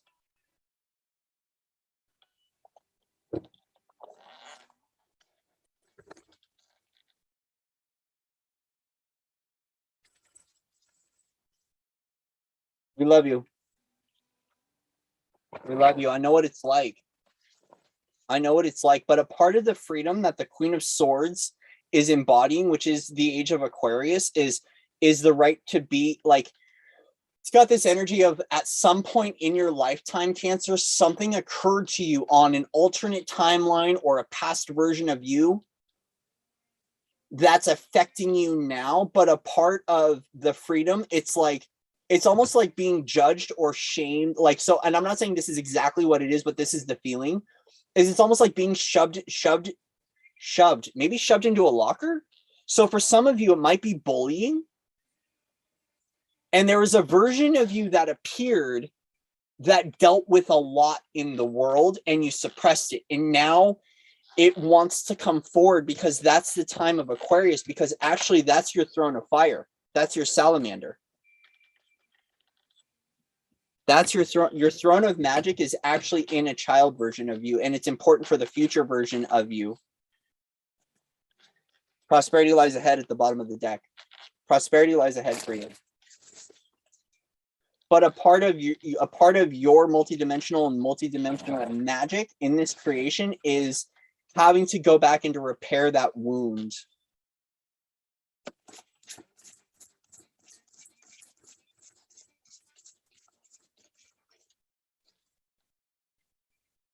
Yeah, because once again, there's something that needs to wrap up. Conclusions are in reach. Full moon eclipse.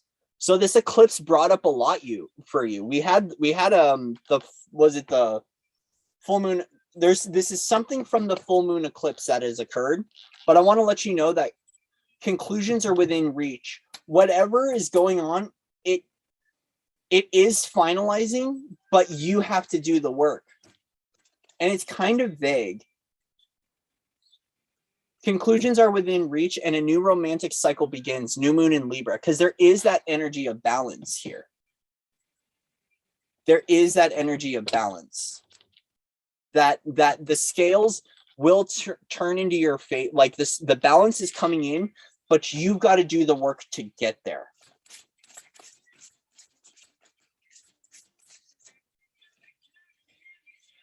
Yeah, dude, you're so close to Gibbous Moon. You're very close to achieving your goal. Cancer, you're super close. It's within reach. There's just something from your childhood that needs to be cleaned up and needs to be rewritten in your life before that. It's like, so yesterday I recognized that for myself, and I'll just get personal here as a personal message. I did a reading last night that I haven't been able to post yet. And it was in regards to this. Like, it's like kind of like having your face against the glass and you're like, why can't I get beyond this point? And it was about for me, it was about the energy of coming back into divine innocence and joy. Because the reason why I've been feeling stuck or why there has been a wall was because the new pathways I was on require me to be in my joy and my innocence, not to be in this past thing. And so it's like there's almost an energy of the past that's carrying into this present moment that can't carry forward. So as a result, you're reaching a conclusion to a cycle and you're very close to achieving your goal. But there is something that needs to be repaired, but it's being repaired in dream time. So for some of you, start journaling on dream time. Remember that you can remember your dreams. Start doing a dream journal. It's going to give you some insight into your multidimensionality, into your truth, into your clarity, into the insight that you want. And it's also going to facilitate in being able to walk away from a lot of things.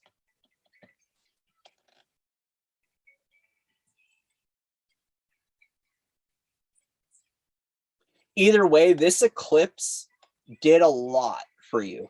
There's something about a lot came up for you, Cancer, during this eclipse passageway, and it's finalizing right now. I came in like a wrecking ball. Yep, you came in like a wrecking. Yeah, there is something with love in the matters of the heart here. It's shifting right now in every now moment, and you're getting closer to finding out what this is. See, a new start is coming. New moon is here. It seems like you got to go to the dark side of the moon a little bit, though. So it's like, it's an energy of like, you got to see beyond the veil. It's not, here's what I want to state for Cancer. It's not where you think it is. You got to go behind. Does it make sense, Cancer? That's like a very specific message for some of you Cancers, is it's not going to be like, it's got this energy of like the secret menu at McDonald's or the secret menu at In-N-Out. If you've ever been to In-N-Out, they have the secret menu. It's like, it's not as simple as just going up to the menu and ordering a Big Mac. Like, you gotta go the long way around. Does that make sense? I know I'm cluing Cancer into something here, and you'll know it because I'm not quite sure, but I want to say it's on the dark side of the moon. Okay? It's on the dark side of the moon. Or it's on a part of your pathway that isn't fully illuminated. Like, it might be something it's something that occurred in your lifetime, but it's like, you can't take it at face value because there's something that deeper happened. Okay, Cancer? Thank you, Cancer.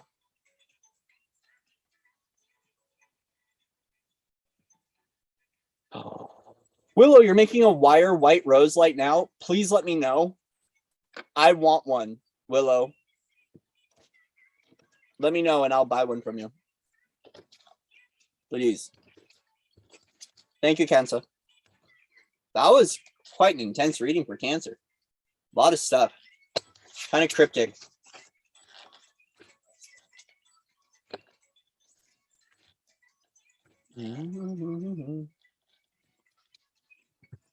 Cool.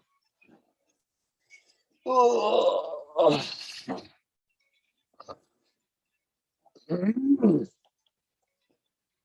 Cancer, you've got this. Okay, we're on Leo now. We're on Leo, kind of. Almost on Leo. Leo. Gosh.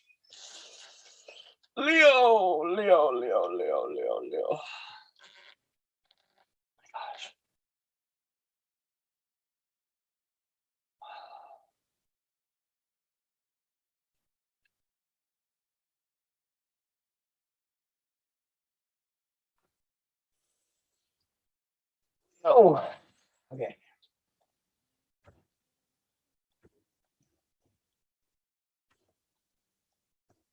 All right, Leo.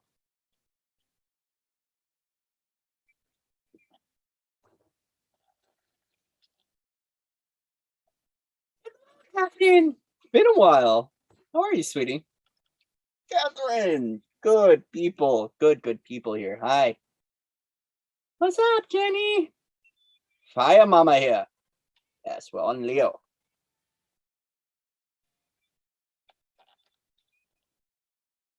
Please. The wizard is never late, Catherine. You're always perfectly on time. You're always right on time. You're never late, sweetie. Wizard is never late.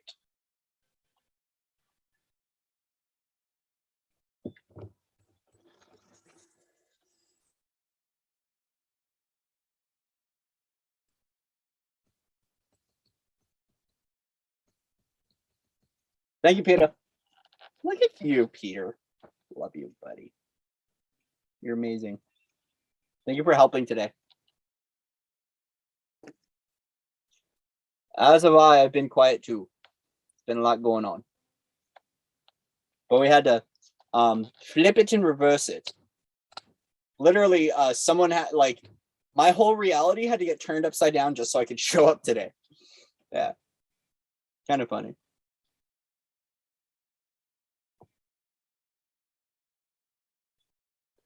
No, I want the okay, Willow. Ruh-roh, Rio. Ruh-roh, Rio. Ruh-roh. I want the white rose, Willow. It's because of there's been a lot coming in with the white rose. I am very Merlin-y, but things are transitioning for Corey and his initiations. So white rose would be wonderful. Thank you. You let me know how much and I'll just email me or message me on Patreon. Okay, Leo. You glorious man. You glorious, glorious, glorious man. You glorious woman. Leo.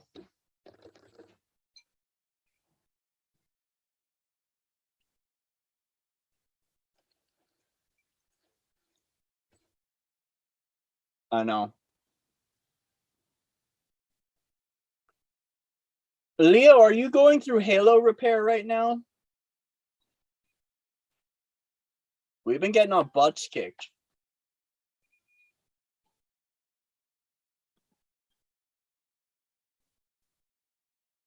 Leo, yes, she knows. She knows the hype over Leo. Not because I'm a Leo. We got broken halos. It's okay. You're getting repaired right now. You're not broken though, sweetie.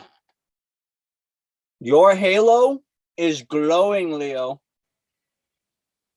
You have to remember it. Mm-hmm. Mm-hmm. Pomegranate helps, Leo. Pomegranate helps. Mm.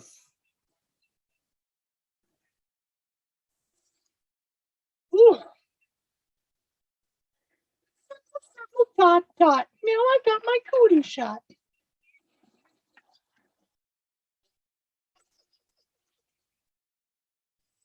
Leo's got cuties. Ew. Are you sure? Dave, are you still here? Dave's not here, man. No. No. No, I'm not Irish. Everyone has a halo. We're all angels. We're all everything. Sometimes what we need is we need a little cherubim to come up and to just put it right there. He just comes in and goes, there's a halo for you. Yay.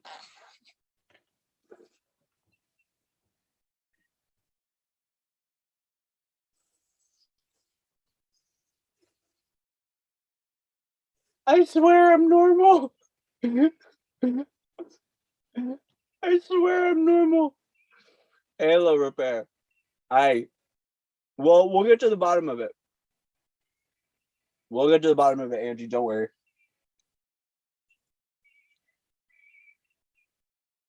Yeah. We got halos. We got wings. We've got tridents. We've got swords. We've got crystalline cities. We've got crowns. Ooh. If you guys only knew how adorned you are. Alexa, I love you. We're having fun. All right, Leo.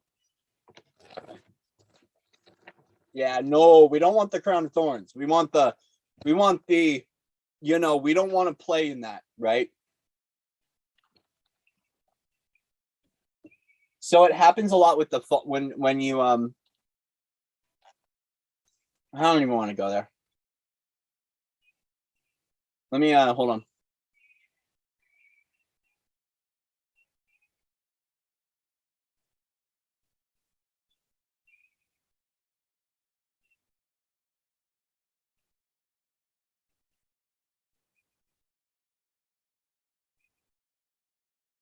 You say adorable. Yes, I said adorable. Door able. Able to get through the door.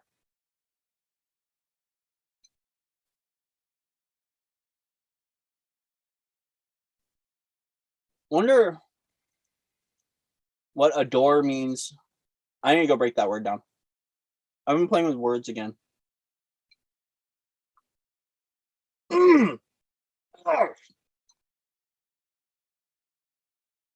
Intensely normal. Totally normal. We're so normal, it's weird and it's right. All at the same time. All right, cool. We ired. Okay. Leo.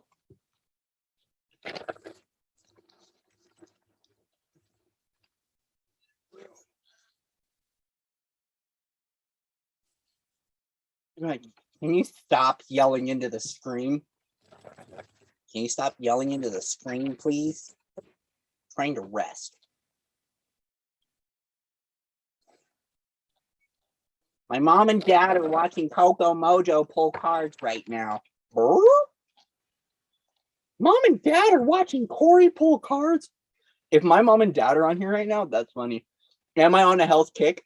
I am on a health kick. A little bit. I mean, kind of.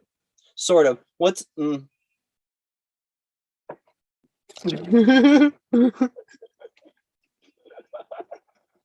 love it, Alexa. Yeah, so I am. I'm getting healthier. So it was about a week ago.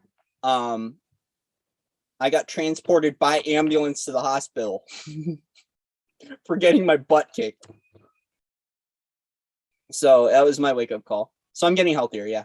But it's about balance. Like last night I had banana pancakes. Last night I had like hash browns and banana pancakes. And I kind of had to tell my universe off.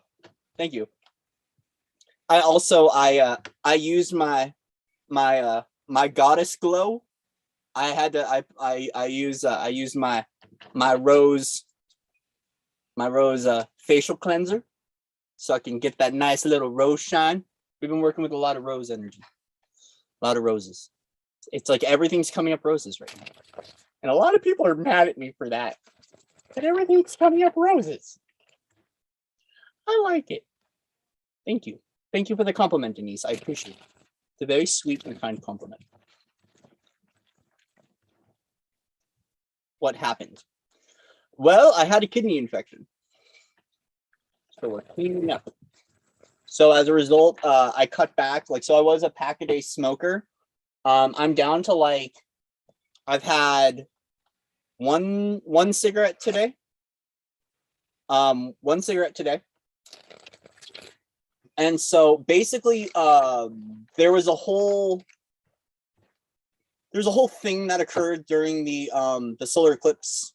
And as a result, during the lunar and solar eclipse, there was some stuff that went on, and as a result, the deconstruction of that from our realities caused my body to backfire. My body gave up.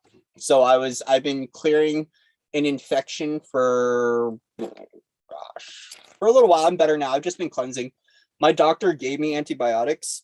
I took it for 1 day before my universe said stop, and the rest has just been drinking water, and eating as healthy as possible. Thank you. I needed to do it. So it's been affecting a lot of different things. So cleaning up my life. Yeah, getting everything back on track. That's why I've been offline. Been taking care of Corey more. So it's good. Also a lot going on. Okay. All right.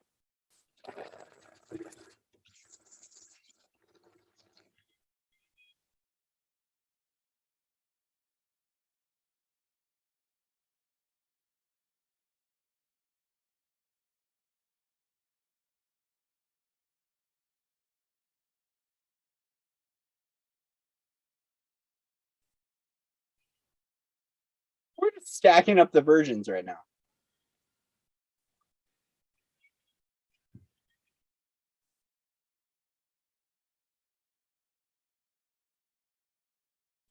Okay. I like you guys. Thank you. All right.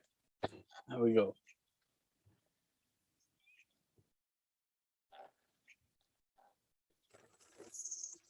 Oh, Leo, I like this for you. Leo, you're stepping up to the plate a little bit, Leo. All Leos, man.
Man.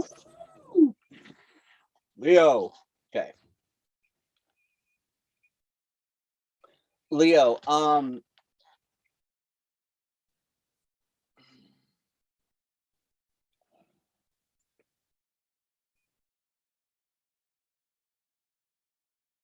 right, Leo, here's what I want to say to you.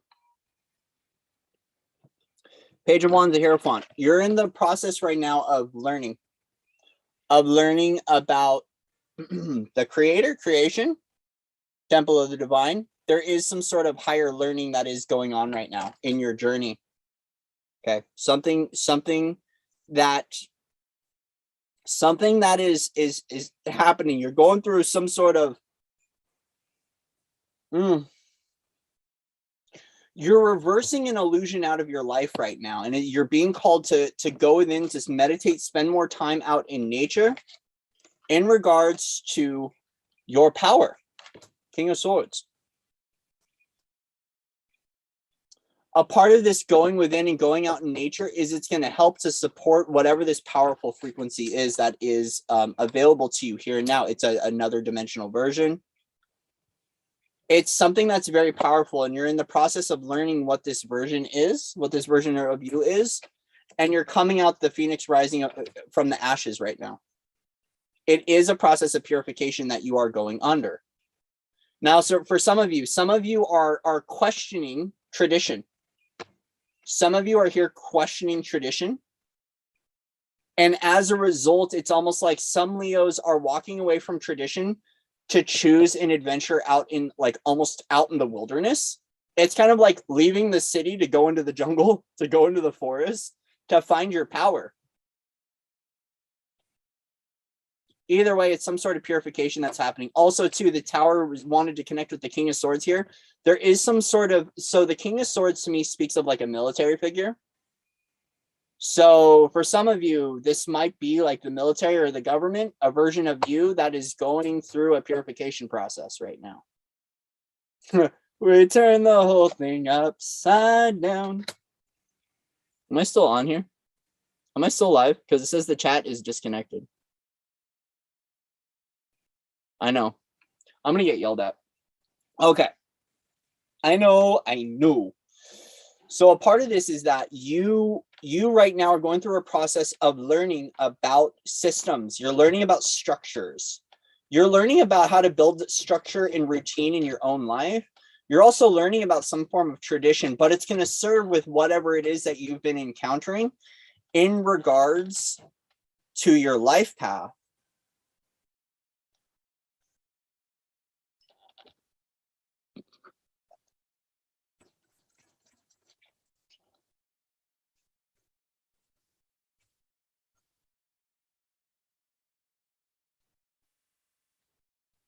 So it's a part of you coming into this higher dimensional version of you, like a high priest energy.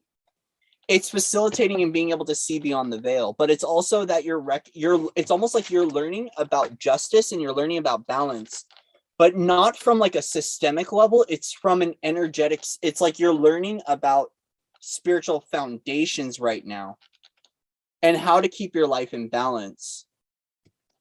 11. 11. You're finding what your pillars of creation are, especially with the Tower card. Rising above the two pillars. You're recognizing your stance in balance. Yeah. Whoop. Pluto. Yep.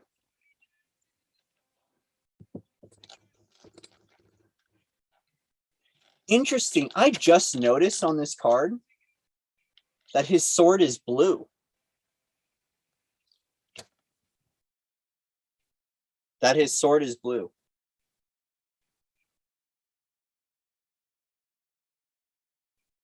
For some of you, Leos, you might be having an encounter with a Libra.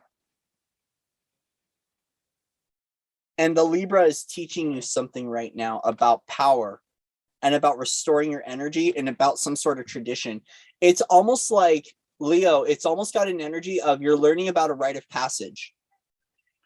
But as a result, you're going through this energy of deconstruction, reconstruction. It's like the empire falls, the empire strikes back. The empire falls, the empire strikes back. Either way, you're on an initiation point into whatever this higher teaching or higher learning is. And it's in regards to the Empress. So we're looking at Galactic Mama Bear again, Star Mama.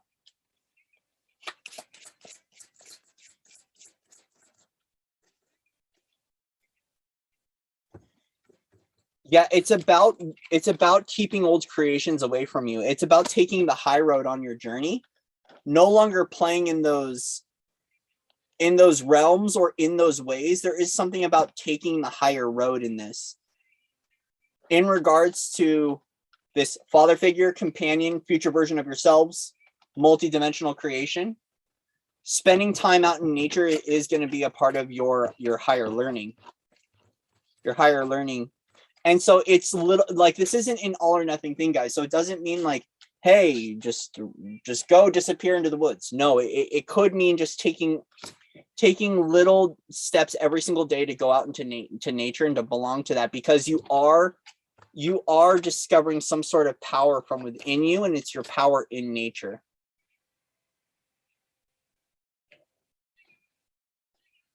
See, we have the Hierophant doubled here right now. So we are in the energy of higher learning or the higher self, higher teaching. You're learning some sort of higher teaching right now. It's almost coming into your priesthood or your priestess energy. Like I was just talking about. No, I'm not a Leo. For some of you, you're learning about culture and tradition and the judicial system and how it's been affecting you. Like you're starting to recognize, for some of you, you might be recognizing how much school has influenced who you are today. And as a result, these old stories, you're rising up from the version of who you were and rising up into who you are. And that's the initiation to go within and really find where your power is, because it's an important part of your journey here.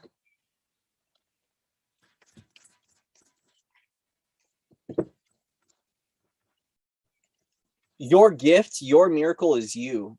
The gift is of this, like your journey and the high road, everything going on, that's the gift from the divine. For some of you, you might be receiving a gift of some sort of something from an emperor. The gift might be the key of life, because we have the Ankh here. The key of life. Your gift might be the key of life. The key to your alchemy. The key to why you're here.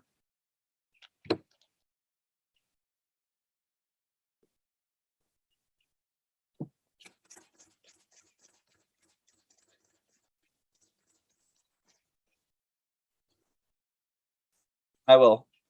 See, we have King of Swords twice here, guys. So we've had here, there is a amplification on Hierophant and King of Swords. So there is something about this very powerful version of you that you need to find within. But it is a process of repair, and it might feel cyclical, like tower falls, tower rises, tower falls, tower rises, tower falls, tower rises. Either way, you're finding something out about your power. Go spend time out in nature to find out what this power is, because you're being a gift. You're going to be given a gift on the high road. There is something that is going to be revealed to you in the forest or in the trees or with the wilderness. It's a download from Pachamama that's going to help you with whatever this is that's going on. Dude, we have the Hierophant, King of Swords, Hangman showing up double.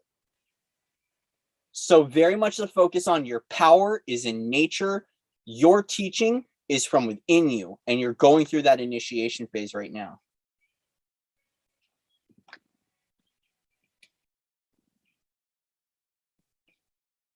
My chat just completely shut down. Is anyone still here?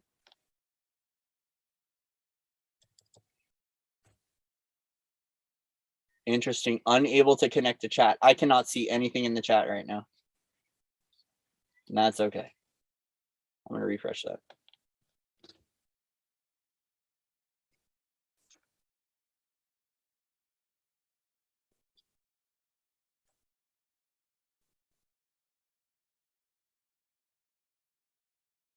Hello, Karen. Karen Lee.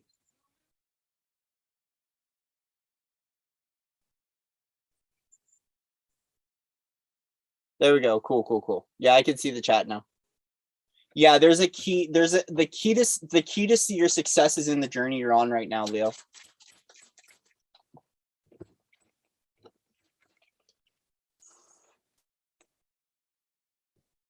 Your freedom is in your self-worth and self-value, Leo. Your freedom is in your self-worth and self-value.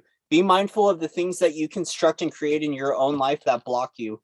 A part of the reason that the tower keeps coming up and open is you might still be creating things that create a sense of stuckness in your own journey. So it's like, it's got this energy of you're going to keep purifying the mind until you really know who you are. It's a part of your initiation. It's like, a part of learning about creation is giving you the free will to create and then to encounter your own creations. Like, it's got this energy of like, here, let's just, which is just the gift of life.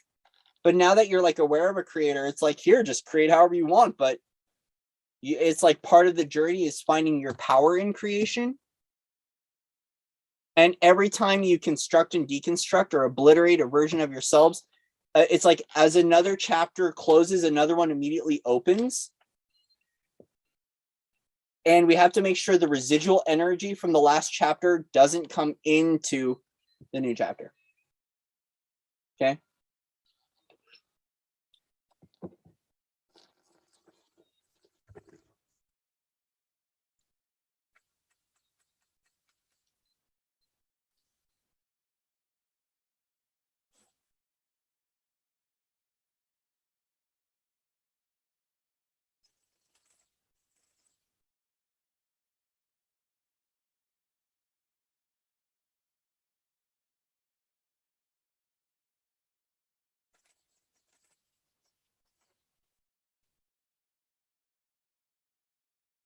Okay, Lily.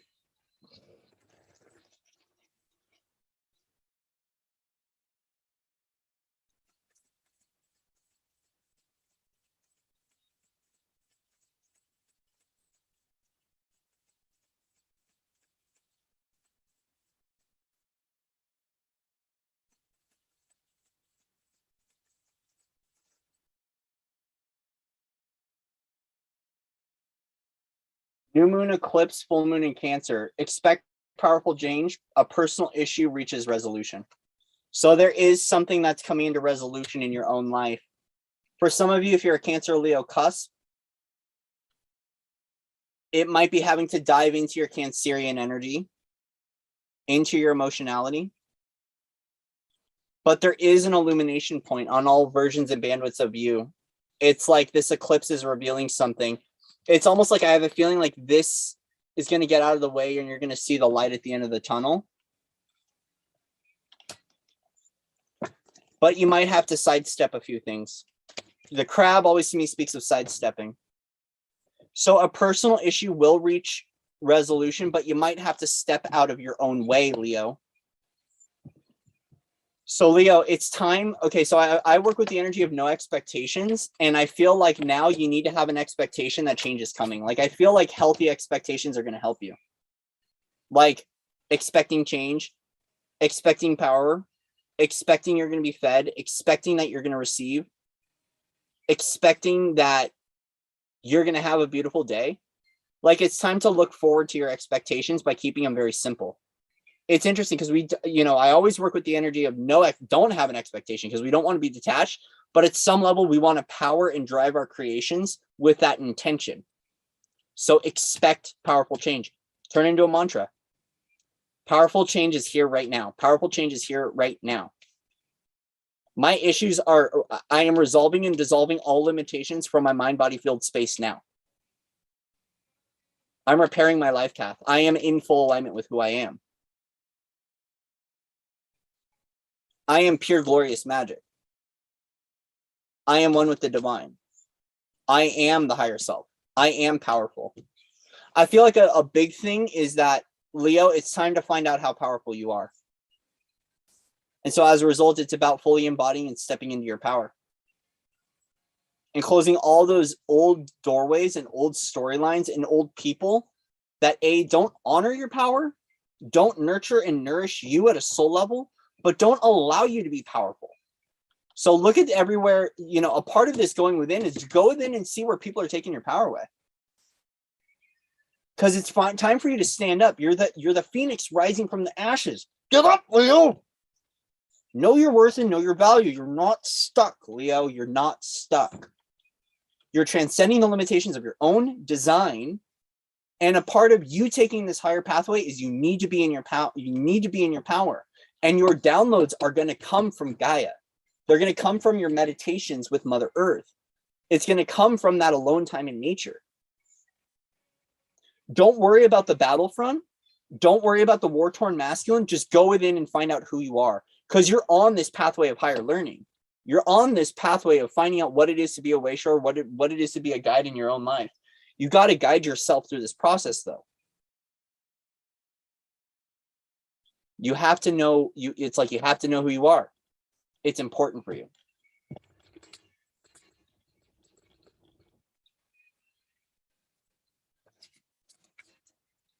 Thank you. We are done with Leo. Closing out all those doorways from Leo right now. Thank you, Leo. I love you, Leo. I love you. We just need to get the thorn out of your paw.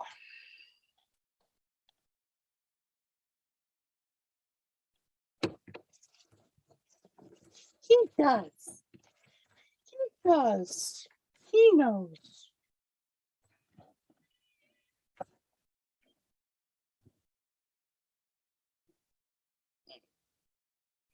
How's everyone doing? You're welcome, Angie. You're welcome.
Hey, Red Rover.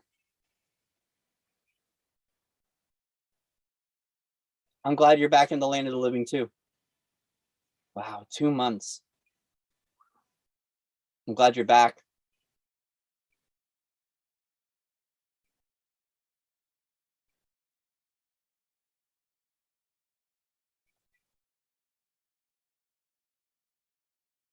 Okay, bajo no quiero.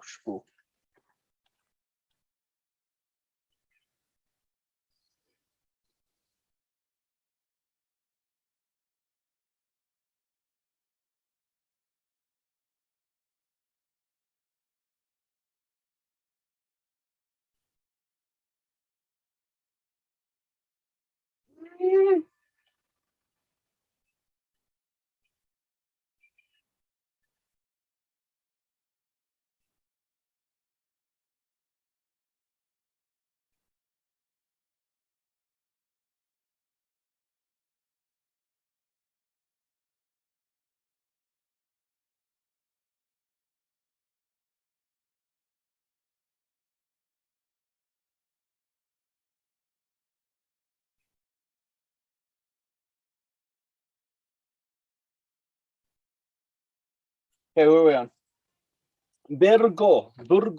Virgo. What's our timestamp for Virgo?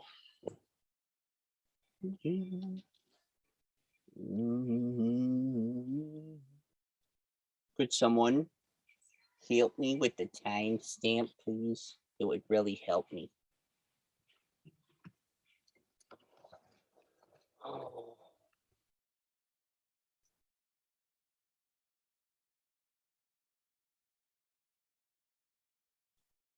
Oh, 4:44 on the dot. Virgo over here building foundations. All right, Virgo. We're at 4:44. I need a little bit of pomegranate.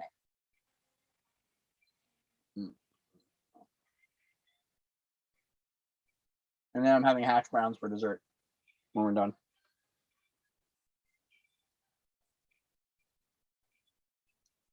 Very well, Red.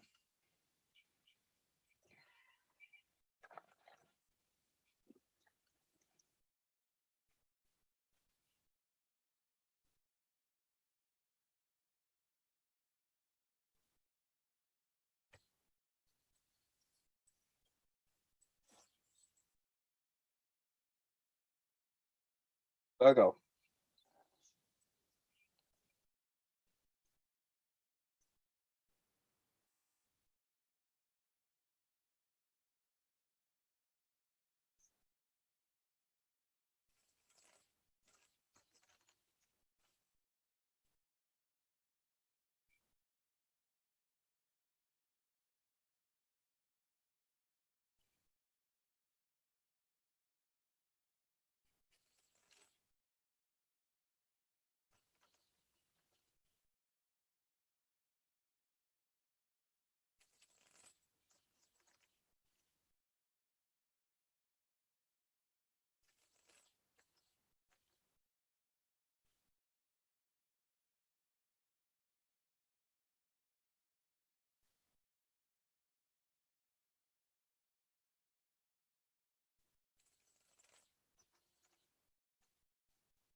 Virgo.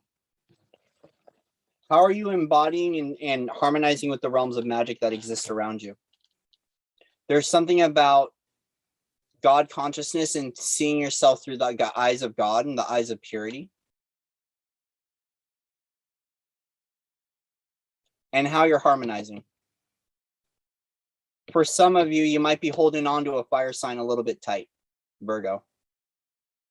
You might be holding on a little bit.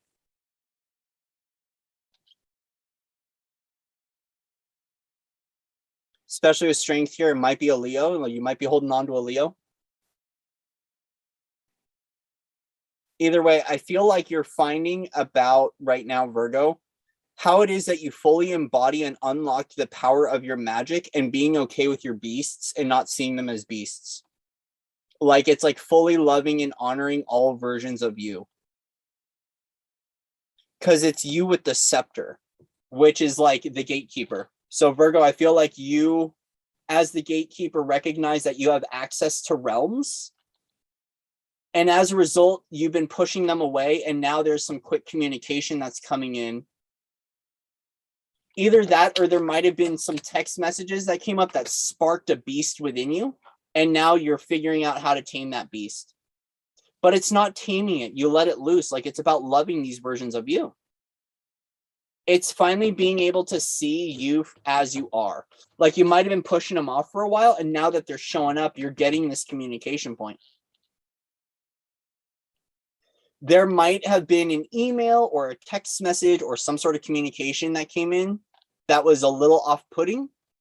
And now as a result, you're finding your power. You're embodying and harmonizing your power. Like it's almost like the communication brought in some sort of huge activation for you or something, or a remembrance. And now you're like, how do I tame this? Well, you'll love it.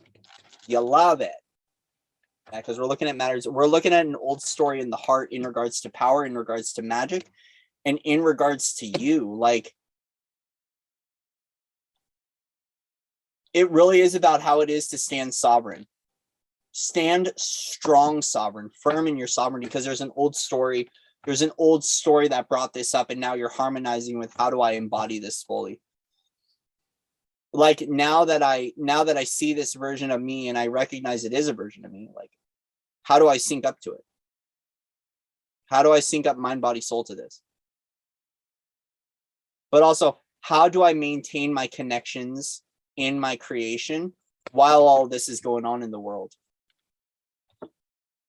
It's almost got a little bit of energy like Virgo. You see all the pain that's been occurring in the world, and you're like, how am I supposed to embody all of this really beautiful energy when other people are hurting?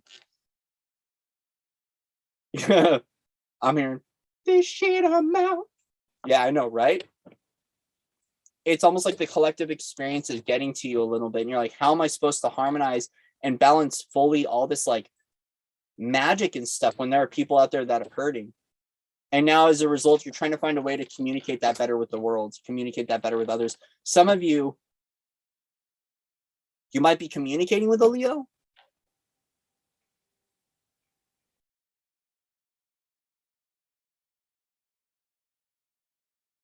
And you embodying this frequency fully is helping helping others to embody this. Like Virgo, I feel like Virgo, whatever you're doing, you're helping Leo out.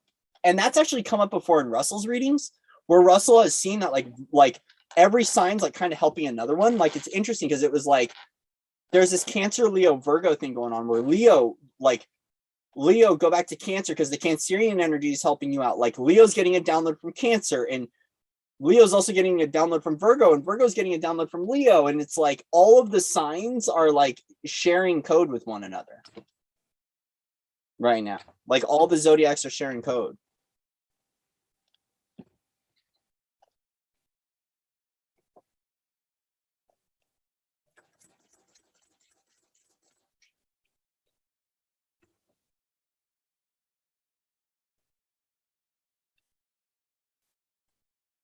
Sorry.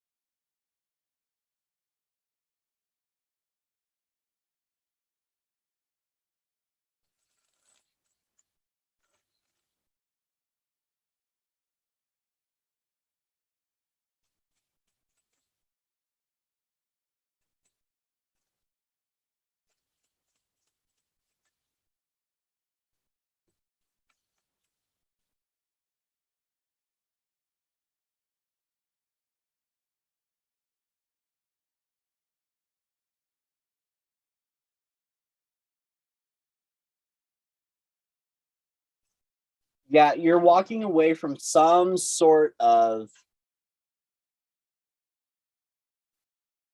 energy that doesn't feel good to you. That's what I want to say. You're walking away from some sort of Pluto energy. You might be walking away from a Scorpio, Virgo.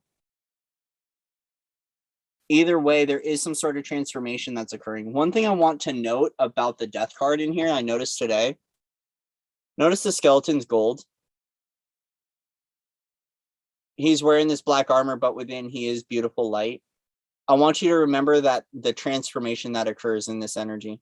It's like being able to see Scorpio in the light or being able to see Pluto in the light of all that it is. Because, you know, this kind of has a little bit of a collective feel and almost stating like everything that's going on in the world. I think it's like It feels like, Virgo, you're looking for the light in this situation and the awareness. And how do you communicate that freedom fully? Because there is a lot happening in the world. Hello, Green Goddess.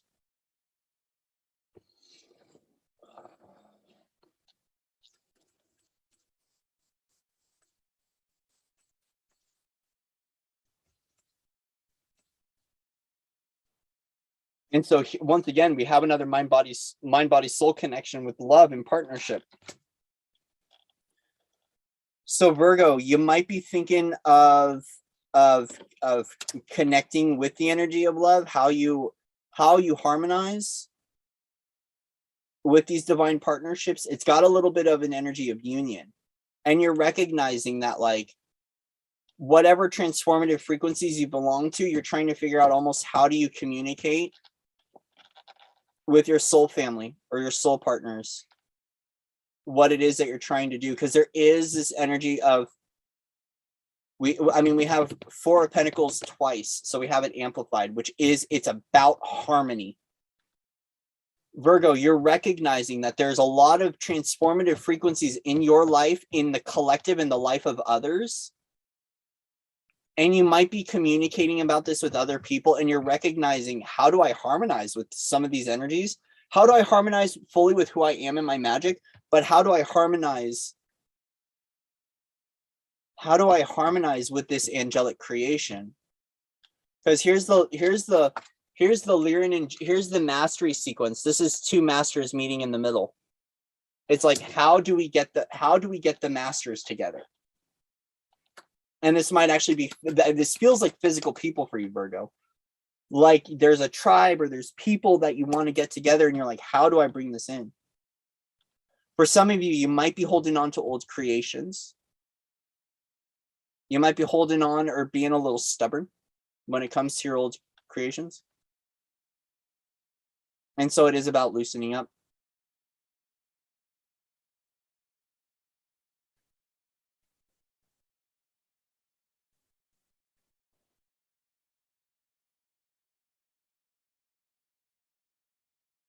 Either way, you recognize that Virgo, for you, a part of your transition point is you recognize you don't belong in the city, that you're better off on the fringes or on the phrase.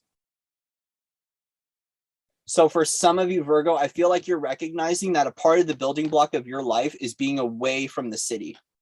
Like almost kind of got an energy of going out into the wilderness. But like, I feel like you're fully recognizing that your magic lies beyond the collective. Your magic lies like in the realms outside of societal norms. And now it's, how do I navigate and operate and find strength and value in that? But also, how do I communicate this to the world? Because this is a quick communication that's coming in. And as a result, whatever is coming in, it feels like it's going to be a quick transformation cycle where you walk away from a lot of old duties and old injuries, because you're harmonizing to some sort of new love or new partnership in your own life. And it is balanced. It's reciprocal. And it is a mastery key. So it's almost like you're recognizing something about a future version of yourselves. You're reviewing in your life how you belong just outside societal norms. And now it's like, okay, now that I've like found this place of happiness, how do I harmonize with that? And then how do I harmonize with others that feel the same? For some of you, you might be trying to find people in your own city that share these gifts and qualities of you. And you're trying to find out where those partnerships are, because you really want to walk away from the old collective scare routine. And so as a result, you're trying to find a way to harmonize with people in your own area.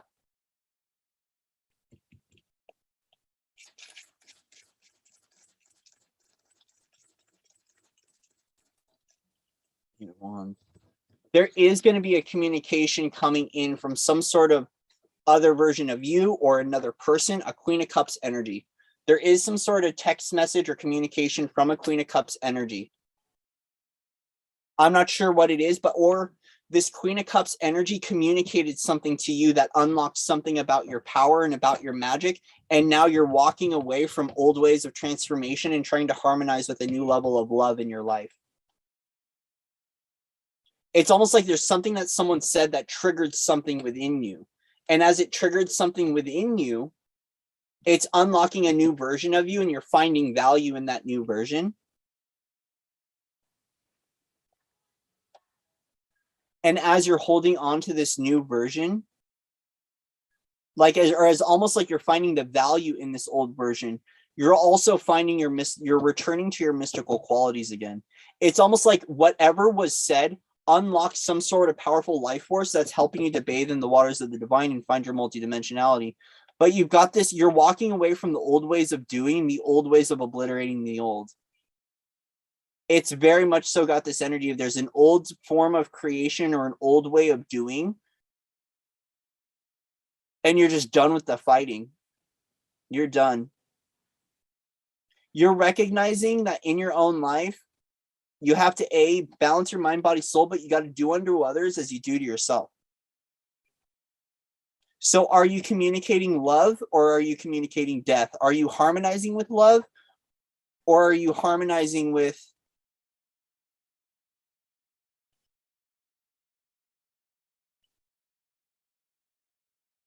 it's interesting. It's almost like, do I harmonize with love? Do I harmonize with reciprocity, or do I harmonize with my own like divine royalty? Like it's got a little bit of a choice of like, do I sit alone as like the king of my own jungle, or do I go play and unite with others? Because there might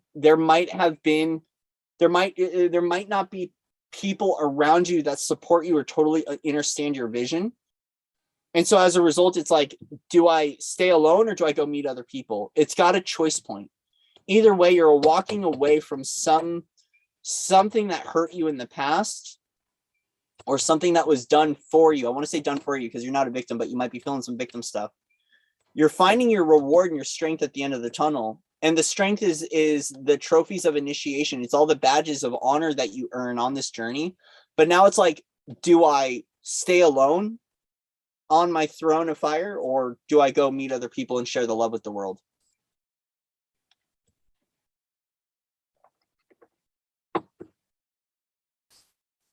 I feel like there's something that you've assembled and you want to give those pieces back to other people. Because we're looking at that spiritual abundance. It's like you've tapped into something and like you're like, do I share this? Either way, there is some sort of communication coming in regarding this. It's almost like you've assembled something and you're ready to start giving that back to other people and be charitable.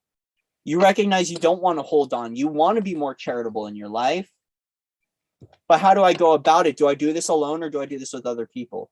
You might have tapped into some sort of special ability or tapped into some version of you. And you're like, do I do this alone or do I do this with others? Either way, it is about harmony. And it has to do with mind, body, soul work. So some of you might have unlocked some sort of key sequence from a soul retrieval or from your travel that has brought up some sort of mind, body, soul work. And you're like, how do I share that with others? Because whatever I found on my journey, I'm ready to go share it with other people. Okay.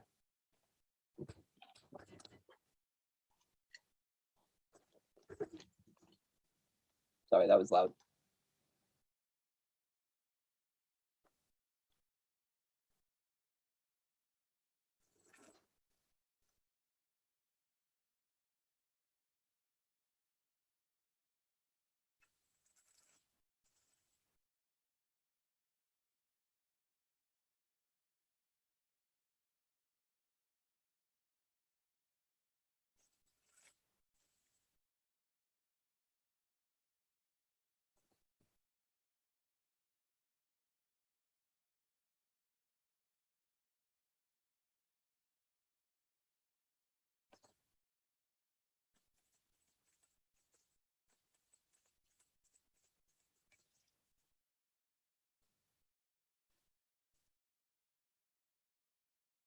Interesting, Virgo, same as Leo.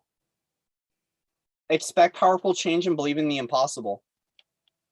And especially with Leo's energy here, Virgo, you and Leo might be sharing a lot right now.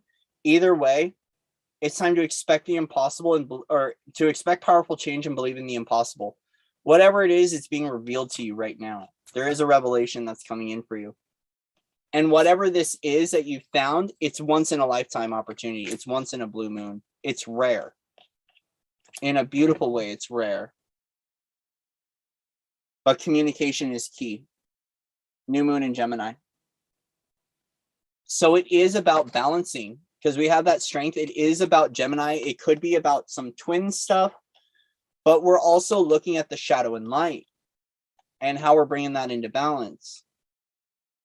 But also, too, since we do have the 8 of Wands here, whatever it is that you want to express, it is about communicating it.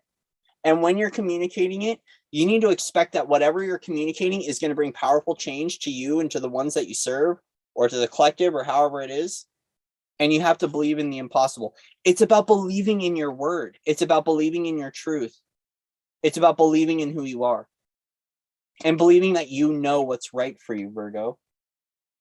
But you also, it's really about deeply believing and deeply surrendering to who you are as the heart.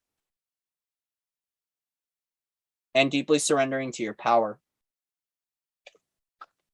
And to know that what you're doing, it is bringing change. It is bringing transformation. It is bringing, it's bringing death up. But the transformational, and it is the transformational energy of death. And since we do have 13 here at the top, this could be some sort of lunar goddess, dark goddess kind of energy, shadowy goddess energy that you're working with. Whatever it is that you're doing, it's helping people to walk away from battle. It's almost like you're collecting swords of the battlefield a little bit, Virgo.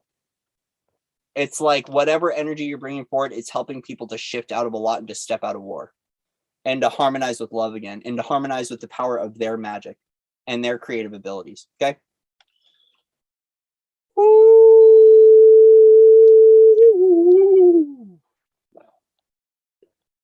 Dang, Virgo.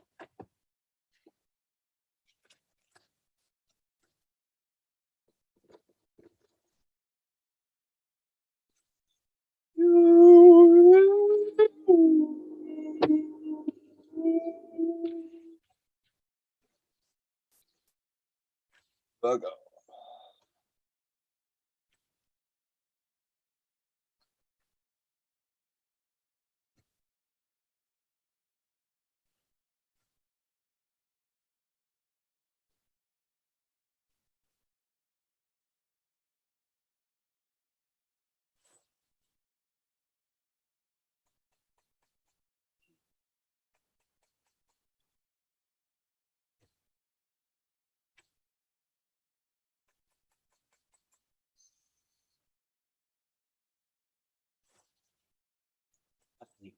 All right.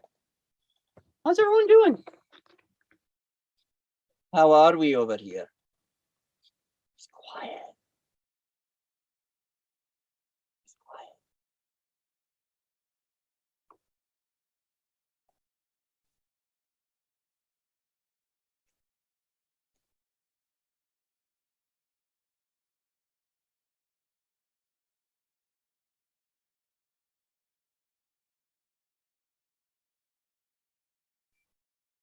All right, we're on Libra.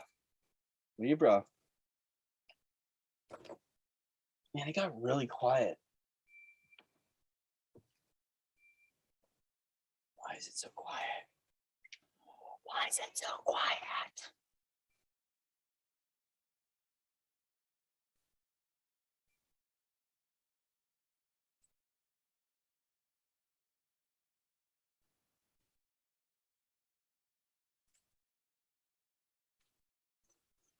Great, great, great. Good, good, good. Good, great.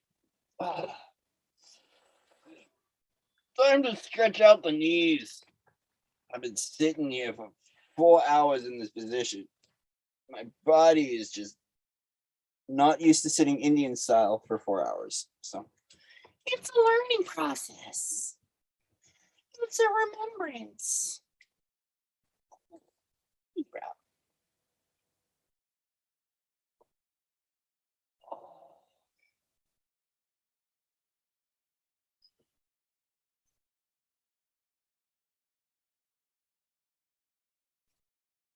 I'm not nowhere else to sit. I like sitting here. I like sitting on the floor. Perhaps we should try Sleeping on the floor. Yeah. Alrighty, guys. I'm gonna be right back. I have to go for a little break. I will be right back for Libra.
Hey, I wanted to bring a friend.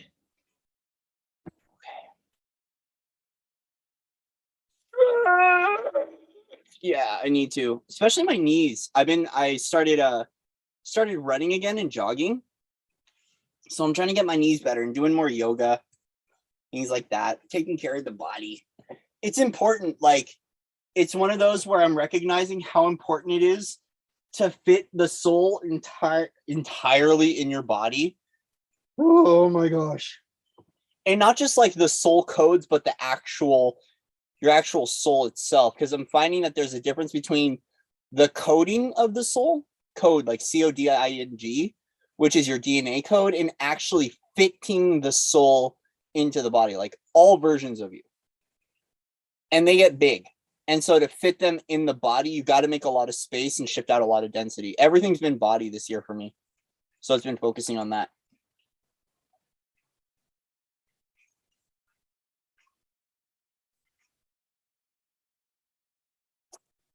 Okay.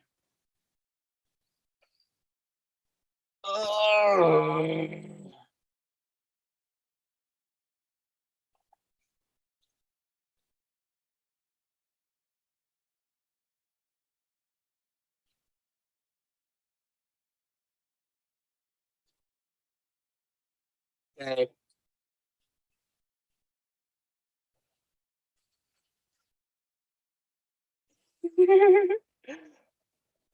All right.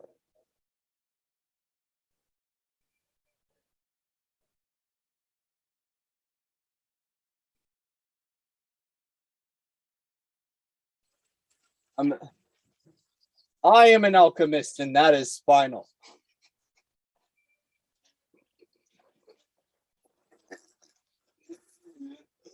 Don't. It's a joke. It's not a joke, but it's a joke. You know what I mean? You know what I mean, Jelly Bean? You know what I mean, Jelly Bean? All right. Nah, I'll do orange later. I know. All right.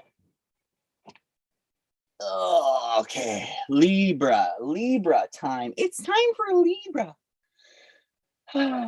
Libra. Hi, Libra. Hee hee. Hee hee. It's a joke, but it's not a joke. What do you mean he's an alchemist? Well, he's an absolute imbecile. He's a wrecking ball, but he gets the job done. Oh boy, here he goes again. The freaking pomegranate. There's nothing wrong with pomegranate.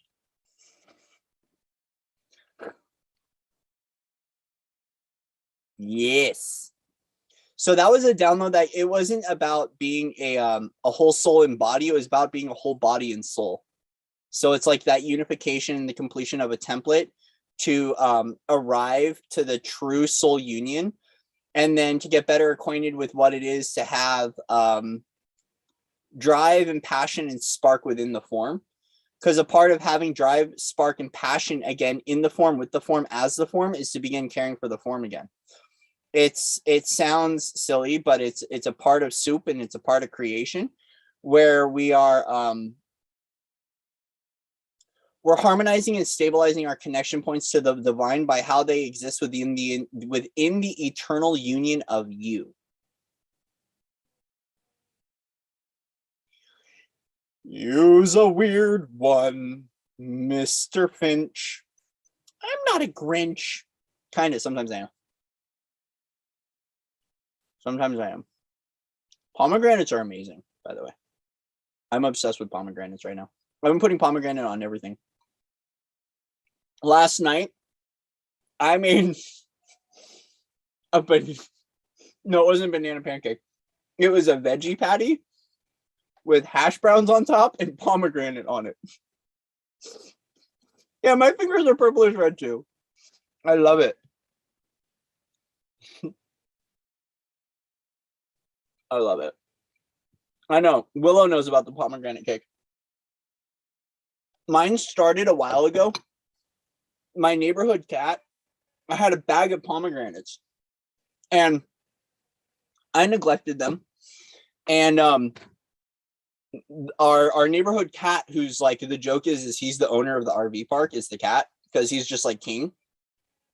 I'm about to do Libra, knowledge divine. You're right on time. You are in divine alignment with the knowing that you're here. We're Libra. And when the cat came in, the cat, his name's River, came right to the bag of pomegranates. And I was like, I need to eat more pomegranates. And so, and then all of a sudden, as Willow knows, brother Alexander was eating pomegranates. And it's like, yeah, for some reason, the pomegranates are a thing. And I never used to eat pomegranates. It was actually gifted to me by a sister in Sedona. She's like, hey, I got something for you. And she just handed me a pomegranate. And I've never been one that ate pomegranates. And I was going through trying to quit smoking cigarettes. And I found that the pomegranate had a lot of sacred geometry and a lot of keys that unlocked for me. But also it allowed me to like keep my hands and my mouth busy. Pomegranate. I'll put that on everything. Okay. Yo, Willow, can we create a song? Can we create a funny song about pomegranate? We should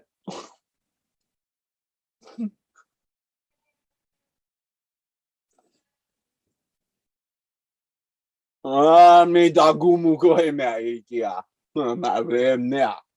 Okay. Libra. Could someone gently give me a hello? Can someone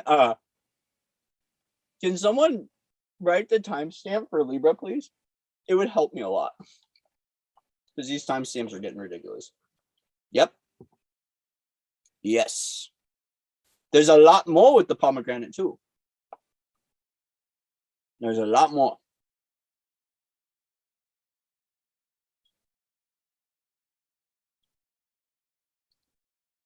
I like to say the other world. I don't like Underworld, but I get it. Can we put Alexander on the clarinet? I really want Alexander on the clarinet. I don't know why. I'll be on the flute. Okay. 520.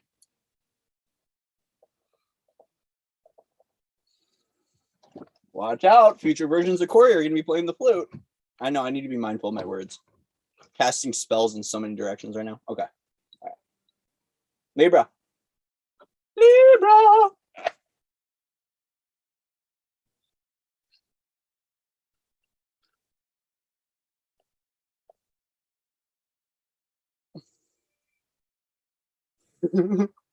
I just heard we should play Truth or Dare. I dare you to play trumpet. I dare you to play trombone.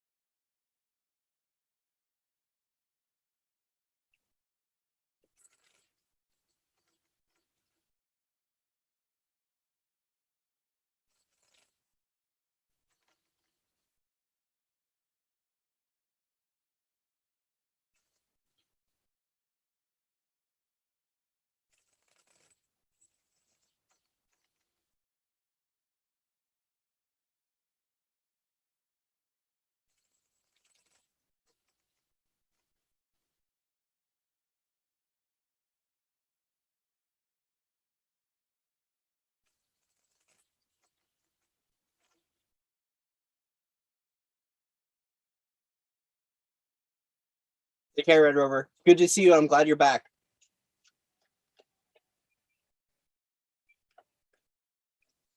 Glad you're back.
I forgot it was you. What made me change my channel name? An upgrade in my reality. I was wondering who texted me. An upgrade in my reality. So basically, what I do is whenever my reality upgrades and I get called to, I shift and I realign my vision and I realign my purpose. So I've changed my channel name. I think this is the 4th. So it was Thought Soldiers, Unified Masters, Founders of Light, now the Light Body Oracle. That's how I do it. All right. Libra. Ooh. Ooh. Mm. Libra. Ooh.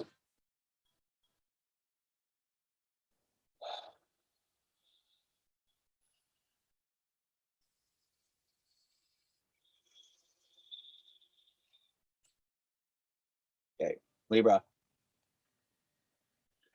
We're looking at love. Looking at the energy of offering love.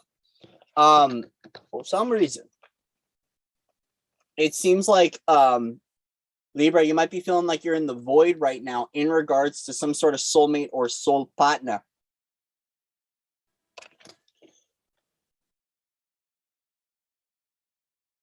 $35. We are speaking of a transition point from like a third dimensional style of living to a fifth dimensional, or no, 6. We're looking at 3-6.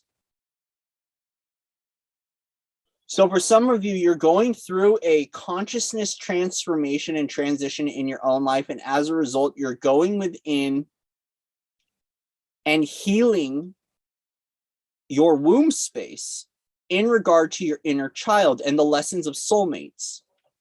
Because we are looking at the energy of how am I showing up offering love to the world or to another individual? But it's also that, have I learned the lessons from the past and which direction do I go in? So now that I remember, so now that I'm in this place right now, Libra, I'm saying me, like I'm speaking from the perspective of Libra. Libra.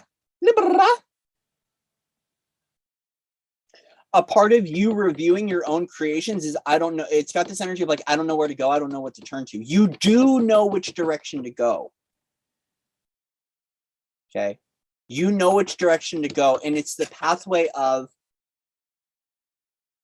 your alchemy, Libra. So Libra, you're an alchemist. Once again, fire heart, soul ignition point, seeing through the eyes of the soul. Seeing through the eyes of the soul. And as a result of seeing through the eyes of the soul, there's almost like some sort of karmic partnership or a contract with one. There could be some sort of contractual agreement with some form of empress energy, because she's wearing the garment of pomegranate here. I just noticed that she's wearing the garment of pomegranate. And a part of this is that you recognize your soul belongs somewhere, but where does your soul belong and how does your soul belong to that? Well, it's going to come from the allowing the angels to come in to fill you up. You have to be your own guide.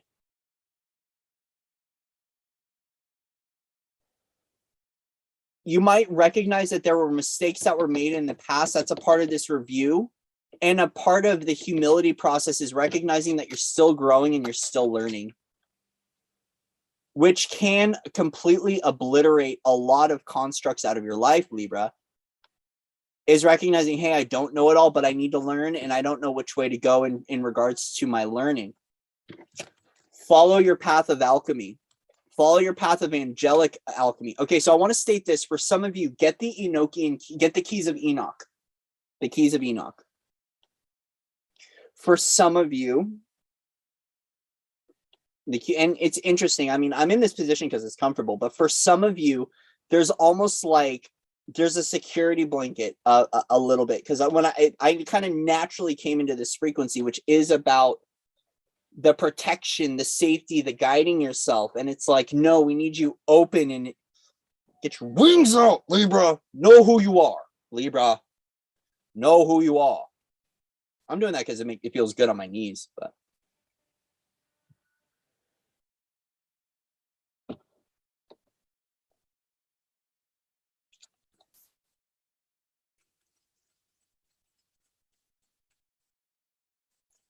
Keys of Enoch. Keys of Enoch. Yeah. For some of you, Libra, you might be trying to make a choice to walk towards some sort of emperor figure, some sort of masculine in your life. Because there's the key of knowledge right there. There's the Ankh. The key of life. And you recognize that you hold this too. Yep.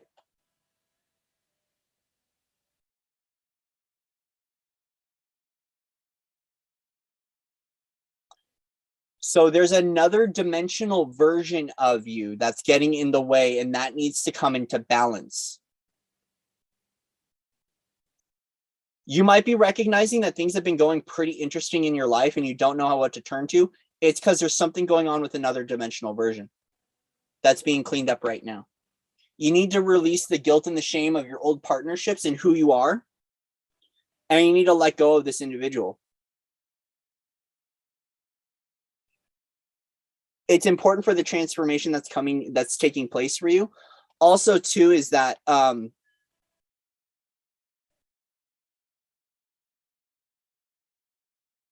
that's right. Libra. Also, too, for some of you, go within to find your place of innocence. It's going to help to bring moderation into your life. Got to go within and find your innocence and find that child again. It's becoming your own soulmate. It's going to be important for like the teachings that you're walking into. And for some of you, you might have multiple teachers and not know which teacher to turn to.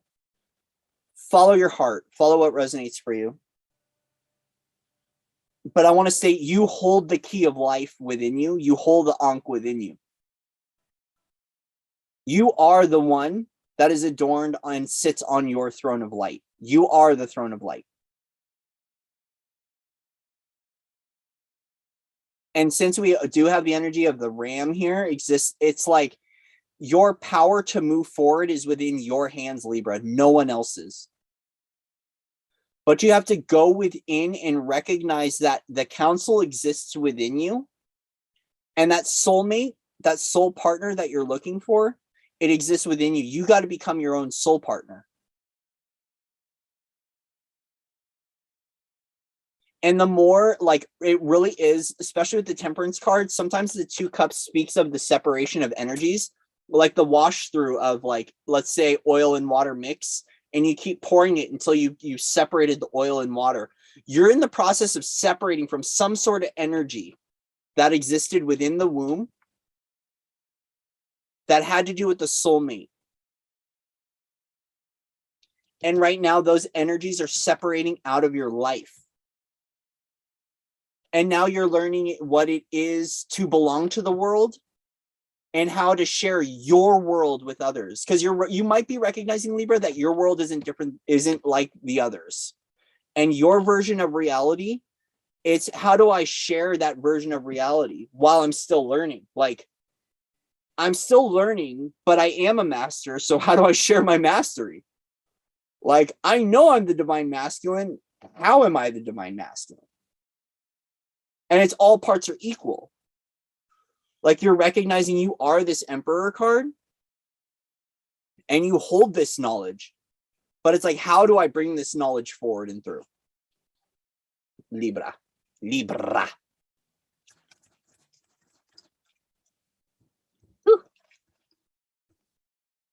It's the pathway of the divine innocence of the child, of the spiritual child. Page of Cups. So once again, it is the choice point. I want to say that the choice is yours, whether to go forward or backwards on your journey. And you're recognizing it's still this offering of love. It's still this. Do I offer love or don't I offer love to this person, to this place, to this thing? How do I offer love? But we are looking at the spiritual child, the innocent child. And the spiritual child is like, how do I walk the path of divine innocence? How do I play with this? It's a lot of questioning, Libra. Trust your abundant nature and connect to Mother Earth. Connect to Mother Earth, Queen of Pentacles. Ooh!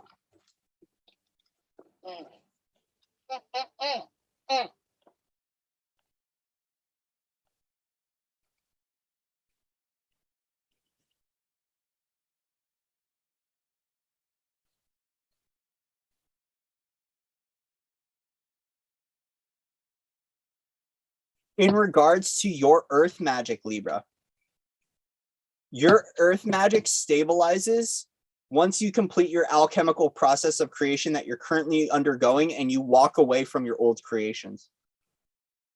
It's giving up the stubborn energy and recognizing that all of this exists within you. And if you want to play with the realms of magic, you have to honor the transformative process that you're in, but you also have to moderate. Moderate work and play. For some of you, this might be substances, but we are looking at Sagittarian energy. And so I feel like you, Libra, embodying the energy of Sagittarius is going to help you.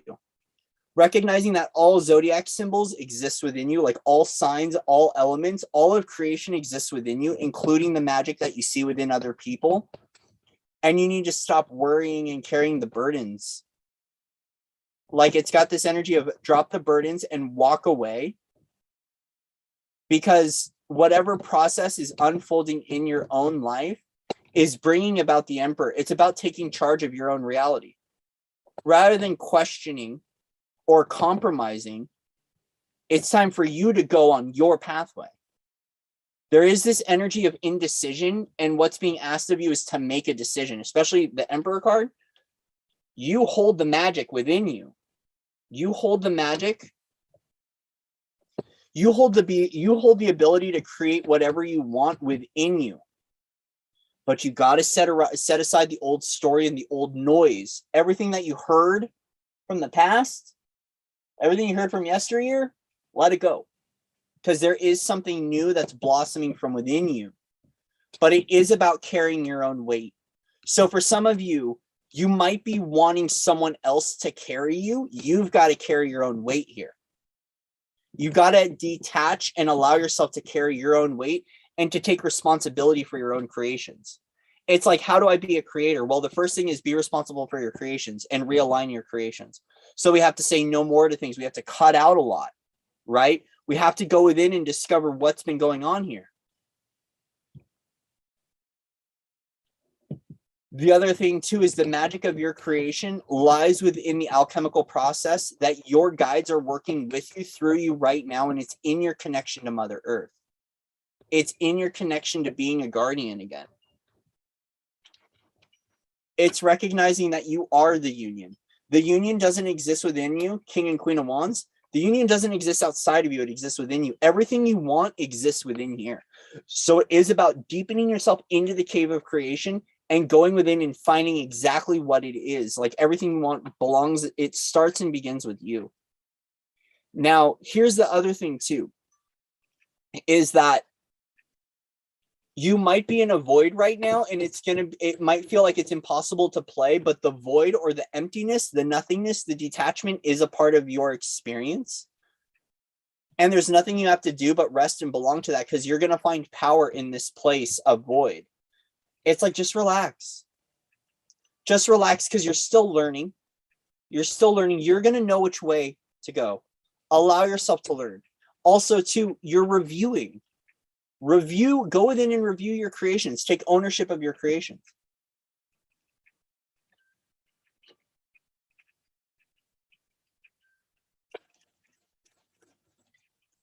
Don't personalize this though, Libra. Like, don't personalize this, please. I mean, well, do whatever you're gonna do, but you don't have to personalize this. 6 of Wands. This is happening for you, not to you. But it's time for you to get up and to recognize that your victory and your celebration is here. But you need to walking away is victorious. And I feel like, okay, for some of you Libras, you walking away, you might feel like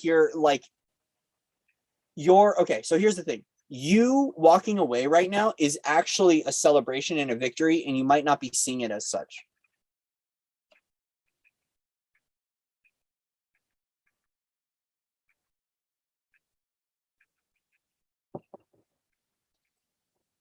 It is about walking away from those old creations, because that's the celebration, because there's other people walking with you on the journey.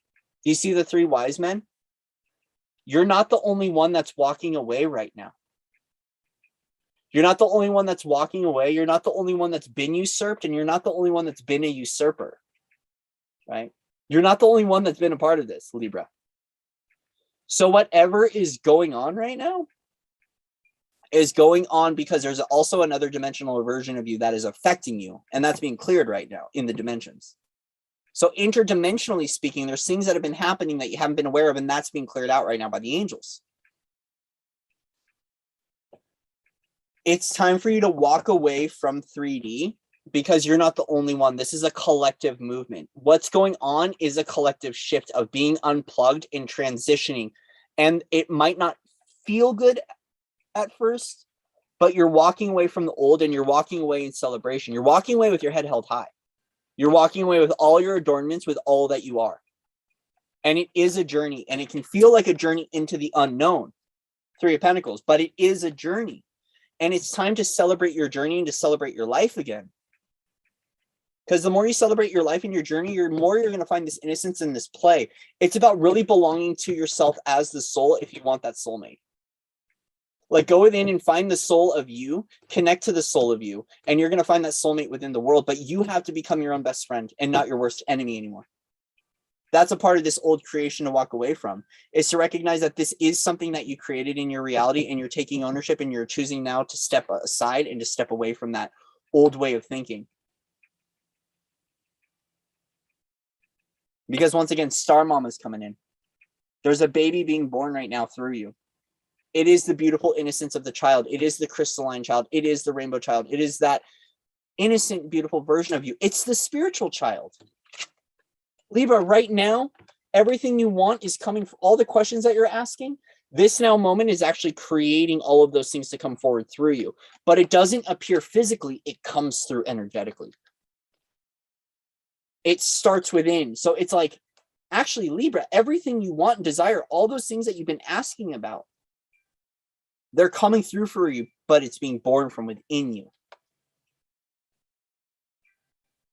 Especially in regards to the goddess. I'm hearing the final countdown. The final countdown. That's my lunar song. The final countdown.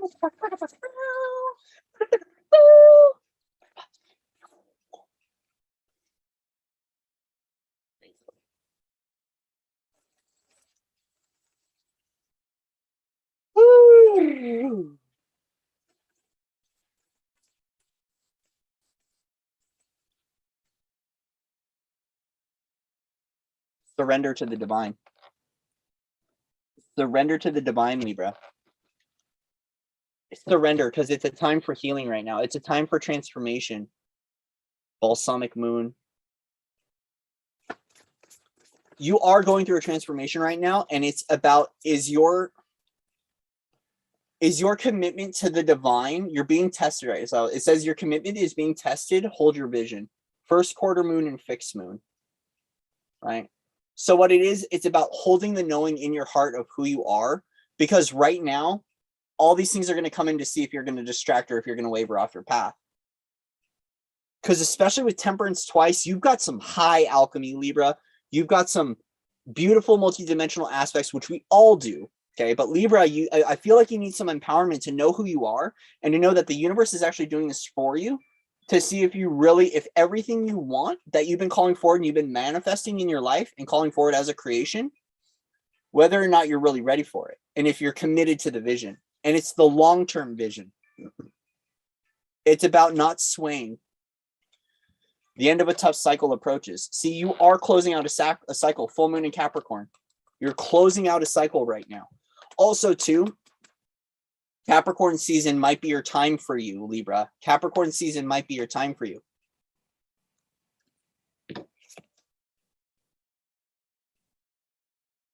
Capricorn season, there might be something coming up on the full moon in Capricorn that's going to illuminate a lot for you, especially with Saturn.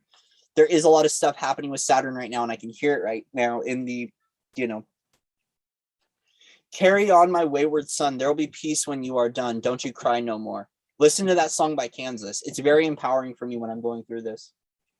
And it's about recognizing you, like, it's a humbling process and it's a transformation. Just keep surrendering to the light of you. Keep surrendering to light. and it's all going to get better, I promise, because there is something coming into balance right now for the future of humanity and for yourself. And the other dimensional versions respect you and honor you. They just want you to respect and honor yourself, Libra. So go through the shifts. Don't judge where you're at. Don't judge who you are. I mean, that in itself, it's so tough, like, because even that is such a, like, it can be, even stating that can be such a kind of like a narcissistic tone in the eyes of like being a teacher. Like, don't feel that. Don't feel that. I'm not trying to say that, Libra. What I'm trying to state is it's like, it really is about softening and relaxing in who you are, and to not play the guessing game of who's who or what is what, but just trust that the pathway you're on is in divine alignment. And it's a part of your purpose. You're walking in victory. But you don't have to, you don't have to struggle anymore. It's about breaking through that resistance. That's the surrender, is it's about breaking through the resistance and breaking through the anger. Yeah. Go out. If you got to punch, scream, kick, yell, Libra, do it. By all means, do push-ups. That's been helping a lot for me too, is to just get down and just shift all the anger out. Feel what you got to feel. Because there is power within you. And that's what's coming forward. Breathe life into that place of power. Okay. Libra. Libra. You got this, Libra. You've got this, Libra. No problem, Willow.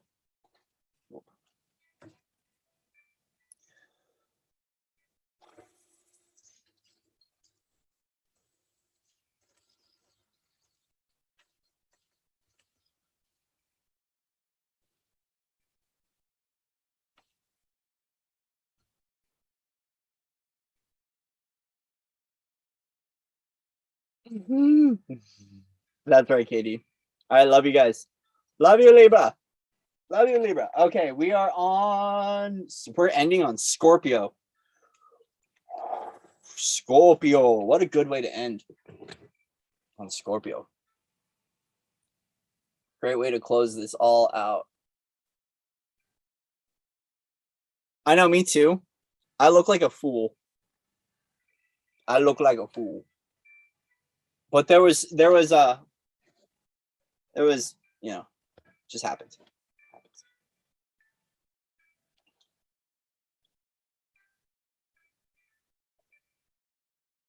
What we're doing is we're trying to get the energy out. Because the thing is that when you're holding on to that much energy, thank you, brother.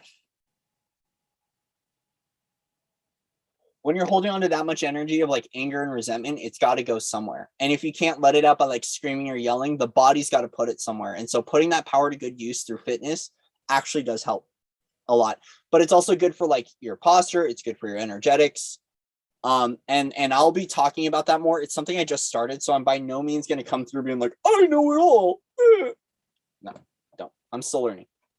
But it's something that after just a few days of doing it, it's working. And I am definitely I'm a proponent of it. I'm pro it. I'm pro it.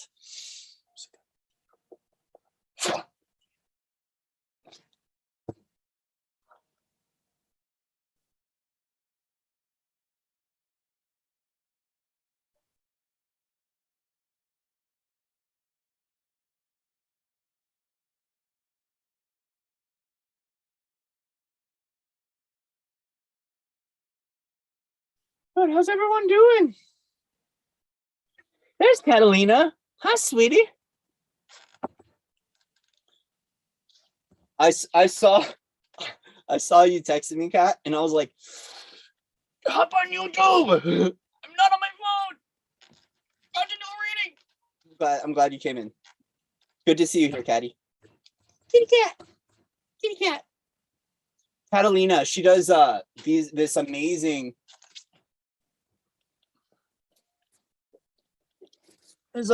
activation photography. Look at this water dragon that Catalina did. So Catalina, I've put her up on my community before. She does have a Facebook group where she's been posting these really beautiful activation photos. She does such amazing work, such an amazing sister.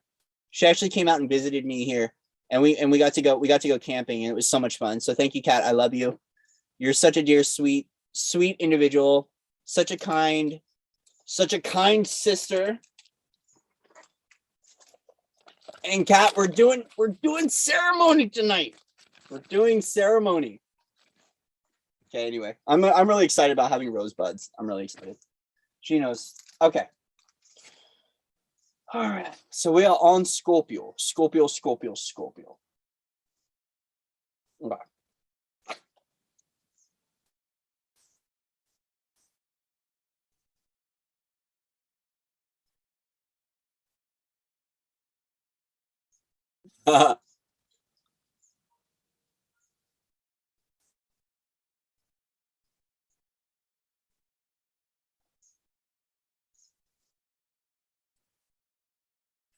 Go.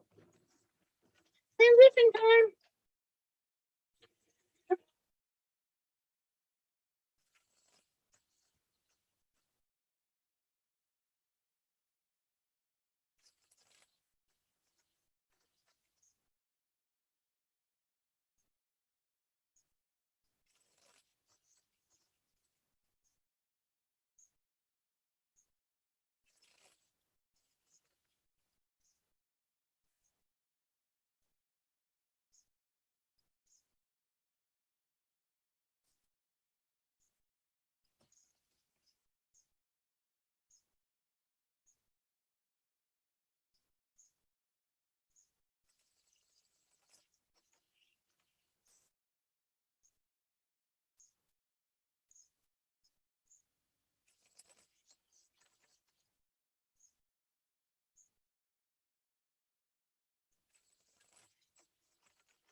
Thank you, brother.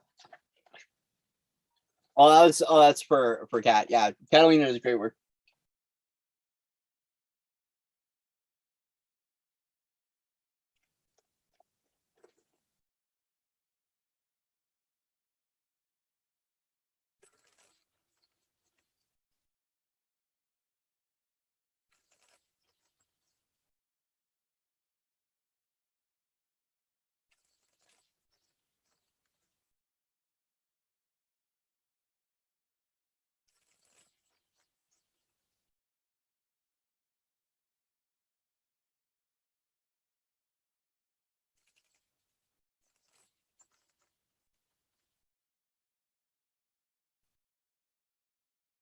And Scorpio, right on time. My spine is giving up on me. Full body collapse and restructure tonight. Cool. Scorpio.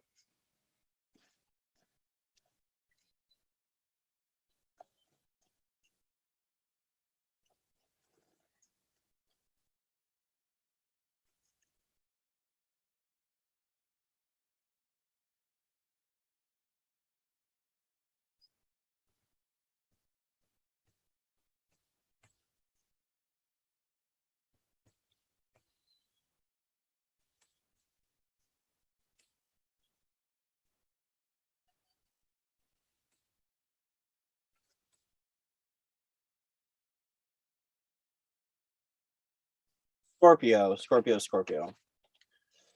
Ooh, boy. Scorpio. Okay. Right now, it's about really honoring, coming into a place of loving your magic again and seeing where the journey takes you. Nine of Cups, King of Wands. It's got this energy of assembling your badges of magic, assembling your badges of magic, but also recognizing, okay, recognizing the energy of the Five of Wands, which is about chaos and competition. Either way, it seems like there's some new adventure or some new truth, and you're ready to travel. It's like, it's got this energy of like the quest begins, and we are about to go on the journey of the quest. Like it's something unlocked for you, Scorpio, and it feels like there's a transition or a shift into a new adventure or a new journey for you, especially with the Chariot here.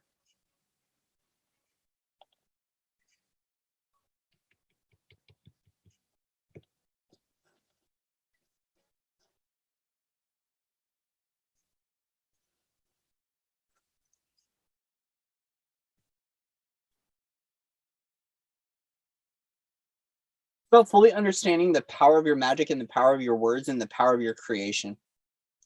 Understanding that your self-worth and self-value does not belong to chaos and repetition, but it belongs to movement and freedom, Scorpio. It's about the understanding of the pathway of love and the adventure of love and the journey of love. I feel like you're starting to discover the journey of love and to remember how to bounce back. There are future timelines that exist here and now that are requiring your attention regarding love.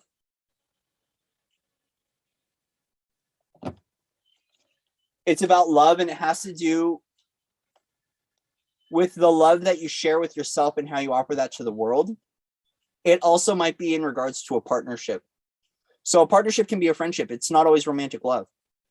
It's almost like your viewpoint on love is shifting and changing into another direction.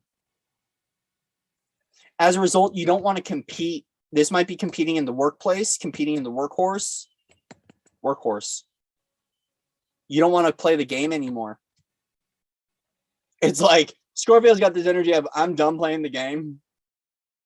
I'm cutting out this whole brown light crap and I'm on the move.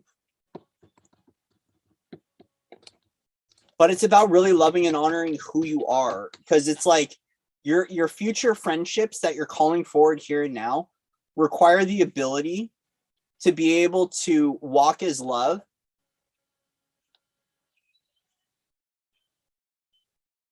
It almost feels like, Scorpio, like you might feel like you have to force your way through some things right now, because it might be getting very chaotic. And it feels like you got to push through some things right now. Like you got to push your way through. Like there's this, it's got this energy of like moving through the tyranny in your own life and moving through the ancestral wars to find value and self-worth in who you are, free of punishment. Because see, we do have Lovers and the Queen of Wands here. So we are speaking of a sacred marriage or a partnership here, because we have the King of Wands here. But the Queen of Wands is hidden. And I feel like it's a version of you that is found through love, or feeling like you almost have to battle or fight to get versions of you back. Some of you might have to be having to be getting into some interdimensional travel to get versions of you back. So as a result, you're cutting through a lot of mess and a lot of chaos in your own life and a lot of confusion, because you recognize there is some sort of balance at play. 7, heaven on earth.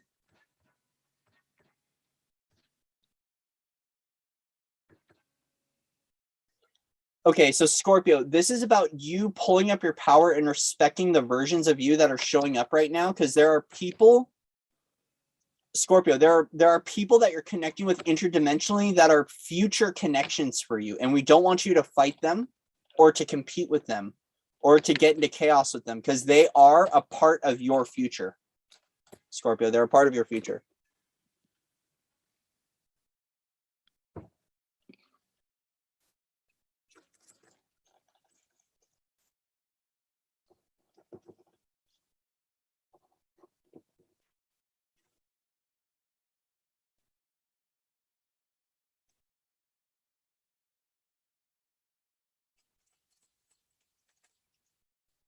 Oh my God.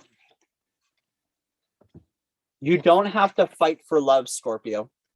Part of a download in this present moment is you don't have to fight love and you don't have to fight for love.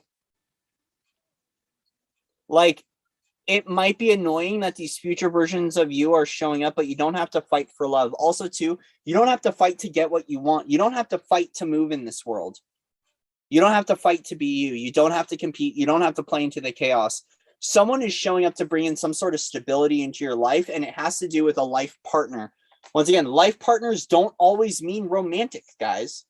Life partner could be business adventure, it could be entrepreneurship, it could be friendship. There is some sort of connection that is being established right now interdimensionally, okay? And as a result, you don't have to fight the love. Like, you don't have to fight love.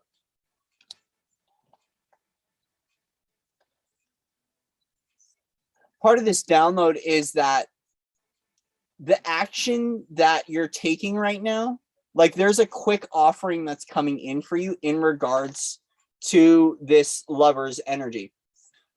So this could be an offering of a partnership, a business proposal. It could be a business plan. It could be, there is news that's coming for you. Swords, quick communication. We aren't looking at an 8 of Wands, but we are looking at some form of fast action coming in swift and hot for you. And we have the Lovers twice. So we are amplifying the energy of union, the energy of divinity, of soul family, soul love. This is it's almost like Scorpio. I feel like you're getting a really deep, like you're getting a big hug from the divine right now. And as a result, you might feel like you have to compete or fight it off or like, oh, what is this? Oh. Either way, it's inviting in a crap ton of love in your life. Bring it up, crap ton of love. Scorpio, you do not have to fight the love. Also, to your self-worth, your self-value, your merits is found in who you are as magic, sitting on your throne of fire and in your throne of creation.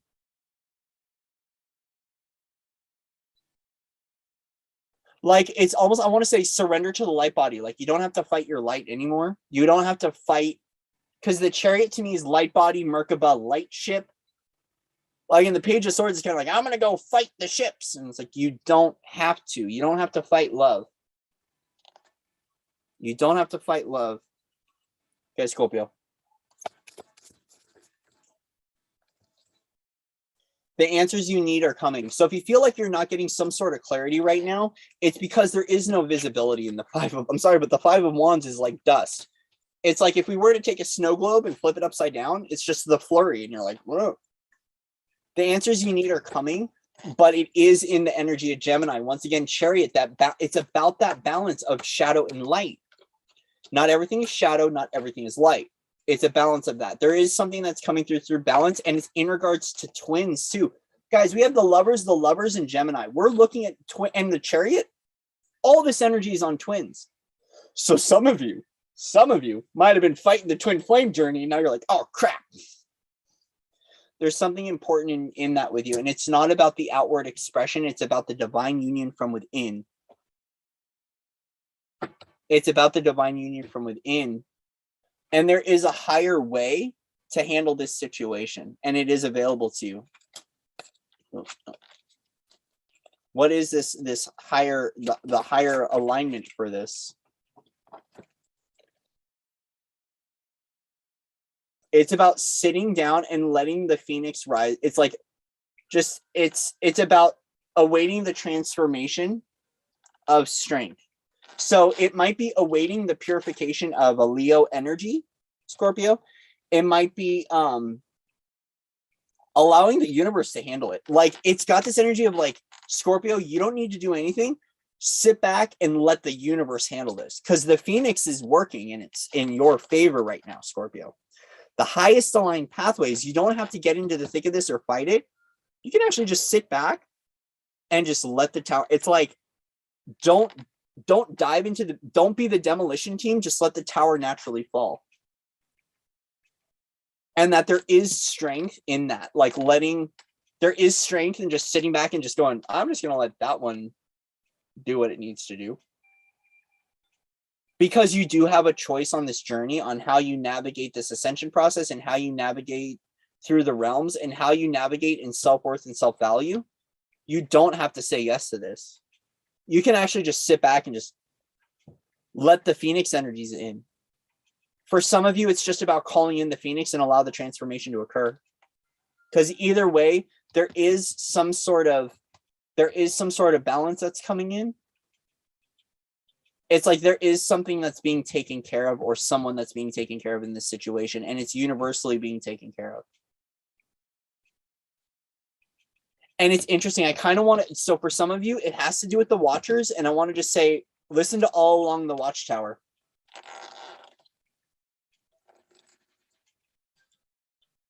All along the watchtower. All along the watchtower, and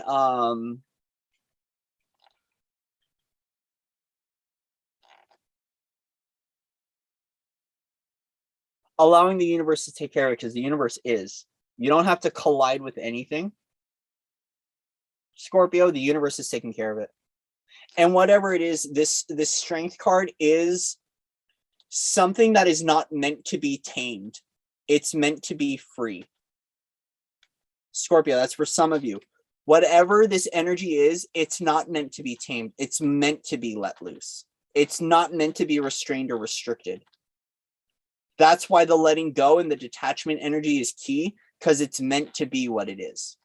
It's like, just let it be. Let it be what it is. Anuhuru. Let it be what it's just let it be. Just let it be exactly what it is. And that's all it needs to be. Because it too is a guiding light on the journey. It might not be your guiding light, but it is a guide. Does that make sense? It's also too that you are a guide as well. So it's like, just because one person works with angels and another one works with pagans, it doesn't mean that the angels need to fight the pagans or the pagans need to fight the angels. You see what I mean? I'm being silly here, but it's like, you don't need to fight these versions of you, these other dimensional versions of you, because they're guides as well. And they're a guiding light and being guided. So if this is someone, okay, they're being guided right now. Scorpio, if there is someone that's popping into your life and you're like trying to fight it away at all costs, this person is being guided just like you are, the same as you. And with the Star card, they are dipping into the water of the divine. They are sharing the reciprocity with the earth. They are bringing the stars through. They are showing the way just as you. You don't have to fight another. It's like you don't have to fight another version of yourself that shows the way in a different way, because each path leads back to the one, Scorpio. But you need to find your worth and value in your magic. And like, let the dragon swallow its own tail, Scorpio. If that makes sense to some of these Scorpios, let the dragon swallow its own tail. Because the answers you need are coming to this entire situation. It's arriving for you, but it's about balance. It's about balance, and it's about holding your vision. It's about you holding your truth and honoring your truth and not letting others' truth come in to upset you. Because these other dimensional versions are coming in and they're bringing in love. They're bringing in a union for you. What they're doing is they're bringing a piece of you in. It's like almost like this version of you is bringing in a version of you. And you'll know this. The answers are coming. It's almost like you don't need to fight yourself anymore, Scorpio. Just hold your truth and know.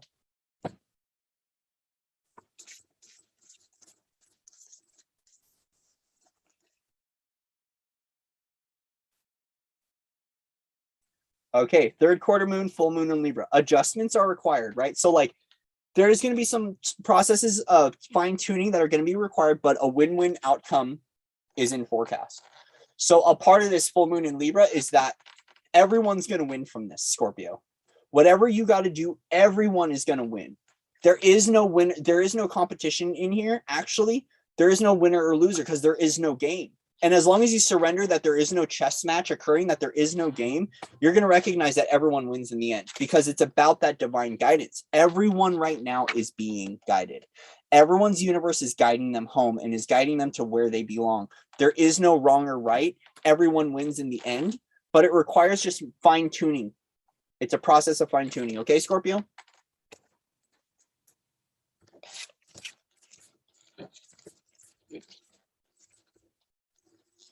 Fine tuning. All right, guys. We're done. We're done. We're finished.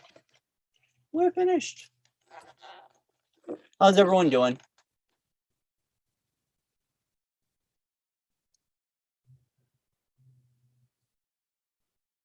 My gosh, another 6-hour live stream. 6 hours on YouTube. Cool. Thank you guys so much for being here, for being a part of my journey, for being a part of the love, for being a part of the laughter, and for being a part of this sacred ceremony. And so now, time to go melt.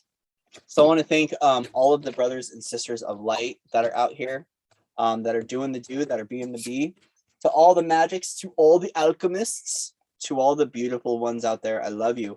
I honor you. I bless you. We're done for now. So we're just gonna close out everything. Remember, take what's yours and leave the rest at home, guys. Take what's yours, leave the rest, right? You can at any point in time clear, cancel, and delete any messages that come through. You don't need to hold on to attach to anything, okay? Thank you everyone for sticking it out with me for 6 hours. I'm gonna put links up in the description box. If the message resonated and you would like to donate, please. It would be very much appreciated, but by no means necessary. No expectation here either. If you go to foundersoflight.org, I have all of my sessions available. I'm open for sessions. I just want to say the future version of you exists in this now moment. Everything that you read or research or review in your own life or watch on YouTube exists within you. I hold no power that you do not hold. I hold no gift or ability that you don't hold as well, right? There's nothing that separates from me from you. There's nothing that makes me more special than you. Okay, so I want you to begin inviting and taking in your power back from readers, taking your power back from other individuals. Have fun. Let's have a milkshake, right? Let's chill. Let's dance. Let's read some cards. But nothing separates me from you or you from me, right? The eternal you exists within you just as the eternal me exists within me. So please take your power back. Take your energy back from readers. Take your energy back from healers, right? From way showers. You are the way shower. It's about the courage of finding what your pathway is and then following it with your heart wide open, guys. So please remember that you belong right where you're at, whether that's Christ consciousness, whether that's alchemy, whether that's tarot, or whether it's ground and pound, right? Where you belong is perfect for you, plain and simple. Some of us read cards, some of us get wild, some of us are in victim consciousness, and some of us are sharing our humanitarian vision with the world. No thing sets anyone apart. We're the one that sets people apart from ourselves. So we in ourselves don't need to separate from others. We actually can unify, and we don't have to separate ourselves. Whether it's love, whether it's fear, or it's victimhood, it all requires us to do one thing, and that's just to learn, to grow, and to evolve, because that's what planetary ascension is. And as much as many want to stop planetary ascension, it ain't gonna stop, because it's not up to us, it's up to the universe. And when you tune into that, it's a part of the process. That's why we came here. And so, like, there are no rules, but either we just like allow the ascension to occur, or like we don't have to keep fighting it anymore. We're all ascending, we're all awakening, and we all have different rules, and we all have different partners, and we all have different visions, and we all have different dreams. But every dream, every vision comes together to serve the one. Every piece fits perfectly into the design of the pathway. So whether your puzzle piece is a circle, a square, a rectangle, a triangle, an octahedron, right? Whether it's a galactic mission, or you're a Sophia, or you're an angelic, or you're a witch, a wizard, or a warlock. Each one belongs, but it's the persecution and the judgment that creates the discord. And we need to, like, I'll say this for myself, I want to see this divide stop, because we should all be able to embody our magic, because our magic is ours. Whether you spell that magic with a C or a CK, it's still magic. So whether it deals with belief structures or it deals with candles, or you're picking up a wand, or you're working with sacred mathematics or sacred geometry, it's all magic at the end of the day, because it's all creation. And as long as we go all the way back up to source and we witness that everything back at source starts and ends at source, the more we get better acquainted that everything is perfect, even if we don't like it. Even myself, I've been running into things recently that I don't like, that I see. That which I don't like is usually the most beautiful version of me. Those things that I don't like or that I stand away from, or are the things that I've been suppressing and repressing from a really long time and guilting myself for having. A lot of those things that I'm finding is those patterns and those versions of me that I'm like, no, I don't want to be that. That's the version of me that I need to get acquainted with. It was taught to me in plant medicine with working with essential oils that the medicine or the oil that you smell that you don't like is usually the medicine you need.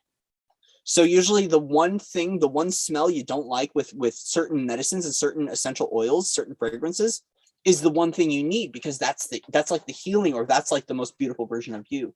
So a lot of it is like, yeah, it might not feel comfortable, but sit with the uncomfortability, because you might just find something within that. Whether you feel alone, separated, or apart on this journey, I want to let you know you belong. I want to let you know that, like, I am here for you, and that I do care. And it doesn't matter whether I care this way or care that way. It's about caring. And as long as we meet and unite at the energy of caring, we can all begin to care more, right? We can all begin to care more. So we don't have to fight the fight. We don't have to fight the devil. We don't have to fight the ascension or fight the blueprint.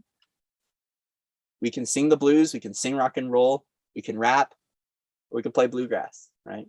It's up to you, because you're the one that gets to choose how your pathway unfolds for you. But the one thing we can't do is resist anymore, because that's the feudal approach. And if we're working with integration and expansion, we can allow everything in. But if you don't allow everything in, it's okay. There's no judgment. The universe isn't judging you. We just want everyone to have all pieces of them. If we're speaking in wholeness and unity and oneness, we want everyone to have all versions of them, which means all access points, all divinity. And as long as we see all is divine, all is welcomed, right? It's about autonomy. And that autonomy is everyone's welcome. Everyone shows up. And yeah, sometimes those things that show up, they aren't so friendly, they aren't so nice, and I don't like them at times too. I agree. But that's usually the wisdom and the medicine that I need. That which I resist is that which I belong to, as long as I surrender to that fact, right? So anyways, that's all, guys. Much love and respect to all of you out there. I love you all. Keep playing. Keep sharing, keep caring, keep uniting. Okay. It's all love here.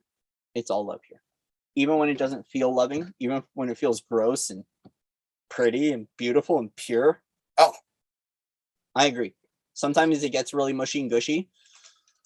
And sometimes we play hard to get, because that's just a part of the game. And that's a part of the kind of like the parental programming and the belief systems and the belief structures that have been happening here on Gaia for a really long time.